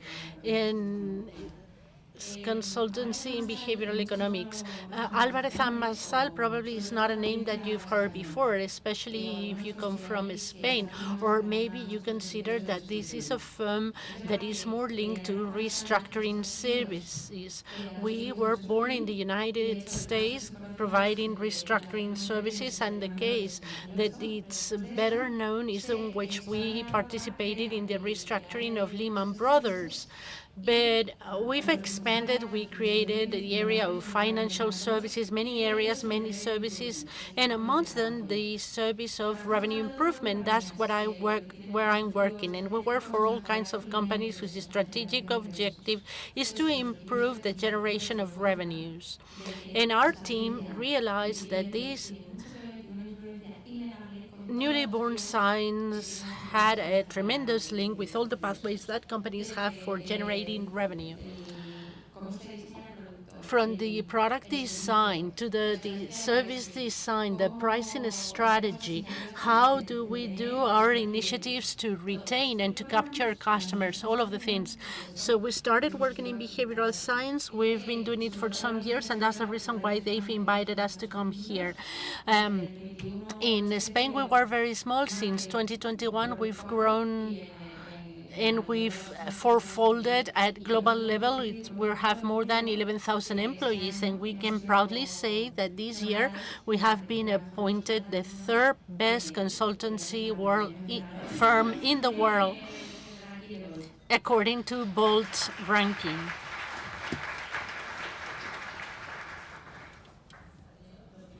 I'm the only one missing. First of all, thank you very much, and thank you, BeWay, for inviting us to participate in this panel and other panels. I believe that this is a very interesting summit that will help us to better know behavioral science. In our case, things are a little bit different. For the past 20 years, I've been doing projects in consultancy, but related with the customers, how we're capable of understanding our customers, how to transform the relational model with our customers, and how to apply or to grow our customers' practice or our customers' business. And we do it from different perspectives. I'm taking the lead of this department in this geography, and some years ago we started hearing the noise of behavioral science, all the studies that were being done, understanding how people react and why. We thought that it could be helpful for the business, and we realized that this was amazing how these behavioral science disciplines could help us to understand our customers, but above all, how it could help us to better meet their needs and to manage them in a more efficient way. At that time, we realized that we needed to do something. For us, behavioral was not an isolated practice, but it was a complement that was very interesting and very powerful for customer management. And there, we set a challenge for ourselves. We wanted to know how, in a holistic manner, apply behavior and science in our business, and how to, in a customized way, better manage our relationship with the customers applying behavioral science. So we created a team. This is not a department, it's a team with a multidisciplinary profiles of the different areas of Accenture. We had people from strategy, data, technology, different areas, but we have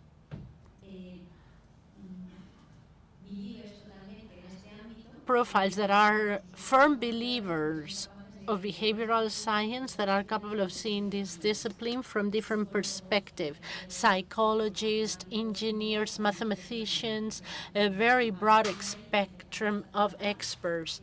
So we started working, as some colleagues said, not only in approach, but in how to train and on the different types of initiatives or possible approach just to make the most of this science. And all the virtues of behavioral science are relevant, but once you understand it and once your strategy is clear, how to escalate things, how to permeate it to all of our employees, and how our relationship with the customers go up to a new level. And for that, behavioral science are fundamental. And now we give the floor to Gonzalo. I'm here to talk about me, kind of, and I got interested in behavioral science because I have always been interested in human behavior, to such an extent that if I have an issue with my partners, with Lucia, she looks at me in the eyes and she says, "Can you go back to our conversation?" Because all of a sudden I realized that I'm listening to someone else's conversation. I try to avoid it, but I cannot do it, and I have to answer, "Lucy, I'm sorry, I cannot do it. I have to continue on listening to this conversation." I'm an economist by training. I specialize in financial markets, but I got to behavioral economy for an exam that was done in finances that have to do with behavioral finances. And there I thought, ooh, there's something related with the actual behavior and not how these people that are normally called homo economicus, how they behave, because I don't know of a person who behaves like classical behavioral science says that they're going to behave. So we created a company, Lucy, myself, with Carlos Casanova and Carlos Raposo, and we started working on behavioral economics. What you all highlight in all of your answers is the human part. You're all talking about teams, customers, whatever, but at the end of the day, we're all talking about people. And Sutherland says the next revolution is won't be technological, but it will be psychological. However, when companies think about tomorrow, sometimes they're thinking about only the new technologies that are to come, and they're leaving aside the psychological part. How can we convince companies that behavioral is going to be an essential, indispensable part of their future? So we can start with you, Gonzalo. Being a technological user but not a technical freak, and I'm sure that Juan and others can give you a better perspective of this, but I think what matters here is that the technology that's being created, the new technologies, the use of AI and other technologies that are becoming more fashionable now, crypto, blockchain, whatever. Those of us that are going to use this technology at the end, we're humans. And the ones that are designing how the machine is going to interact with us is people, and they're going to have a tremendous impact in our lives, whether we like it or not.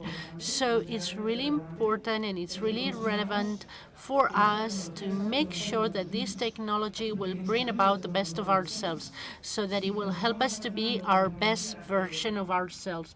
If we have a relationship with technology, let me give an example of a person that I know very well. This person spends many hours talking to ChatGPT. She is a movie and show producer until not so long ago, doing a Bible. You don't know if you know what a Bible is in a production. It's all the information that you're going to use when you're going to build a script and the work that you're going to do. And there's many people involved. And now she asks ChatGPT, please pretend to be a script writer of this age who's done this type of movies, and tell me what would you do to establish the psychological characteristics of this character. And ChatGPT answers with that information. Or for example, she said, ChatGPT, I'm going to tell you my life, but create a character based on my life. And ChatGPT not only does that, but she says, what an interesting and deep life you've had, and you're having serious problems. The impact that we're going to have when having a relationship with a machine that our brain codifies as if it were a conversation with a human being is tremendous. So we need to design this from a behavioral perspective, and behavioral science are going to be key in that sense in the future. Thank you, Gonzalo. I wanted to give you a couple of examples. Since we had a panel about collections, you were talking about a specific case in which we were worried about technology and we forgot about psychology. For example, when banks invested a lot in digital platforms for payments. But you saw the data and you realized that hardly anyone clicked the link to pay while they had spent a lot of money in that platform. When you start analyzing things with conductual or behavioral lenses, you realize that the banks keep on sending you, do not click anywhere, because the bank is never going to send anything to you.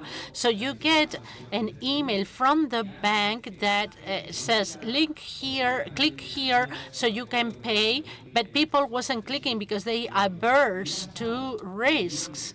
I've spent millions and millions and millions of euros in developing this platform for digital payments, and no one's clicking because I forgot to use my behavioral lenses to analyze uncertainty aversion. And Gonzalo was talking about artificial intelligence, but I wanted to show you a recent case in a project in an airline in which in airlines they are investing in voice bots and artificial intelligence in order to answer our requests. There's a specific case where, again, you spend a whole lot of money, you work on the decision tree, what is the bot going to answer to our customers when the airline loses the passenger's luggage. And no one in that analysis takes into consideration that if I lose my luggage when I'm here in Madrid, I go to the City of Mexico and I lose it at the City of Mexico, versus returning from City of Mexico and the luggage getting lost on the return trip. So if when I lost the luggage at Ciudad de Mexico, they tell you, do not worry because in 48 hours I'm going to compensate you. No, I want a message that is totally different if you lose it on the trip where I'm going on my vacation versus in the return trip. So let's think about all of these things, especially when we are spending millions and millions and millions in the technological part. I'm going to copy Juan and I'm going to use some examples, and I'm going to share you a couple of projects that we've done very recently. One of them, it was for a media outlet, Advanced Media. I can say the name because it is public. And you know, media outlets, everything is technology.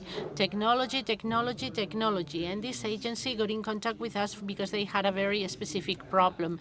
We want to understand what attention means. We live of attention, but really, from a psychological perspective, we do not know. The last mile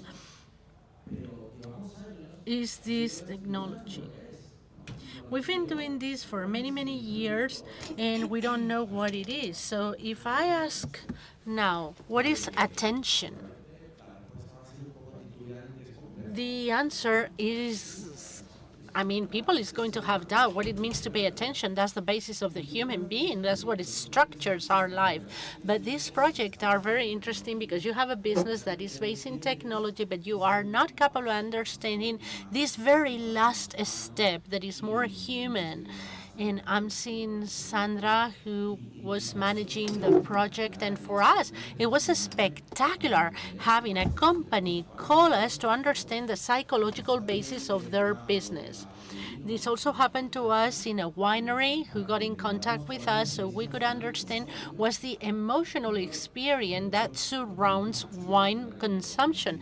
This is a very cool project. Not all of them are exactly the same, but we are getting in contact by a company who wants to understand the psychological implications and emotional implications of their business. And we have to explain to the board of directors what is an emotion. What is an emotion? I'm asking you because it's hard to provide a definition of emotion. And the last example is more recent, where they doing customer simulation. We got a lot of information coming from research, quality information about how customers relate. And with Gen AI, we can have by our side a customer simulation. We can have a chatbot that has been fed with those inputs, with that information, and they can simulate being a customer. It could be, and the customers that are doing these projects are having a serious adaptation project, and it's quite surprising. For the first time in history, you have a customer-centric company. Your customer is right by your side. You can ask them whatever, but they're not using it. They're not using it at all. So there is a very interesting relationship between technology and human being that in which behavioral economics have to play a fundamental role. And we have to be the players impacting this last step, being the bridge between technology and humans. In line with the comments of my colleagues and going back to the question you asked, next revolution is either technological or psychological. I think it's not one or the other, but it's one and the other. They will go hand in hand and they will need one another. As Gonzalo was saying when talking about ChatGPT, because when we talk about technology, we think about state-of-the-art technology, AI, Gen AI, entities that live on their own. But in ChatGPT as an example, ChatGPT is something that's being created by human beings. The architecture of the algorithms have been created by human beings, is going to be consumed by human beings, and the inputs come from humans. So at the end, we convey our biases, processes that are supposed to be working very well on their own, but from the beginning, we are conveying our bias, cognitive bias appropriate to artificial intelligence. So understanding technology without psychology is only understanding a small part of it. You're missing a key part if you don't understand the psychological part of it. And it's true that technology is advancing very fast, and in psychology we still have many things to discover. But psychology will be the remedy to unveil, to use, and to be able to implement things in the real world, implement technological solutions in the real world. And they are not going to exist without the other. In line with what my colleagues were saying, I think what's most relevant is the person behind that need. Our customers, our employees, we must not lose sight of their feelings, their perceptions, and above all, their needs. And to me, technology is living a golden hour that helps us to use it and use it as a leverage to make the rest of the discipline shine. And knowing that the behavioral part is fundamental, the last mile, the experience, for me, the advantage that we have right now and that we didn't have in the past is the possibility of escalating things up, designing personalized, customized experience one by one. Right now, we are capable of predicting, understanding, but above all, activating and managing the bias that impact our customers and employees. Using that information to know how you have to treat them, how you have to support them in the processes, how you can help them to be more at ease in case of uncertainty, helping them to impact more with your product, adapting your product to people's needs. It's going to be important for new technologies, and they have to go hand in hand. We cannot leave aside technology. We cannot leave aside psychology. They have to go hand in hand. At the core will be people, but leveraging on technology. But then we have to manage people, and we have to make sure that you manage them equally, irrespective of how they come to you. And for that, technology is going to be fundamental. But that technology, without that strategy and without the knowledge of your business and your customers, is totally useless. Well, I think everything's been said already. Why am I getting the microphone? But let me say one thing. I'm an engineer, an IT engineer. I said that I was a designer before, but everything is creative, and I like creativity the most. But yesterday I asked ChatGPT. You've heard about it, ChatGPT? And I asked, who are you? It wasn't me, it was a colleague. I was traveling, but I had to send something very urgently, and I asked ChatGPT, who are you? And he gave me info with hey. And ChatGPT said, this is a person, he's been doing this or that, but it wasn't me. So this blows my mind. I don't know about you, but it blows my mind. And I said that I'm an engineer because I wanted to make you think that I'm not against technology. But I challenge some of the things that we're doing. I challenge many things, and the question specifically was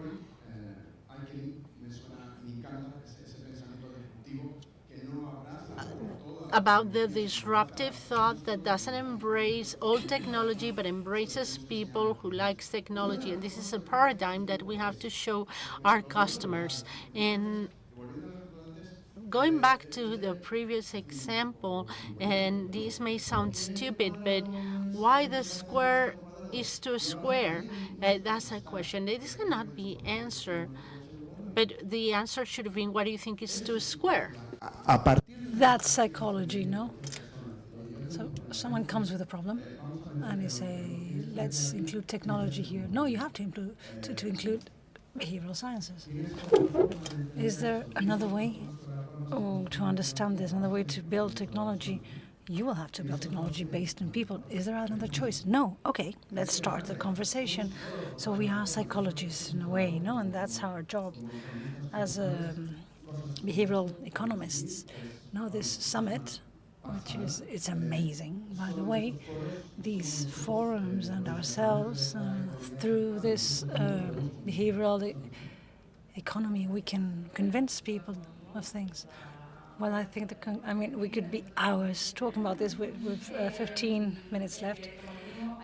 But I mean, this consensus at least, and I put on myself some behavioral classes, and this is about the future behavioral sciences, and Pablo was mentioning before. And I mean, as I don't think that we have Argentinian people here, so we can align about each one for the challenges we see for the future. We've been touching upon different subject matters, and the different panels, from the academic world, the social one, and the world ethics came up. So from those dimensions, what are the main challenges that we're facing? Many challenges. A few, too many, I don't know what to say. The biggest challenge is to be ethical to myself. Because, you are biased to start with, and sometimes you do what you shouldn't. So that's my biggest challenge. For the rest, well, try to make them see this. This is all I can say. How? Well, that's a problem, right? And I have to say this. Every time I talk to someone about this, I can convince them quite quickly. And I am not a salesman. I'm a helpful person. So the fact that someone listens is because we're all human.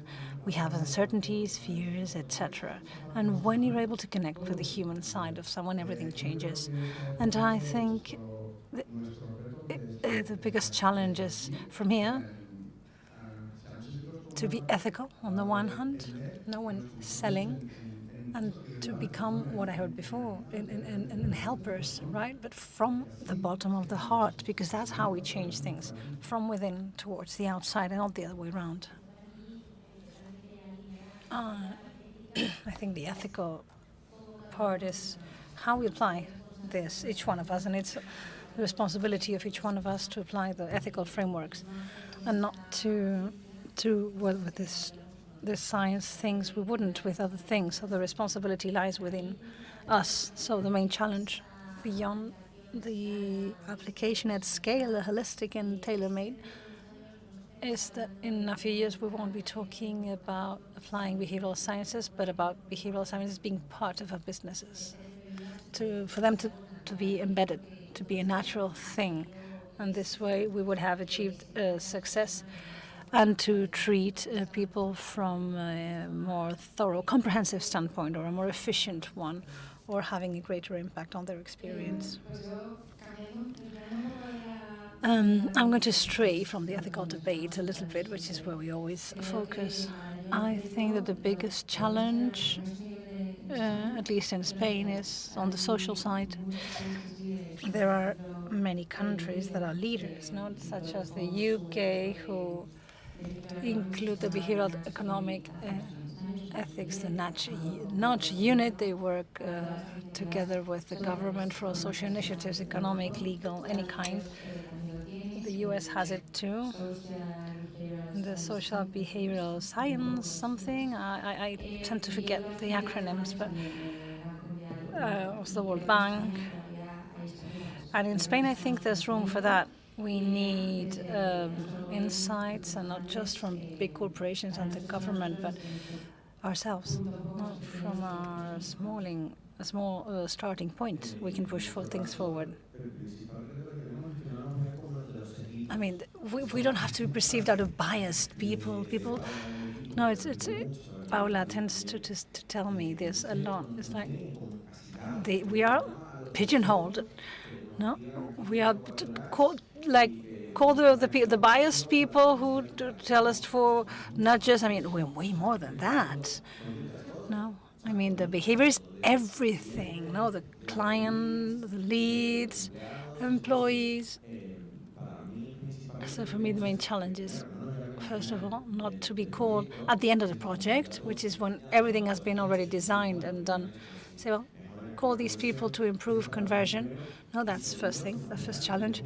And the second one is to be perceived way more strategic than we are, to be embedded in the projects, the businesses, because the behavior is everything. No, well, both as employees and as clients. No, business is about behavior. So the main challenge, I think, is, in my case, is that one. No, not to be perceived as the nudge people or the bias people. I agree with what Alvaro is saying.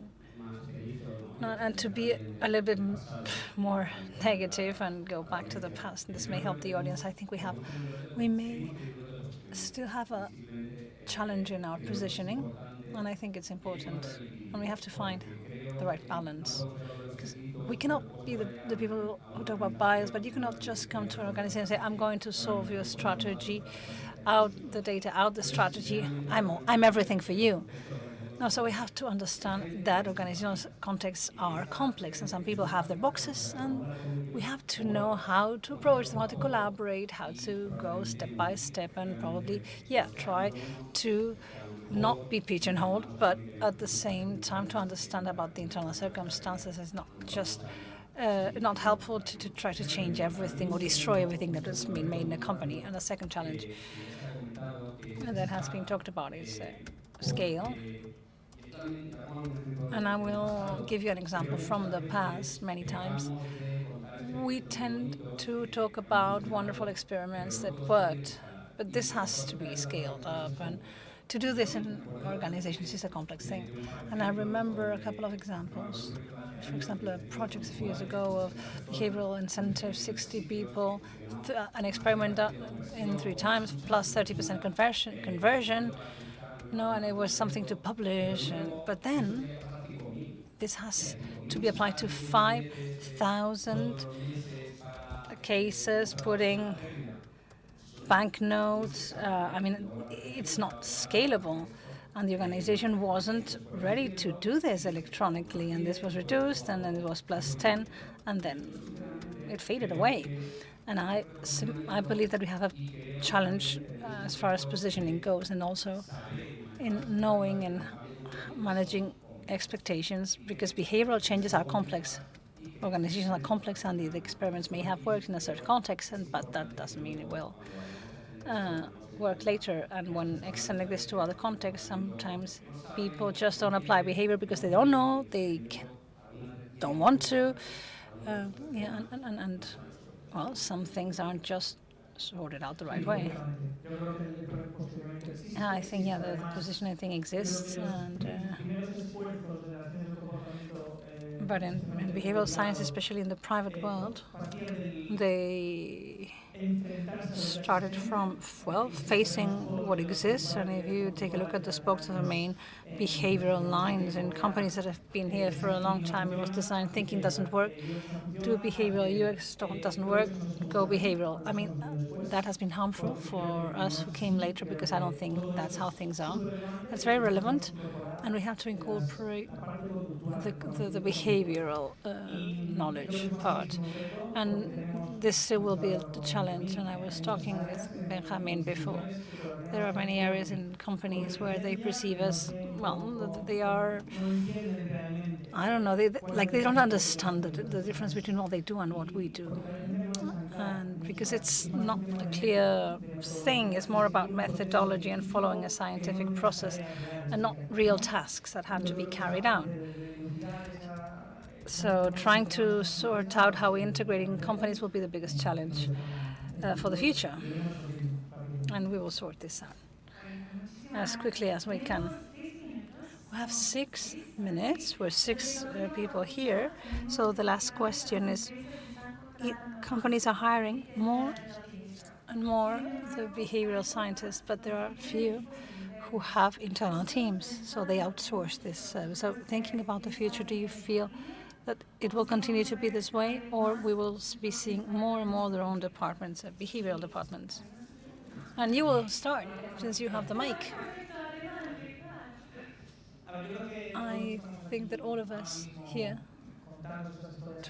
telling you these stories, we do what we can. Applying behavioral sciences in the private and sometimes the public sector and trying to preach, and that is essential because we have to make companies understand, and many here already understand, that if we go to the core, it's about generating, maintaining, and changing behaviors, and if a company does, and that's their end final goal, we must turn that into a factory of behavioral interventions. What does this mean?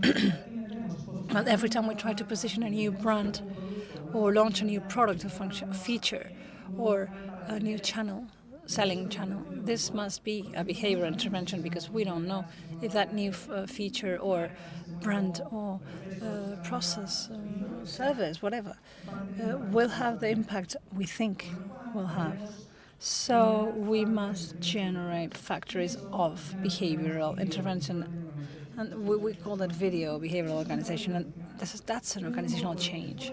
That's what it used to be, the agile change. This is like agile on steroids, and you're going to become a scientist.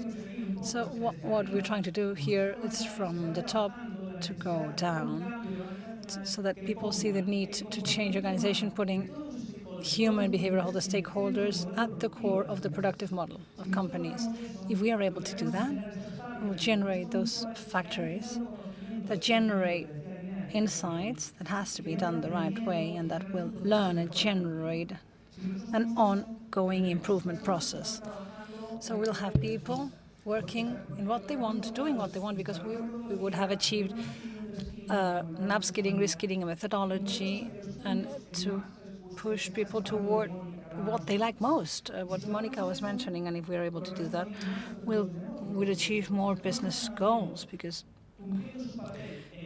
people are fulfilling a role that the data scientist becomes what it's supposed to become. The person that is on design becomes behavioral design. Like if we add the behavior to each position and they become the behavioral peer, we will generate value. And as we do hundreds of experiments, we will improve. For example, in BVA, we have generated in 3 years 500 experiments with New Mexico. If that information is handled the right way, imagine what we'll be able to do in 10, 15, 20 years with the companies that are training. Banco or many other companies we're working with. I think that if it's just on the consultants, it's one new trend. I mean, if companies say, I'm going to hire a consultant for behavioral sciences because it seems cool, I'm going to hire them. But if I don't deeply bet on that, I get the feeling that we won't scale. So I think, I don't think it's the same if they're permanent staff or temporary staff or what's outsourced, because I think we need to have it inside the company, and we're betting on that. So I think that this will happen. I think there aren't many internal departments of the metaverse right now in the organizations, and there were consultancy projects on the metaverse a year ago or a couple of years ago. So I think it was just a trend. And in this case, I hope that there will be project of behavioral science consultancy in big hubs, like many organizations Gonzalo mentioned, internalized behavioral economics. I think that it will happen in time. There will be more departments of behavioral sciences in big companies. I mean, if 20 years ago someone had said that a bank would have a department of behavioral sciences, people would have thought that I was so crazy, using too many TV shows, and nobody would have believed that. But now, we have BVA, and we're just mentioning BVA, but with Banco Santander, with Juan Guerra, I can see you. I can see him working on that. He has his own department. I think this will happen. Of course, it will not be easy. There are big challenges that we already mentioned, but it will eventually take place. Maybe not in 80%, but a relevant percentage of companies will end up having these departments, basically because of the impact and the value they contribute. And I am optimistic here. And I think this will happen in time, yes. Well, I mean, it makes me laugh, no, about the, outsourcing or insourcing. I agree. I think we need to integrate, and it makes sense, and it's something we can see.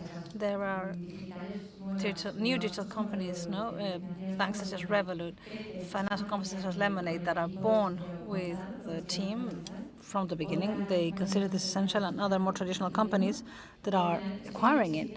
So if you have that filter, I don't know how the structure will be or the connection of the team depending on the company and the industry, but if you have people trained, that gives you the filter for the day-to-day decisions to know how the effect this may have in the business, the process. It's an agility in the decision-making process that someone who is outsourced doesn't have. So you guarantee that lies in your hands, in your decisions every day, which doesn't mean that there will be times, at the strategic times, more complicated when you need to outsource a certain thing, because an expert always comes in handy. And even to set up the teams, you need to outsource some things. I was talking to Juan in Banco Santander, that we collaborated with him to set up the team. So in the end, I do think that we are going to have internal teams, but we will, of course, at some point we will need to outsource. Oh, let's hope not. Let's hope. We run out of time, so I'll be short. Yes, there has to be a hybrid model. And beyond the department that, of course, will give accountability to this discipline, I think it's more about training and dissemination. Or how do we secure for those higher spheres in the companies to be aware of this discipline? And they have, they know what strategy they want to implement. Very quickly, me too. It comes to my mind a very small company, very, very, very small, in a northern town where I come from, and he's a sociologist, he's a CEO, he's a sociologist, so he has his way, he has something, and he says, let's talk about the contract, and it improved. I have the calling. I mean, I feel the need, and in my friends, and they say, hey, the guy with the biases tells me that it comes here, and my kids call me the guy with the biases who talks about biases. I mean, I don't know if I'm the father or if I am completely biased, but I think the small are way smaller than the few big ones. I'm not saying we should go to the big ones, but in this dissemination work, we have the responsibility of doing the thing equally with all of them, big and small. Thank you. I think in the future, if we had to summarize, this is a challenge, it's promising, it's something to be passionate for. It was very interesting. Also, it's clear that there was still a lot of work to be done. And I don't know, the CEO is here. I don't know if we can ask a question. No. Okay, thank you.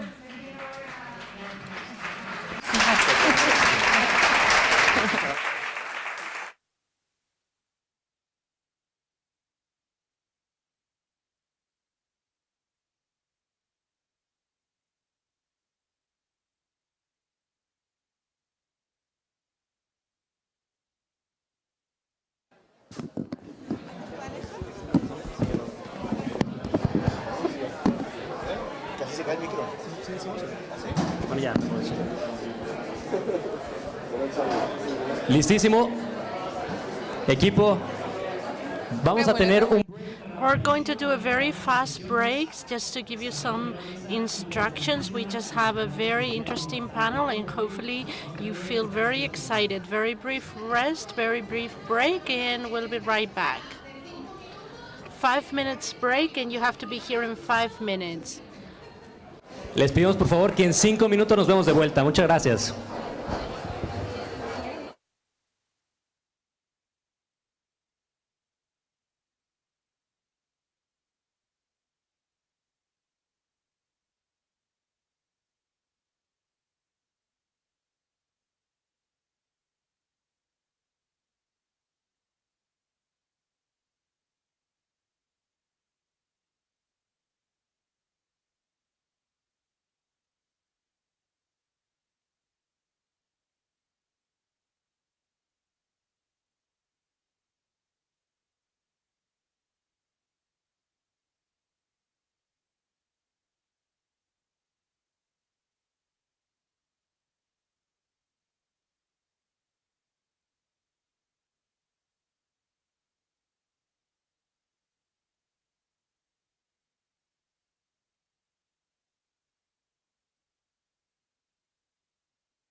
Sí, sí.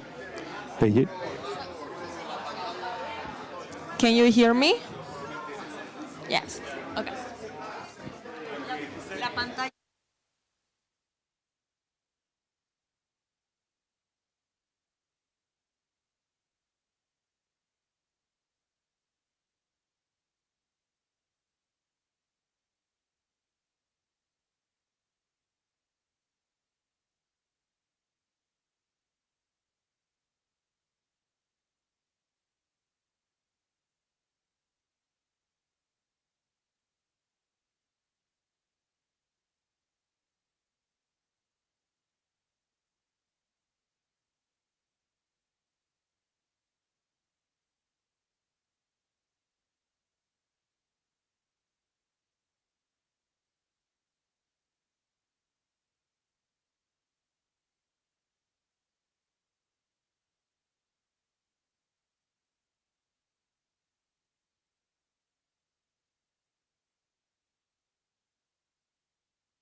Can you hear me?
Are you introducing me?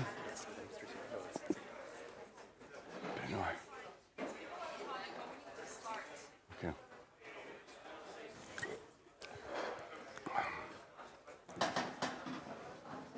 Hello.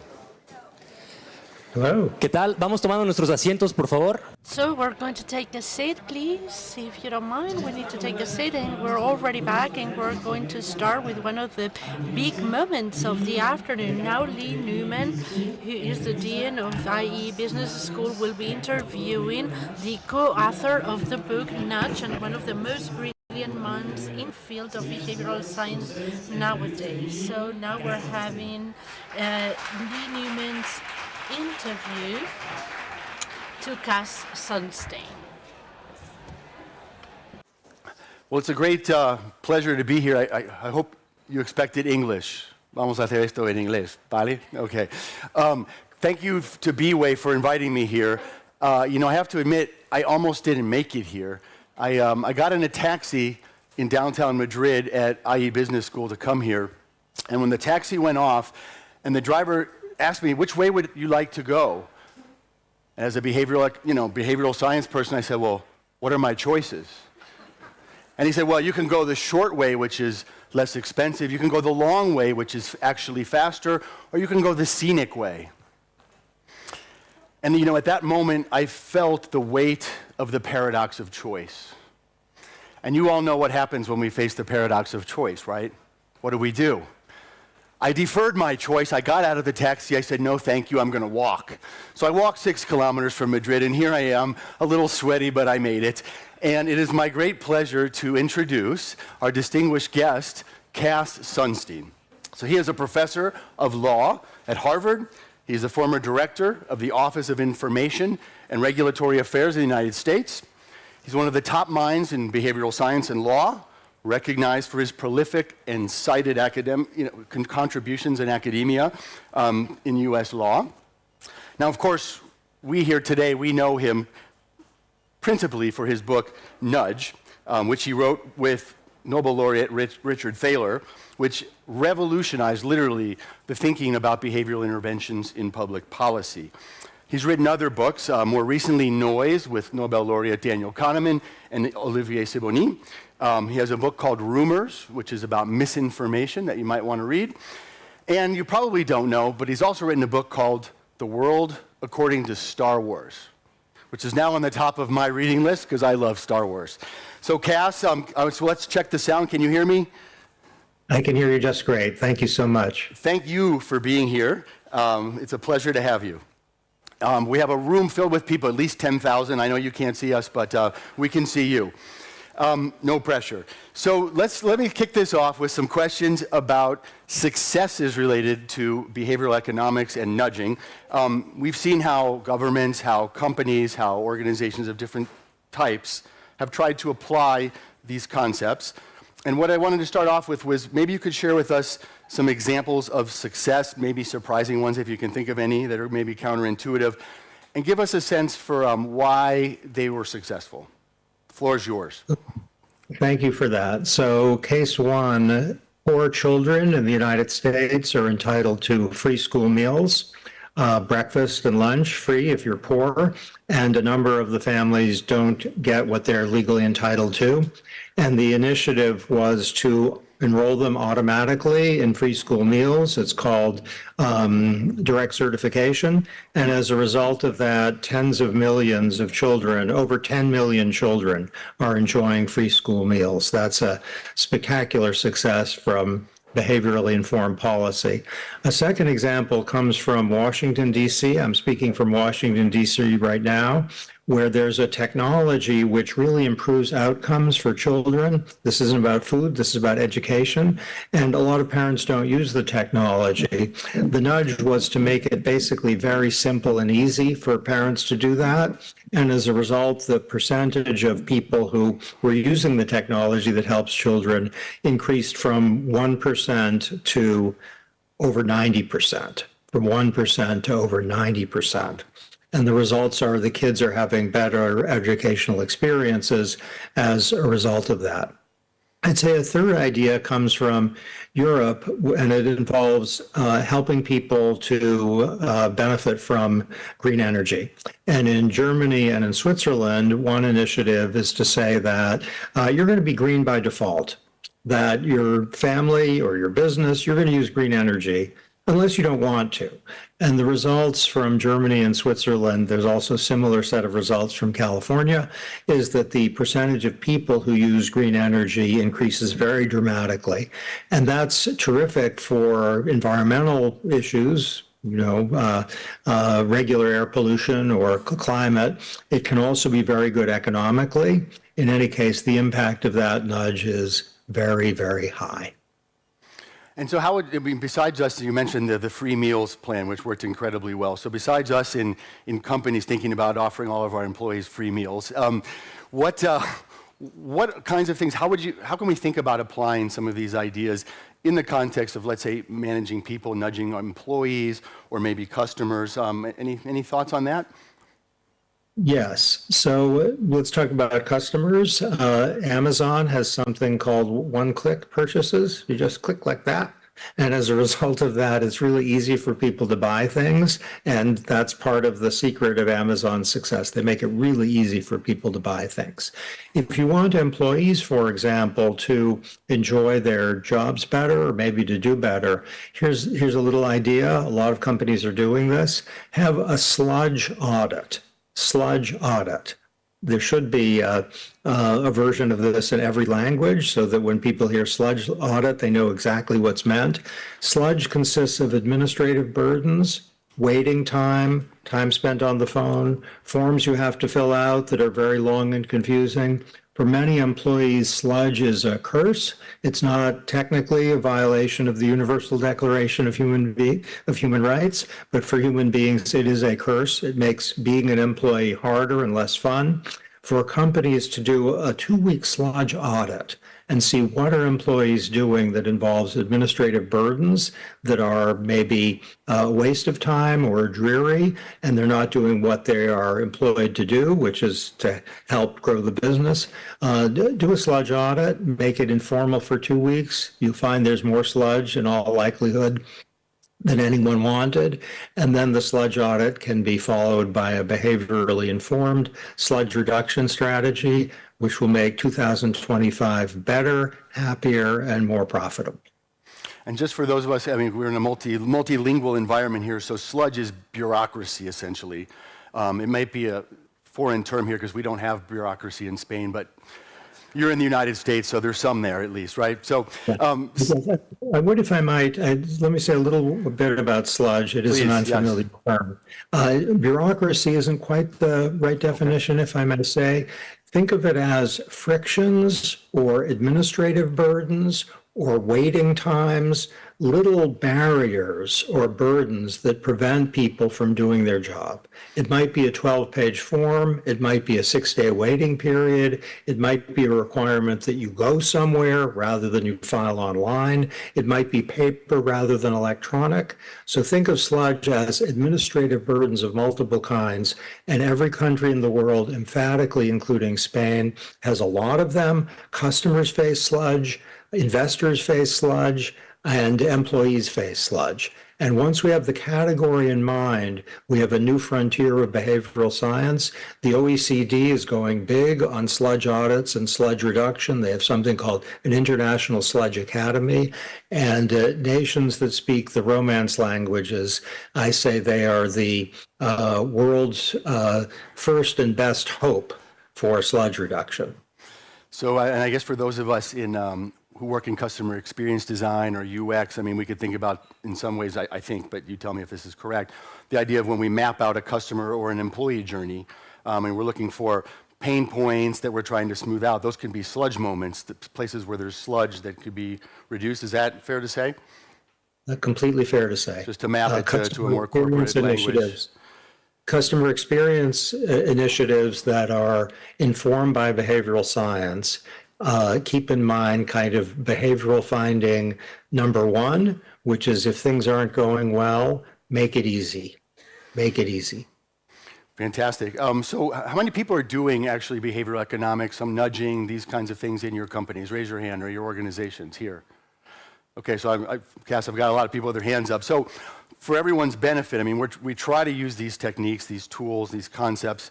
When you think about examples of success, are there secret ingredients, the secret sauce, so to speak, that you could share with us that might help the audience think about the kinds of things they need to think about to make their intervention successful? Completely. So in companies, often making something automatic or the default is a highly successful strategy. So if you make it so that automatically people get a certain benefit or a certain obligation even, unless they don't want it and they have to opt out, the shift from opt-in to opt-out has a big impact. That's number one. Number two is to make things that are a little bit hard a little bit easier. So simplification of a task, simplification of access to something, simplification of entry into something that an employer wants employees to do or that a company wants customers to do. Just make it simpler and then that'll be a lot better. There's a large company, I'm not going to mention its name, a large international company that's used behavioral science for its own goals, which include both economic growth and public health. And it's found automaticity and simplification to be magically successful in transforming the company in the direction that's sought. A third thing to do is to use information in a way that's simple and consists of reminders. So reminders are a little bit of the overlooked behavioral strategy. And the reason reminders, it seems so simple, work is they overcome a few problems that human beings face just because we're human. One is limited attention. A reminder overcomes limited attention. And another is unrealistic optimism, where people suffer or benefit from unrealistic optimism. A reminder which says you haven't done this yet, you maybe want to do this now. A reminder which says this task is due Friday, maybe you should get started on it now. That can pay big dividends. And the reason reminders are so good is not only they're effective, but they're very inexpensive. Great. Well, thank you for that. Now, let me flip this a little bit. So you mentioned, we talked a little bit about successes. You and Thaler wrote this book. Kahneman's work got popularized at this point, maybe 15 more years ago. Kicked off a big wave. You almost might say there was a bit of hype. And we know that there's been some failures. Part of the, let's say, the effect of kicking this off was you have the UK government and Cameron kicking off a unit. Obama administration had a social and behavior science team, right? But there are stories of failures, and I'm wondering if you could share with us maybe what would for you the most notable failures that we might learn the most from understanding. Okay, so here's my favorite failures. I think failures are successes, by the way, because then you know more. You know what doesn't work. My favorite is that there was an academic article a number of years ago that said if people sign a form at the beginning rather than at the end, they're more likely to be truthful. So if you're filing a form, let's say, for taxes and you sign at the beginning, then you're less likely to cheat. And this has very broad implications. It seems like a very simple nudge. Just have people sign early rather than at the end. There was data actually from the UK I learned about that suggested this didn't work. They tried it, it failed, didn't work at all. And I actually was interested when I worked in the US government in engaging with some of my colleagues in government of using this. And people were reluctant because they weren't sure the data was good, and they were completely right. That was a failure. It's intuitive that it would work. The data it's not clear what the original data's problem was. It may have been actually fraud, but in any case, it was bad data, and that's an instructive failure. So in this case, is it fair to say that there was some research, potentially not great research, suggesting that this might work, and then it got put into application in the real world and failed, didn't work? So what's the takeaway there? That maybe doing small tests based on ideas and checking them first before you roll out larger interventions? Exactly. So there are some nudges that have a massive effect. typically shifting from opt-in to opt-out has a big effect. In one analysis, it increases participation on average by 26%. That's really good. If you give people information, or if you change the architecture of a situation in some way that seems promising, intuition suggests it's promising, test it, pilot it, and see if it works. So I'll tell you a story. I worked with people from Silicon Valley on some of this stuff, and I talked to them about cost-benefit analysis and its importance, and they said, we don't do cost-benefit analysis. And I almost fainted. I was amazed. You don't do cost-benefit analysis in Silicon Valley? How can you not do cost-benefit analysis? And they said, we can't. We don't know the costs and benefits. So I asked, what do you do? How do you, market things? And they said, oh, it's simple. We test. We test. And that testing, it can be, if you don't have the data that you're clear on, you're hopeful, then you have a little test. Sludge reduction, by the way, taking away administrative burdens and making things easy is almost certainly going to work. The magnitude of the effect we don't know. The likelihood of the effect is very, very high.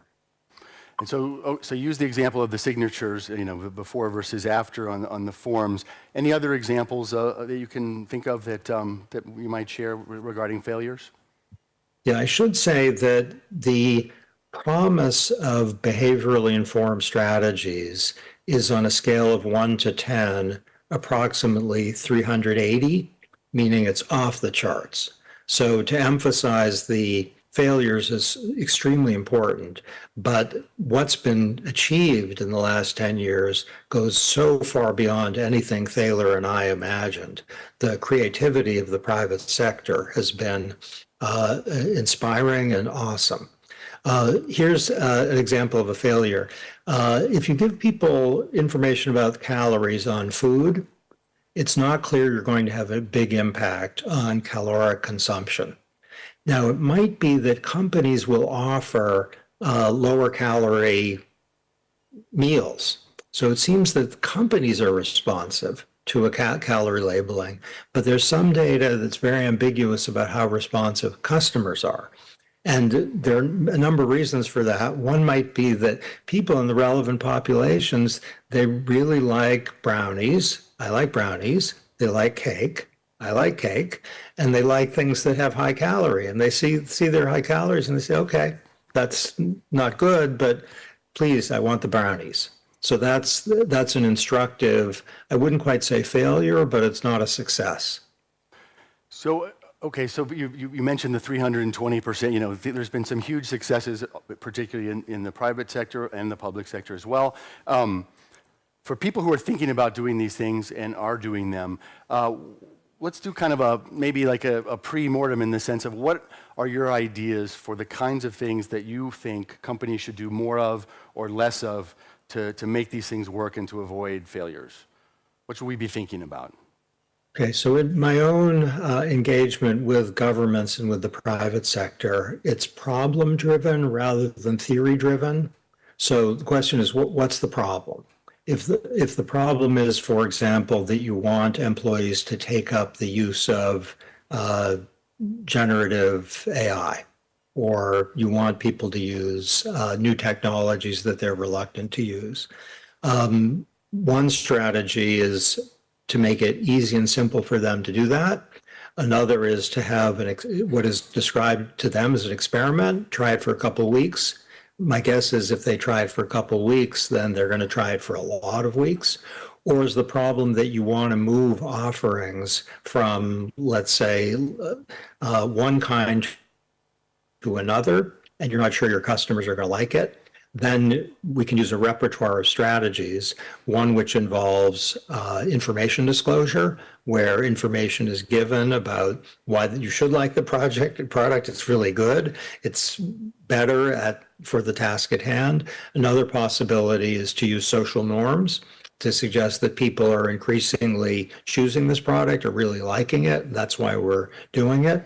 If you're trying to move products, if you're trying to get employees to be more productive, then something Thaler and I have thought a lot about, and this is in the new edition of Nudge, it wasn't in the original, is to make something fun. So if there's a way to make something fun that was previously dreary, that can be extremely effective. So I think a new frontier for behavioral science is emphasizing not cognition, but instead affect, that is people's emotional disposition to thing.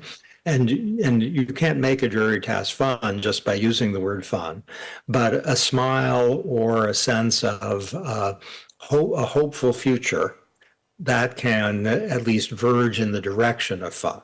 So I have a little framework, it's called the FEAST framework, and it says if you want behavior change, F is for fun, E is for easy, A is for attractive, S is for social, meaning use the social norm, and T is for timely. And each of those letters has decades of research behind it.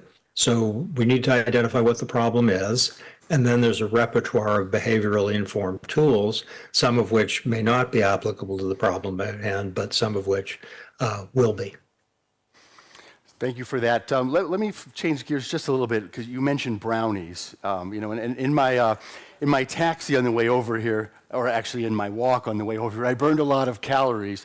And I was thinking about how much I like sugary sodas that are filled with really bad for me ingredients. And I love French fries. And I want my sodas this big, and I want my French fries on plates this big.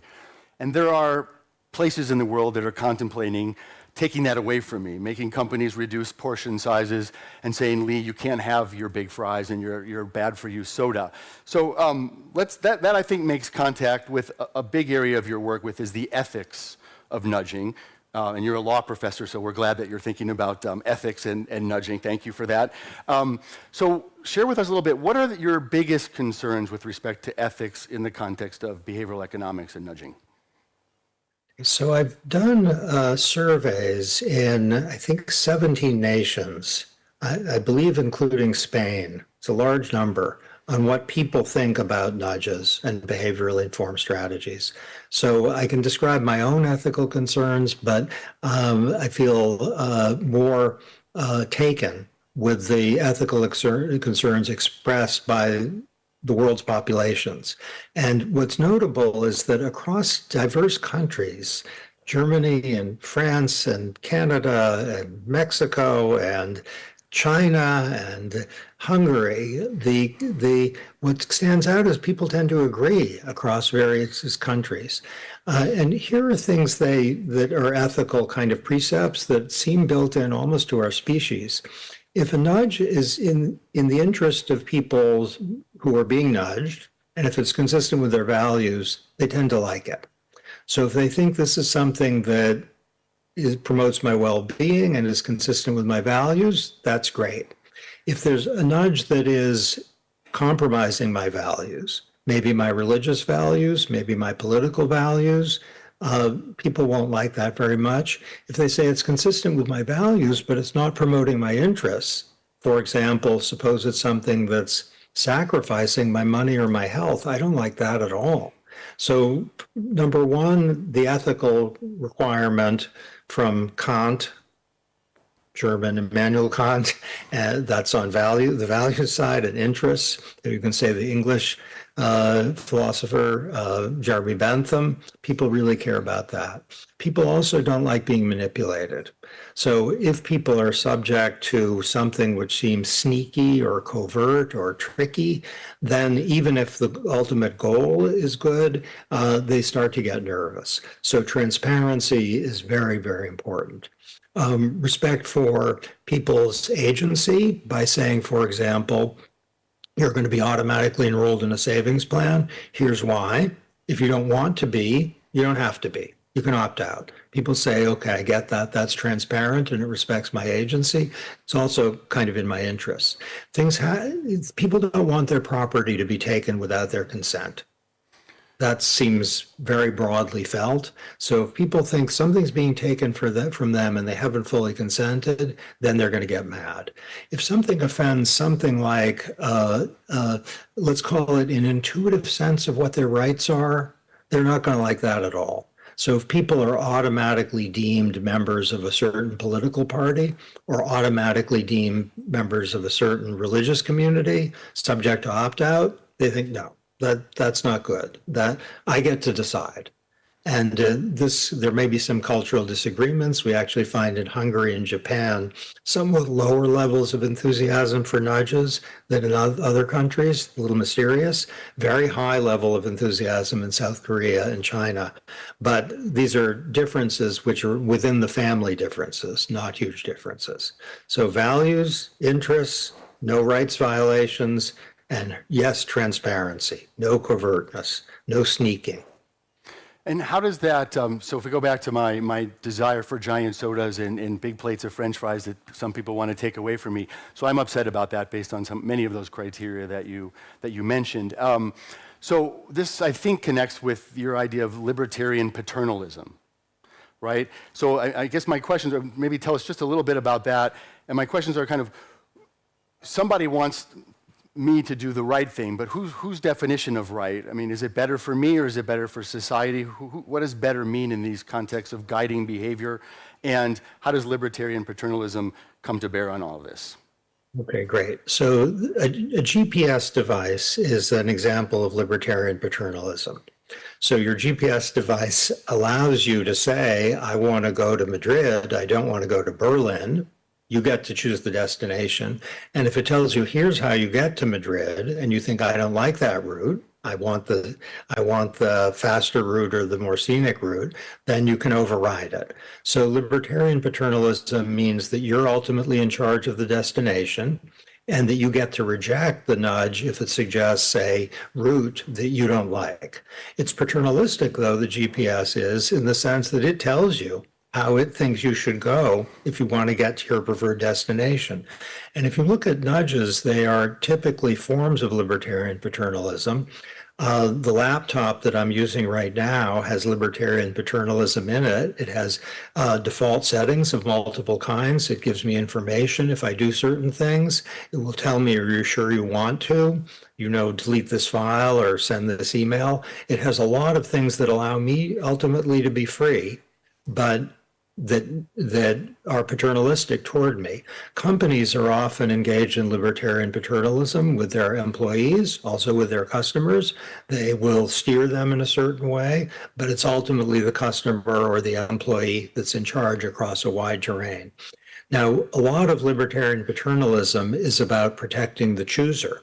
So a GPS device protects me from getting lost or spending excessive time on the road. And that's good because the ultimate criterion, does it make me better off as judged by myself? So for Dick Thaler and me, the ultimate criterion for things that are affecting individual choosers is, does it make them better off as they themselves judge it? And that's our test. And that can be applied to things involving food, things involving money, things involving health. Doctors engage in libertarian paternalism often. They say, this is what you want to do if you want to handle your heart problem or your struggle with depression, let's say. But ultimately, it's up to you. Now, as you say, there are some nudges and some behaviorally informed interventions that aren't about protecting choosers. They're about protecting people who are affected by choosers. And there might be an argument for a mandate. No one has a right to punch someone else in the nose or to stick toxic substances in their home. So maybe there you don't want freedom-preserving interventions. You might want to say you just can't do that. But there's a place for nudges there too. So in Switzerland and Germany, the automatic enrollment in green energy, that is designed to protect everyone, society, from pollution. And it does preserve liberty, but the hope is that people won't opt out of the thing that improves public health. I have a million questions I would love to ask you, but we are running out of time. So let me close with one last question. I think a little bit of a fun one I'd like to have answered, which is, I'm wondering, will there be a day when we've been nudged so much that we see it coming a kilometer or a mile away, and we say, oh no, they're trying to nudge me? Or are humans just innately so gullible that this is always going to work, and we'll always be kind of out-nudged by the nudgers?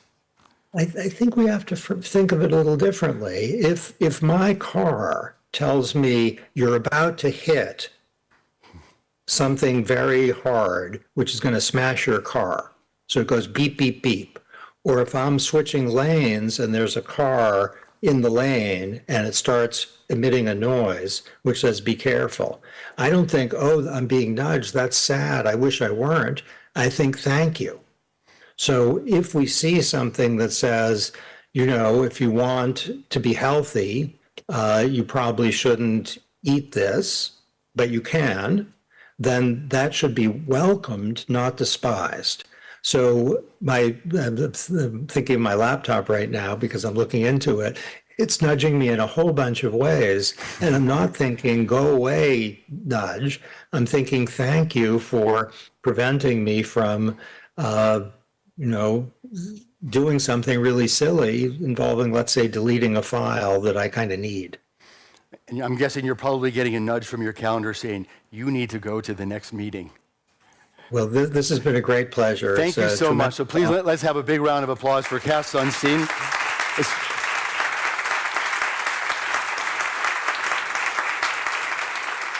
It's been a pleasure to have you, and we look forward to your next book. Great. Thanks all. Thanks so much. Hope to see you in person someday. Thanks.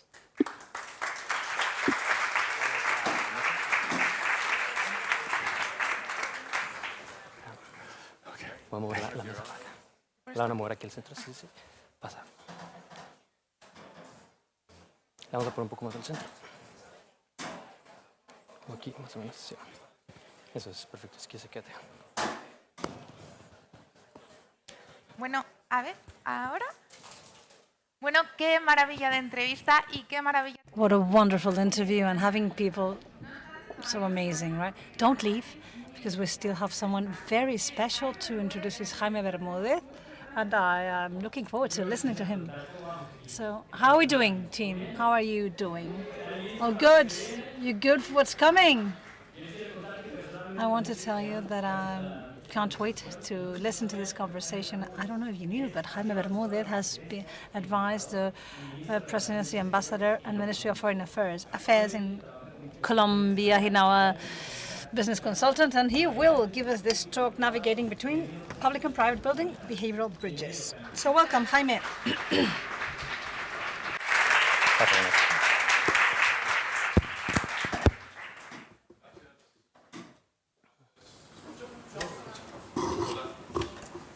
Hola, ahora sí. Muchas gracias. Thank you for the introduction and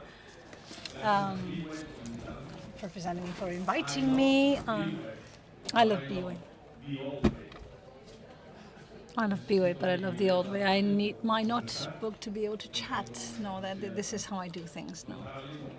I don't have Cass's ability, but when listening to him, I was surprised by two things. The first one, it's incredible for a lawyer to be such a specialist in behavioral sciences. No, I'm no specialist, but I am a lawyer, so I have hopes of getting to a closer place. I wanted to talk to you about something I believe tries to set the conversation 30,000 feet higher.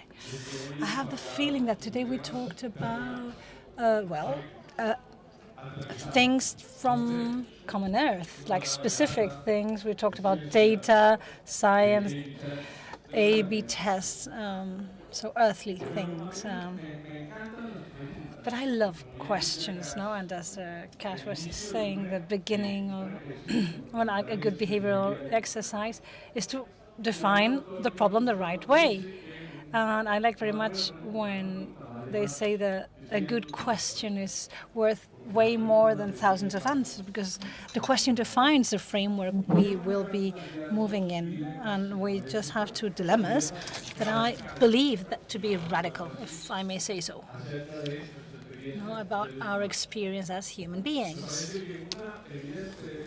I think a clear one is what happened in the US in the last elections with Trump versus Harris. So black or white, right? The broadest set meaning of the word. To options that are completely opposite to each other. But there's more to this. All the time we see and we suffer what is suffering in the Middle East because of the Arab-Israeli conflict. What happens with Palestine, Gaza, problem with Arabs and Jews. So you in Europe, you can live firsthand what's happening in Ukraine and the way Putin acts in the region and the countries that are close to NATO. And I was asking to our Ukrainian friend how was living in Ukraine these days. How was life there? I mean, we have constant dilemmas. Also about, are we defending a nation or are we defending, well, sorry, the mic is failing a little. So do we really believe in democracy, or are we more prone to more authoritarian lines? No, are we willing to set aside our freedom to guarantee our freedom? Or are we more liberal? Or are we more socialist? How are we? Yeah, there's a problem. It's my hair, I'm sure. Gracias. Thank you. Oh, the typical debate, no? More or less state intervention, more or less private or public company, or more daily matters, to believe or not to believe, to pray or not to pray, to meditate or not to meditate, to lie or to accept the truth as an essential truth, or an essential principle, or simpler way, tennis or golf, right? Or Real Madrid or the Barcelona. Those are vital dilemmas. They've been there forever, and they take us once again to two questions. The first one: why do we believe? Why do we think the way we think? Why do we have the ideas we have and not different ones? Why knowledge is defined in a way to tip one or the other side of the balance. No, this is what epistemology works. No, the science of knowledge, and knowledge doesn't always define our behavior, because sometimes we think A and we act like B. But the other part of the question is that, which is what brings us here today in the behavioral sciences, which is, why do we behave the way we do and not in a different way? Why do we act like we act and not in a different way? I think those two questions are existential. And we must spend time trying to understand how they relate to each other. Well, thank God. Well, there's been a great job being done. Well, as to the epistemology, but there's still questions as to where the science is headed, or questions of what Rousseau and Hobbes said, whether the man is good by nature or maybe is a perverse creature, and thousands of cases and even debates on the scientific paradigms. That some authors mentioned, as if saying that science is moving forward by consensus, or completely different theories like Popper's on falseness, the probability of proving a theory is false. That's epistemology. And the behavioral science, we know, we've been at least one day listening about things about like this, and many of us here know, and many of you are great experts on the subject. But it has been said that we are lucky that in the last decades behavioral sciences have made good progress, and technology is a great enabler. And I think that it's important. Here I want to give you a perspective after what I've heard today, analyzing behavioral science not on an individual basis, but also behavioral sciences used to better understand the collective behavior, the group dynamics. I'm talking 3 people, 2 people, or 100, or 1,000, or millions, whatever. I know it's a country, but also a board of directors, a board of doctors defining a disease, an investment committee defining whether the investment goes forward, or the academic council of a university, you name it. Now, to continue delving deep on what I'm trying to say, I want to move on to how we define our identity, which is ultimately what guides us to define why we think and why we act the way we act. And I'm surprised that in the list of books you mention, including Star Wars, there's not one I love called Conformity. The book, I believe, it explains how we defined the identity of people and social groups. It's not, of course, the first book to deal with this subject matter, but in summary, identifying identity, which can be found in this book, but in many others that came before, is how we defined our identity, depending on our relative environment, which defines who we are, compared to who they are, the other. That's not a bad thing, not necessarily bad. When I define who I am, depending on my references, I'm not denying the identity or what other people represent, just that there's myself versus the rest. How do we define this? What, in a natural, spontaneous way? The place and environment we're born in, obvious, the city, the neighborhood, the country, school, university, many of those things were decided for us. And at some point we decided initially, but then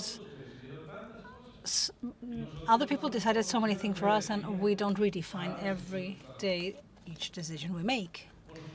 Of course, what association do we belong to? What do we do with our free time? If we are fanatics for football or soccer fans, if we go to Complutense to study in the London School of Economics, all of that defines our identity and shapes up the way we think and who we are. And of course, our job, the paradigms, the social paradigms and scientific ones of the environment we have lived and will live, it all makes part of that definition. What I find interesting of what I'm trying to say, based on what the experts have said and seen, on how we define our identity, is that it's clear that the environment, the relevant environment, is significantly important when defining our identity. And even if it may seem obvious, we don't always see it, because sometimes we think we are more free than we really are, that we may decide more than we do. And when you read, here I'm being a drama king, but you see a documentary such as the one about social media. I don't know if you remember or you saw it, and you end up saying, I'm being used way more than I thought. And that happens in so many other spheres in the world. But I want to point out how the relevant environment is the people we pay attention to. Not to act, live, love, whatever, and even hate. So that definition of the relevant environment also has an important connotation in the public sphere and private one, which is that we have, in a natural way, a feeling of fear for rejection. We are so scared of being kicked out of a group that for people to consider we don't know, that we don't think alike, that we are divergent, that we're different. And that fear has been a great mobilizer in many spaces in the human life. It's the fear to feel isolated. And in the public sphere, there's a wonderful theory that's been there for decades. It's called the silence spiral, from a German person called Elisabeth Nohl-Neumann, that says that public opinion is more the result of the vocal minorities than from the silent majority. So it's like the public opinion seems to be a silent spiral of majorities that remain silent compared to minorities that are way more activist, more outspoken, more expert. And this is very significant, because if we apply this to the private sphere, same thing applies. exactly the same thing. And when you see how the boards of directors work, or courts or tribunals, I mean, it's the exact same thing. No, they are experiments where they analyze decisions from tribunals in the US where there are two Democrats and one Republican and vice versa. And they show the time, because these are studies for 20 years, how the courts end up making decisions depending on the majority composition of the members. So there are more sentences that have the Democrat tendency when there are more Democrats and vice versa. And that's very interesting, because for the lawyers, well, they show us how you're supposed to make decisions based on your knowledge and law, but lawyers and judges are human beings, even if sometimes it may not seem so.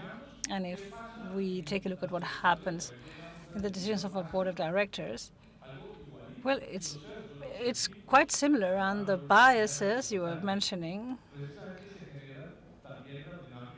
in the group dynamics, who talks first, who talks last, who knows more about a certain subject than another, who defines the line of basic orientation, and who stays silent because they just don't have the courage to say something different than what is being said. I would love to develop an area in behavioral sciences applied to the collective decisions, assessing that kind of things. I think that is an interesting stage worth exploring, because same things apply as in the variables when you take a look at behavioral sciences. Loyalty here, friendship. Who is harder when speaking? Who is harsher when someone is trying to make a financial decision? Obviously, financial specialists, have a more important voice, but someone who is not a financial specialist, if they have a smart idea and a controversial one, maybe they remain silent and they'd rather not tell. And that affects the dynamics for knowledge and decision to make the right choice. Cass said some interesting things there too. And Cameron Cass's book on noise, and I'm sure many of you know, has wonderful things. So they do that on an individual basis, how people define this as like the undesired variation in judges on a same problem. They analyze this individually, how 1, 2, or 3 judges make a decision that is way different when faced to the same crime that is categorized the same way, or how an insurance company ends up recognizing a value for a claim or a casualty higher or lower, being the exact same case. This is what they call noise, and it kind of applies to many different things, but there's also such a thing as collective noise. There are some decisions that may apply to the same facts, the same considerations, but with a completely different outcome depending on the dynamics of the group making the decision. And they use, very common examples. If I have a toothache, if I know the person, if there was a family member died before getting into the meeting. So look how susceptible to noise the assessment of staff in a company may be, by close collaborators, the 360, right? There's room for noise there. And they have eliminated what they call the noise auditing to try to understand why this happened. But in the collective sphere, we still need to delve deep there. Now, what's the noise? How does it take place? The collective noise. But as we define our identity as human beings that way, as I mentioned before, we also define the collective identity. And there are wonderful studies. There's a very, very big book that talks about the process of civilization. And it's incredible because what it tries to prove is how those civilization processes take centuries. So how do we use cutlery when having a meal? No, it took centuries to get there. And it's not a great invention. It's not the wheel we're talking about. It's a more practical thing, useful. It's sort of I don't know, being more civil, but that's how we generate a different amount of situations where humanity made progress. Now, as it defined their identity. There's an author, Marshall, that talks about how human beings have primary decisions, that is eating, resting, sleeping. But as we move forward as a society, we, start getting sophisticated, and we have mechanisms of cooperation because the communities are larger, and we need to know how others will act. We have to guess what they will do, or what happens if sometimes acts against what the majority does. And what if someone assaults someone, or they don't meet the guidelines of the tribe? So we create rules, but not just legal rules, but social rules, in the way we're willing to accept other people to behave, so that we know what we can expect from other people. To imagine the world without rules, without the possibility of trying to guess that a high percentage of people will behave a certain way, it would be impossible. If we were to sign an agreement and we didn't know if people are going to honor the contract when we sign it, it would be unthinkable. If any free rider could commit a crime and receive no penalty for it. So that's why we have developed those capabilities. And here, and those institutions, and here I want to, to take a break to talk about how the public plays with the private sphere. We are surrounded by rules. The moment we wake up until we go back to bed, we wake up at a certain time because of social rule, or even business rule telling us when we have to go to work or when the traffic gets worse. We have to take a shower and pay for regulated service. We use our smartphone, also regulated. No, there's certain rules to protect identity. We have to go out the the right side on the car, because otherwise we will crash. We ride a bus or a cab and we pay for regulated service. Even dying is regulated. It's difficult to die because you have to plan for, inheritance, how you do things. If you die during an accident, you have to review what happened, etc. No, so your rest is regulated if you take a plane to get to a certain place. And of course, social rules are there all the time. No, we say hi. When we come, we say bye when we go. We try not to put our feet on top of the table. Well, nowadays, we cannot smoke in public, even if it's forbidden by law, but it's a social rule. And the amount of rules are final. And it's important to understand this difference between moral, social, and legal rules. Why? Well, we are constantly regulated, so what's a moral rule? And here I'm going to be a simplistic definition, the one that tells us what's good and what's bad. What happens when we break a moral rule? Well, we have remorse. No, or the conscience tells us, no, this isn't good. And when we lie, and no one knows we did, maybe there's this alarm telling us, even if no one knows, the social context or a judge, or no one knows that you are lying, I feel bad. That's a moral rule. A social rule, and this is not my definition, but from an Italian author, it's interesting, it says, is the expectation we have from that others will meet a certain behavior or how others expect me to act. It's about expectations. That's why social rules, when they are not met, the natural consequence is not a moral one. The natural consequence usually is social rejection, is isolation. So we don't want you to be part of this group anymore. When you ride a plane, a bus, and you light a cigarette, the first reaction is not a legal one. No, we will push him out of wherever we are, and that's a social rule. The legal rules, of course, well, it's obvious. No, those are the laws issued by authority in a certain territory. They have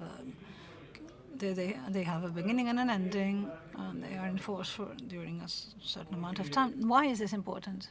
This relationship? Well, behaviors depend on the relation of contradiction between these type of rules. At least in a macro context, in a public one. That's why I would say, and this is a conclusion that I think is relevant. I wrote a book 2 years ago called Why Do We Break the Law? And one of the conclusions is when there's a contradiction, a significant contradiction between these rules, it's way more difficult to fulfill the rules. And I'm going to put you some examples. Now, corruption that applies to different countries. To pay a policeman or police officer not to put a fine on us is something people do. No, it's a normal thing, actually, in many places and regions such as mine. To people, it's normal just to give out money. In fact, if you are among the people who didn't give them money and say, it would have been so easy for you to get out of trouble. And there are other examples, for example, when people declare like the personal income statement for a lower value of what is expected. For example, when they sell a property, they don't declare the full amount, and this becomes a social rule that is there, and it ends up, well, with the risk of the law being applied, and where there are dramatic cases, there are regions in the world, in my country it takes place, but in many others where having an arm, well, it gives information about you, and when the law prohibits the use of weapons or arms, how can you apply a law when social practice accepts for people to be armed? So you have to have a state with a big capacity of persuasion. And if the social practice has difference, it's way more difficult to apply the rule. And in some countries where drinking alcohol, it makes you more manly. So there are societies where the father, well, encourages his kid, even if he's not an adult, to drink alcohol because it makes him look older. Or when we downloaded music without paying the rights, everyone did it, so we were okay with it. I mean, I downloaded a lot of illegal music at the time, I remember. And this is relevant because the institutions matter, in the way we define people's behaviors. And the institutions are always, we mention the rules, but also institutional arrangements of the state, the way people interact, the way institutions interact between each other and with the citizens, but also institutional arrangements of companies, of social organizations, of civil organization, even the infrastructure. We may think of thousands of cases on how infrastructure, which is a way of institutionalizing a public decision, ends up defining behavior. The way we structure massive transport in countries may show how infrastructure improves or not collective behavior, if it optimizes or lets people cooperate more, etc. No. Saying that institutions matter is not something I made up myself, and there was a Nobel Prize for people who said that. So saying once again that institutions matter, and I say once again because there are many authors that for a long time have been saying that. And in fact, I read a book 30 years ago from Robert Putnam that is about social capital called Democracy Work, and basically he analyzed how the south of Italy behaves in a different way than in the north of Italy, depending on the level of trust of people. And it seemed like quite a strong conclusion, a solid one that has been proved many times. But it's very clear institutions matter, but life is hard. Life is hard. Evidencia permanente y constante de que muchas cosas. And we have constant evidences of things not working correctly, and our rationality is limited, and we make mistakes, and we're wrong, but also emotions matter. All these things that we know that are part of our DNA on our day-to-day activity, but there are also things that terrify us, things that we see on the street, and TV, on the news. And this is relevant because we find in environments where we see clear unfair situations, and we wonder how can human being reach this level. And we see tremendous concern in terms of inequalities all over the world, hunger, starvation in many places in the world, diseases that should not be happening because we should be able to have that under control because resources are available, not to mention wars and violence. I come from a country where we suffered 40 years, 4 decades of constant terrorism, constant violence, and some of you here know similar situations in other countries in the world. Tremendous concern about the growth of authoritarianism in many places in the world where we thought that democracy had been designed as the paradigm to go to, the best possible way of operating, but we're seeing a tremendous drawback in democracy in many countries in the world. Say so by figures, by analysis. In Latin America, the number of people who believe less in democracy has increased in a significant way, not to mention what's happening in non-democratic countries. So China and Russia goes always against the virtues of democracy in a very drastic way, not to mention the concerns that we have with regards to the concentration of knowledge and information. You have to think that platforms such as Google, Facebook, Instagram, they might end up concentrating 80% of the population in the world, and that's extremely concerning, not to mention climate change. What I want to say, what I'm meaning by this is that the context we're living in, of course, have an impact on the way we behave and the way entities behave. And the main concern is how to help solve those problems so the decisions that we made around vital issues being as right as possible. Of course, in business, but going beyond business, because there's a tremendous responsibility of all of us as citizens and as businessmen and women with regards to the needs that we see around us. Thanks God, we have tools such as behavioral science, tools that have proven to be very efficient, both in public policies as well as in our entrepreneurial activity, in our business activities. But I'm under the impression, and this is another topic that I wanted to highlight, is that we're lacking a great deal of debate between public and private, so we can use behavioral sciences to improve social relationships, social capital, and in order to tackle the fundamental problems of mankind. It's wonderful that in the UK, in US, they have behavioral science units for the public administrations. That's great.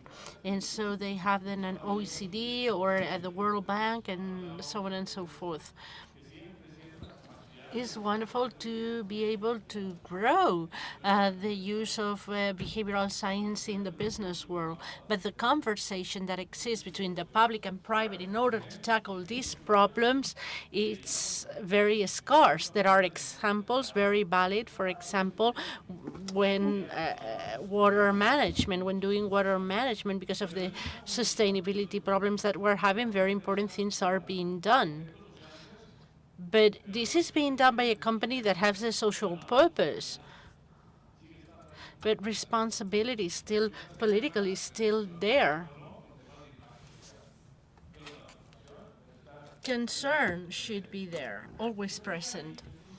And it is there where we always need to have a broader approach to improve public policies, and at the same time we improve the way we make decisions in the private sphere. It's valid for the two of them, but above all, I wanted to insist on how can we integrate this capacity of using behavioral science in decision-making process that have a broader impact in society, not only concentrating in what's happening in for our stakeholders. Said in a very summarized way, if a government intends to solve the problems of the citizens, or if a company supports having the customers at the center of the philosophy, they cannot do it without behavioral science. Of course, there are forms and ways that help us to understand why we behave like we behave and why we think the way we're thinking. But we're in front of a new paradigm, and thanks to behavioral sciences, we can tackle those questions in a more systematic, rigorous, and strict way. And knowing that failing in our experiments come at a fundamental value. One of the things that they teach you when you go to Silicon Valley to make money is that failure is good. And that's hard to accept as a human, but failure is good in behavioral science, and we have to accept it and use it. But going back to our philosophy. Por supuesto, enormes. Enormes. We're definitely facing tremendous challenges. We have ahead of us a cultural transformation that it's quite obvious. This is my theory, at least, based on what I've read and seen. But I believe that we are going through a cultural transformation. We are redefining the way that we interact amongst each other and how we interact with institutions. And this comes with pain points, uncertainty, concerns, and so on.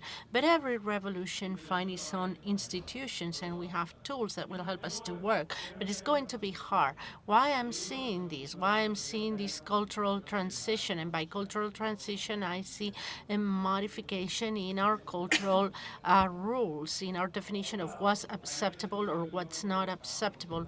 There is an actor, Moises Naim, that says that contemporary world it's based by populism, polarization, and the post-truth. We all understand what we're talking about. If that's true, we also have multiplying agents of these social tensions, of this capacity of bringing about social cohesion in the countries, in the regions, and in the territories. One of them is migration. Migration means that people from a culture, from a different language, with radically different needs, get into a territory that is run by a specific system. And this creates natural, obvious stress and a significant modification of the social rules. And in some cases, it comes along with a change of the rules. It's a radical change in which institution interacts with people inside spheres and so on. But social media is something that we all know about, and we know the impact that it's producing. We've already seen very explicitly the impact that it's having in elections, in political elections, in behaviors, and in what Jonathan Haidt calls the anxious society. There is an overflow of anxiety in all young people in the world in an uncontrolled manner, given that. And experiments that are obliging students to stop using their mobile phones in universities, school, etc. What happens when we don't have social media and we don't use it? I stopped doing it and I felt a tremendous release. Sometimes I need to take a look back at some of the media, but we're seeing a huge transformation, and all of this has to do with the concept of an author that talks about who do we trust. And the concept is that the tremendous narratives that were guiding humanity towards large corporations, institutions, religions, and so on are not existing anymore, and they're having a less value in the lives of people. And that's why we talk about distributed trust, not vertical but horizontal. Today, we trust more people that we don't know. For example, Google platforms or Airbnb. This is distributed trust.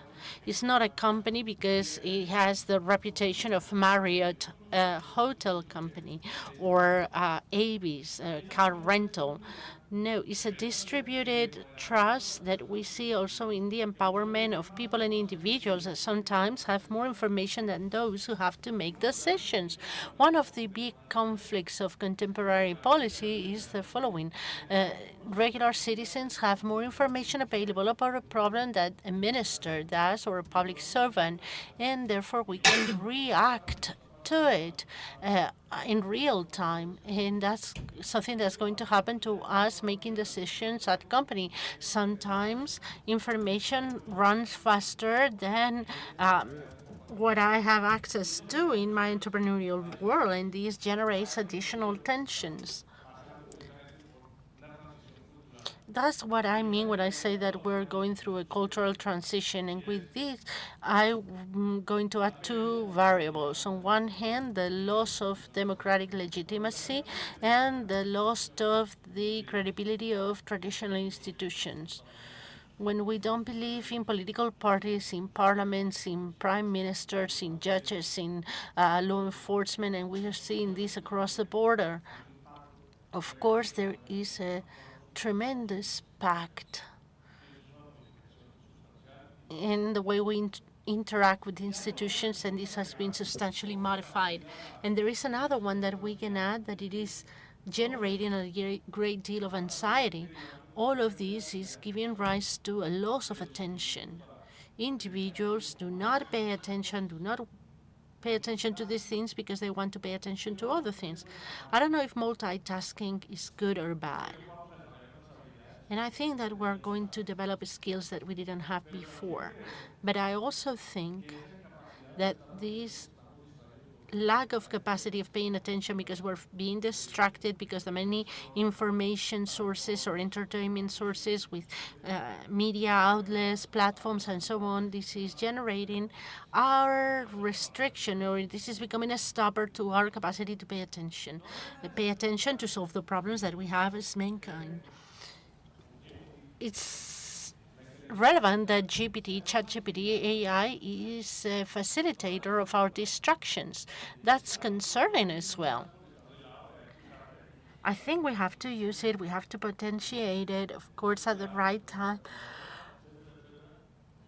Same way we accepted the use of the mobile phone or the calculator, but at the same time limiting the use, because otherwise we're going to lose some vital skills. What I want to say with this is basically that we can integrate public and private things to solve social problems, collective problems using behavioral science. Dar dos ejemplos de mi propio país y usted me perdonará. I'm going to give you two examples of coming from my own country that I think are interesting. Interesting because they're very radical examples. Radical in terms of the drama that meant what we were living and what we found. As I said before, in Colombia, we suffered decades of violence, of armed conflict between the guerrilla and paramilitary groups where the government was restricted, limited, and all of these financed by drug dealing, by the drug lords. There was a peace agreement that was signed in 2016 with some limitations and problems, but one thing is interesting that we've been studying in and applied behavioral science is the relevance of making compliance visible. This is a huge debate that is very deep in behavioral science. One of the discussions in contemporary society versus non-compliance is that we made more visible non-compliance than we made visible compliance. And this is a debate that we need to have with the media outlets. No news, good news. We're only talking about news, corruption, the social media with the attacks that we're living. This generates a collective tension that concentrates in non-compliance. The debate is good, but we're not talking about compliance. What happens if what we make visible is the compliance, the one who's doing things correctly, when we reaffirm social norms and reference groups and how they end up impacting our behaviors. If we emphasize excessively the non-compliance, For example, the non-compliance of the mayor of the city or the government team. It might be true. I'm not saying that it is not true. But are we inciting people not to comply? What's happening with collective behaviors that talk about cooperation rules, social support groups, solidarity groups that are not discussed, and therefore they're making me miss part of the movie, and I'm only concentrating on the non-compliance. The things that are going wrong. This is a huge, huge problem.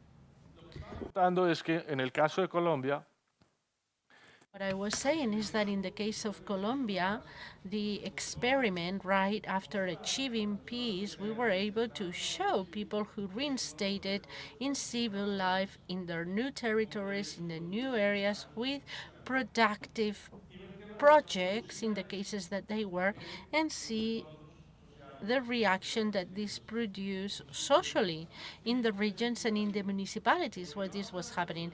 Why is this significant? Because half the country was against the signature of this peace process. And even if it was signed with a full majority of the people, we were still under the pressure of the reinstatement of these gentlemen had been drug dealers, guerrilla members, part of a paramilitary group.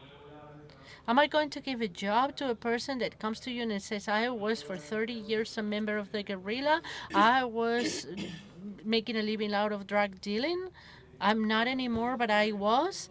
So when we made visible the compliance of those who in a legitimate way stop working in these type of things and they start working on regular jobs, support to peace increases. And this is another example that we can use. And what's interesting is that this has come with a huge mobilization of private corporations working in the territories where these people are generating additional productive products, creating direct jobs, and by taking over by the legitimate public policies. Let me give you another example. In 2021 in Europe, we have the social outbursts similar to the ones that happened in Chile. There was a turmoil. And in Cali, and the south west of the country, was very scary. It was very violent. It lasted many days. And it even included the infiltration of illegal groups trying to take advantage of this situation. But what this really showed is that there was a group, above all young women, young men, that were fully disconnected to normality. They were called ninis, those who neither study nor work, people that had no future, that apparently had no future. So they were looking for radical changes. Many things were tested by the private initiative at Cali, achieve a valid commitment. Valuable not only in terms of projects and initiatives, but valuable in the sense that I'm part of the board of directors of two of these companies, and the chairman of those organizations, and several of these people went to the neighborhoods.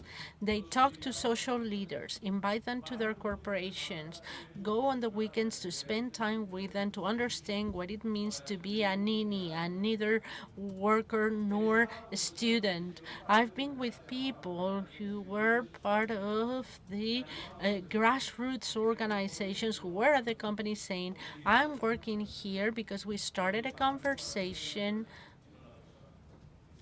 and to me what matters most is not the company but the person behind this. You cannot imagine how impactful this is. Scalability could be discussed, but the impact that we see in the situations and in the cases, that's dramatic. It's pure behavioral science. Maybe not done with analysis or tests, A/B test, but there was an experience, an intuition that was validated. But if we would have had this recurrent capacity made available to all of us, the task would have been even greater. I would like to close not with that, but I would like to close with the concept of us being normative entrepreneurs to modify our reality in our sphere by generating behavioral rules that will call for cooperation and solidarity. And there is no other way of achieving it unless the public and the private sector talk to one another. Very good if we use behavioral science in the private sector, very good if we use them in the public one, but they have to be integrated in advancing the knowledge, all of us together. Thank you.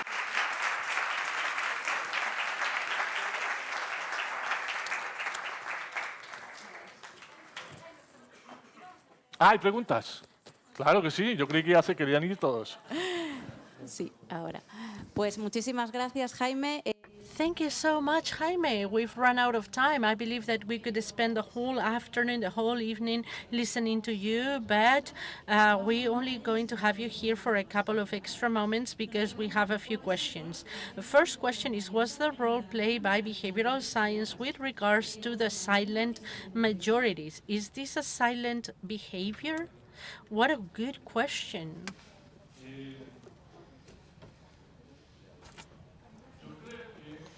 I think that there's a very important part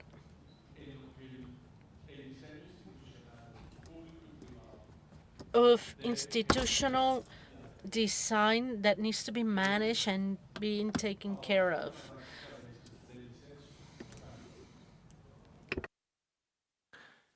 El disenso vocal es importante por todo lo que ya dije.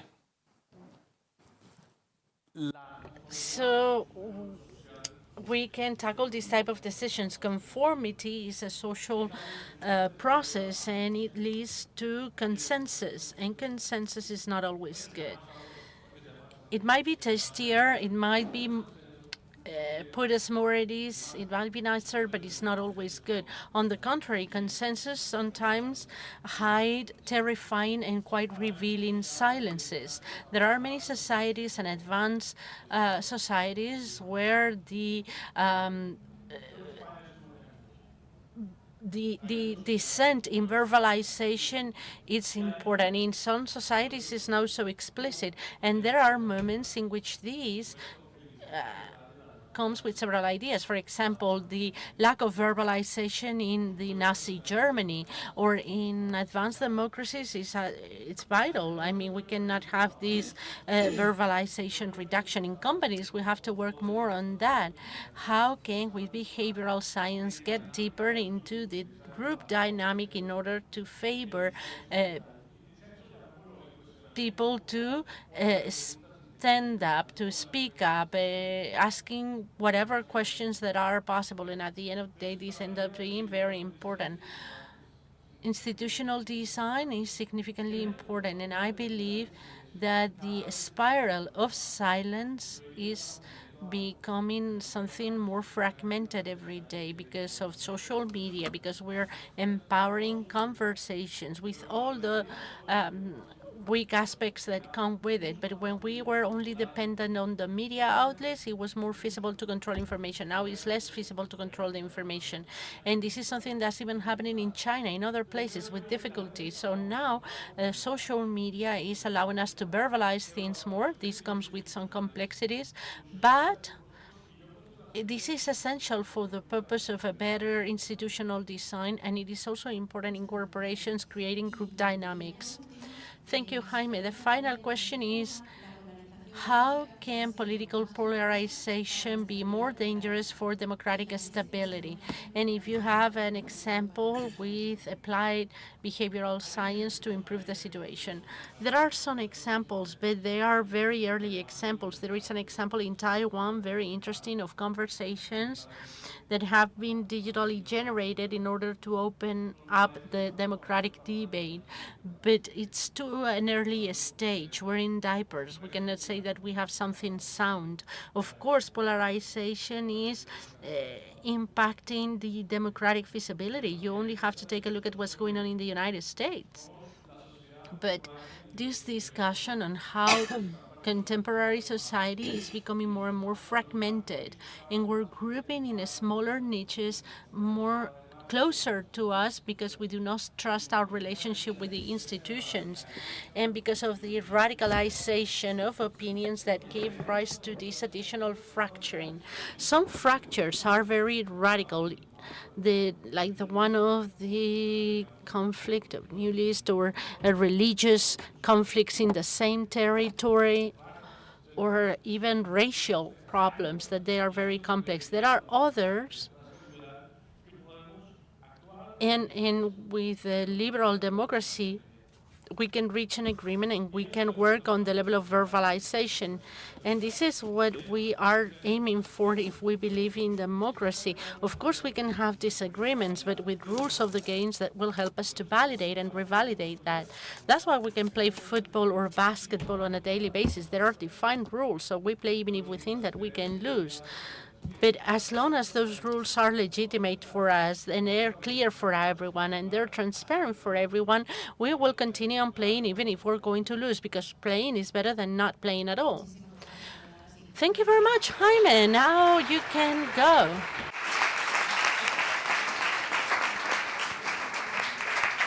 Adelante. Nos apoyamos en la mesa.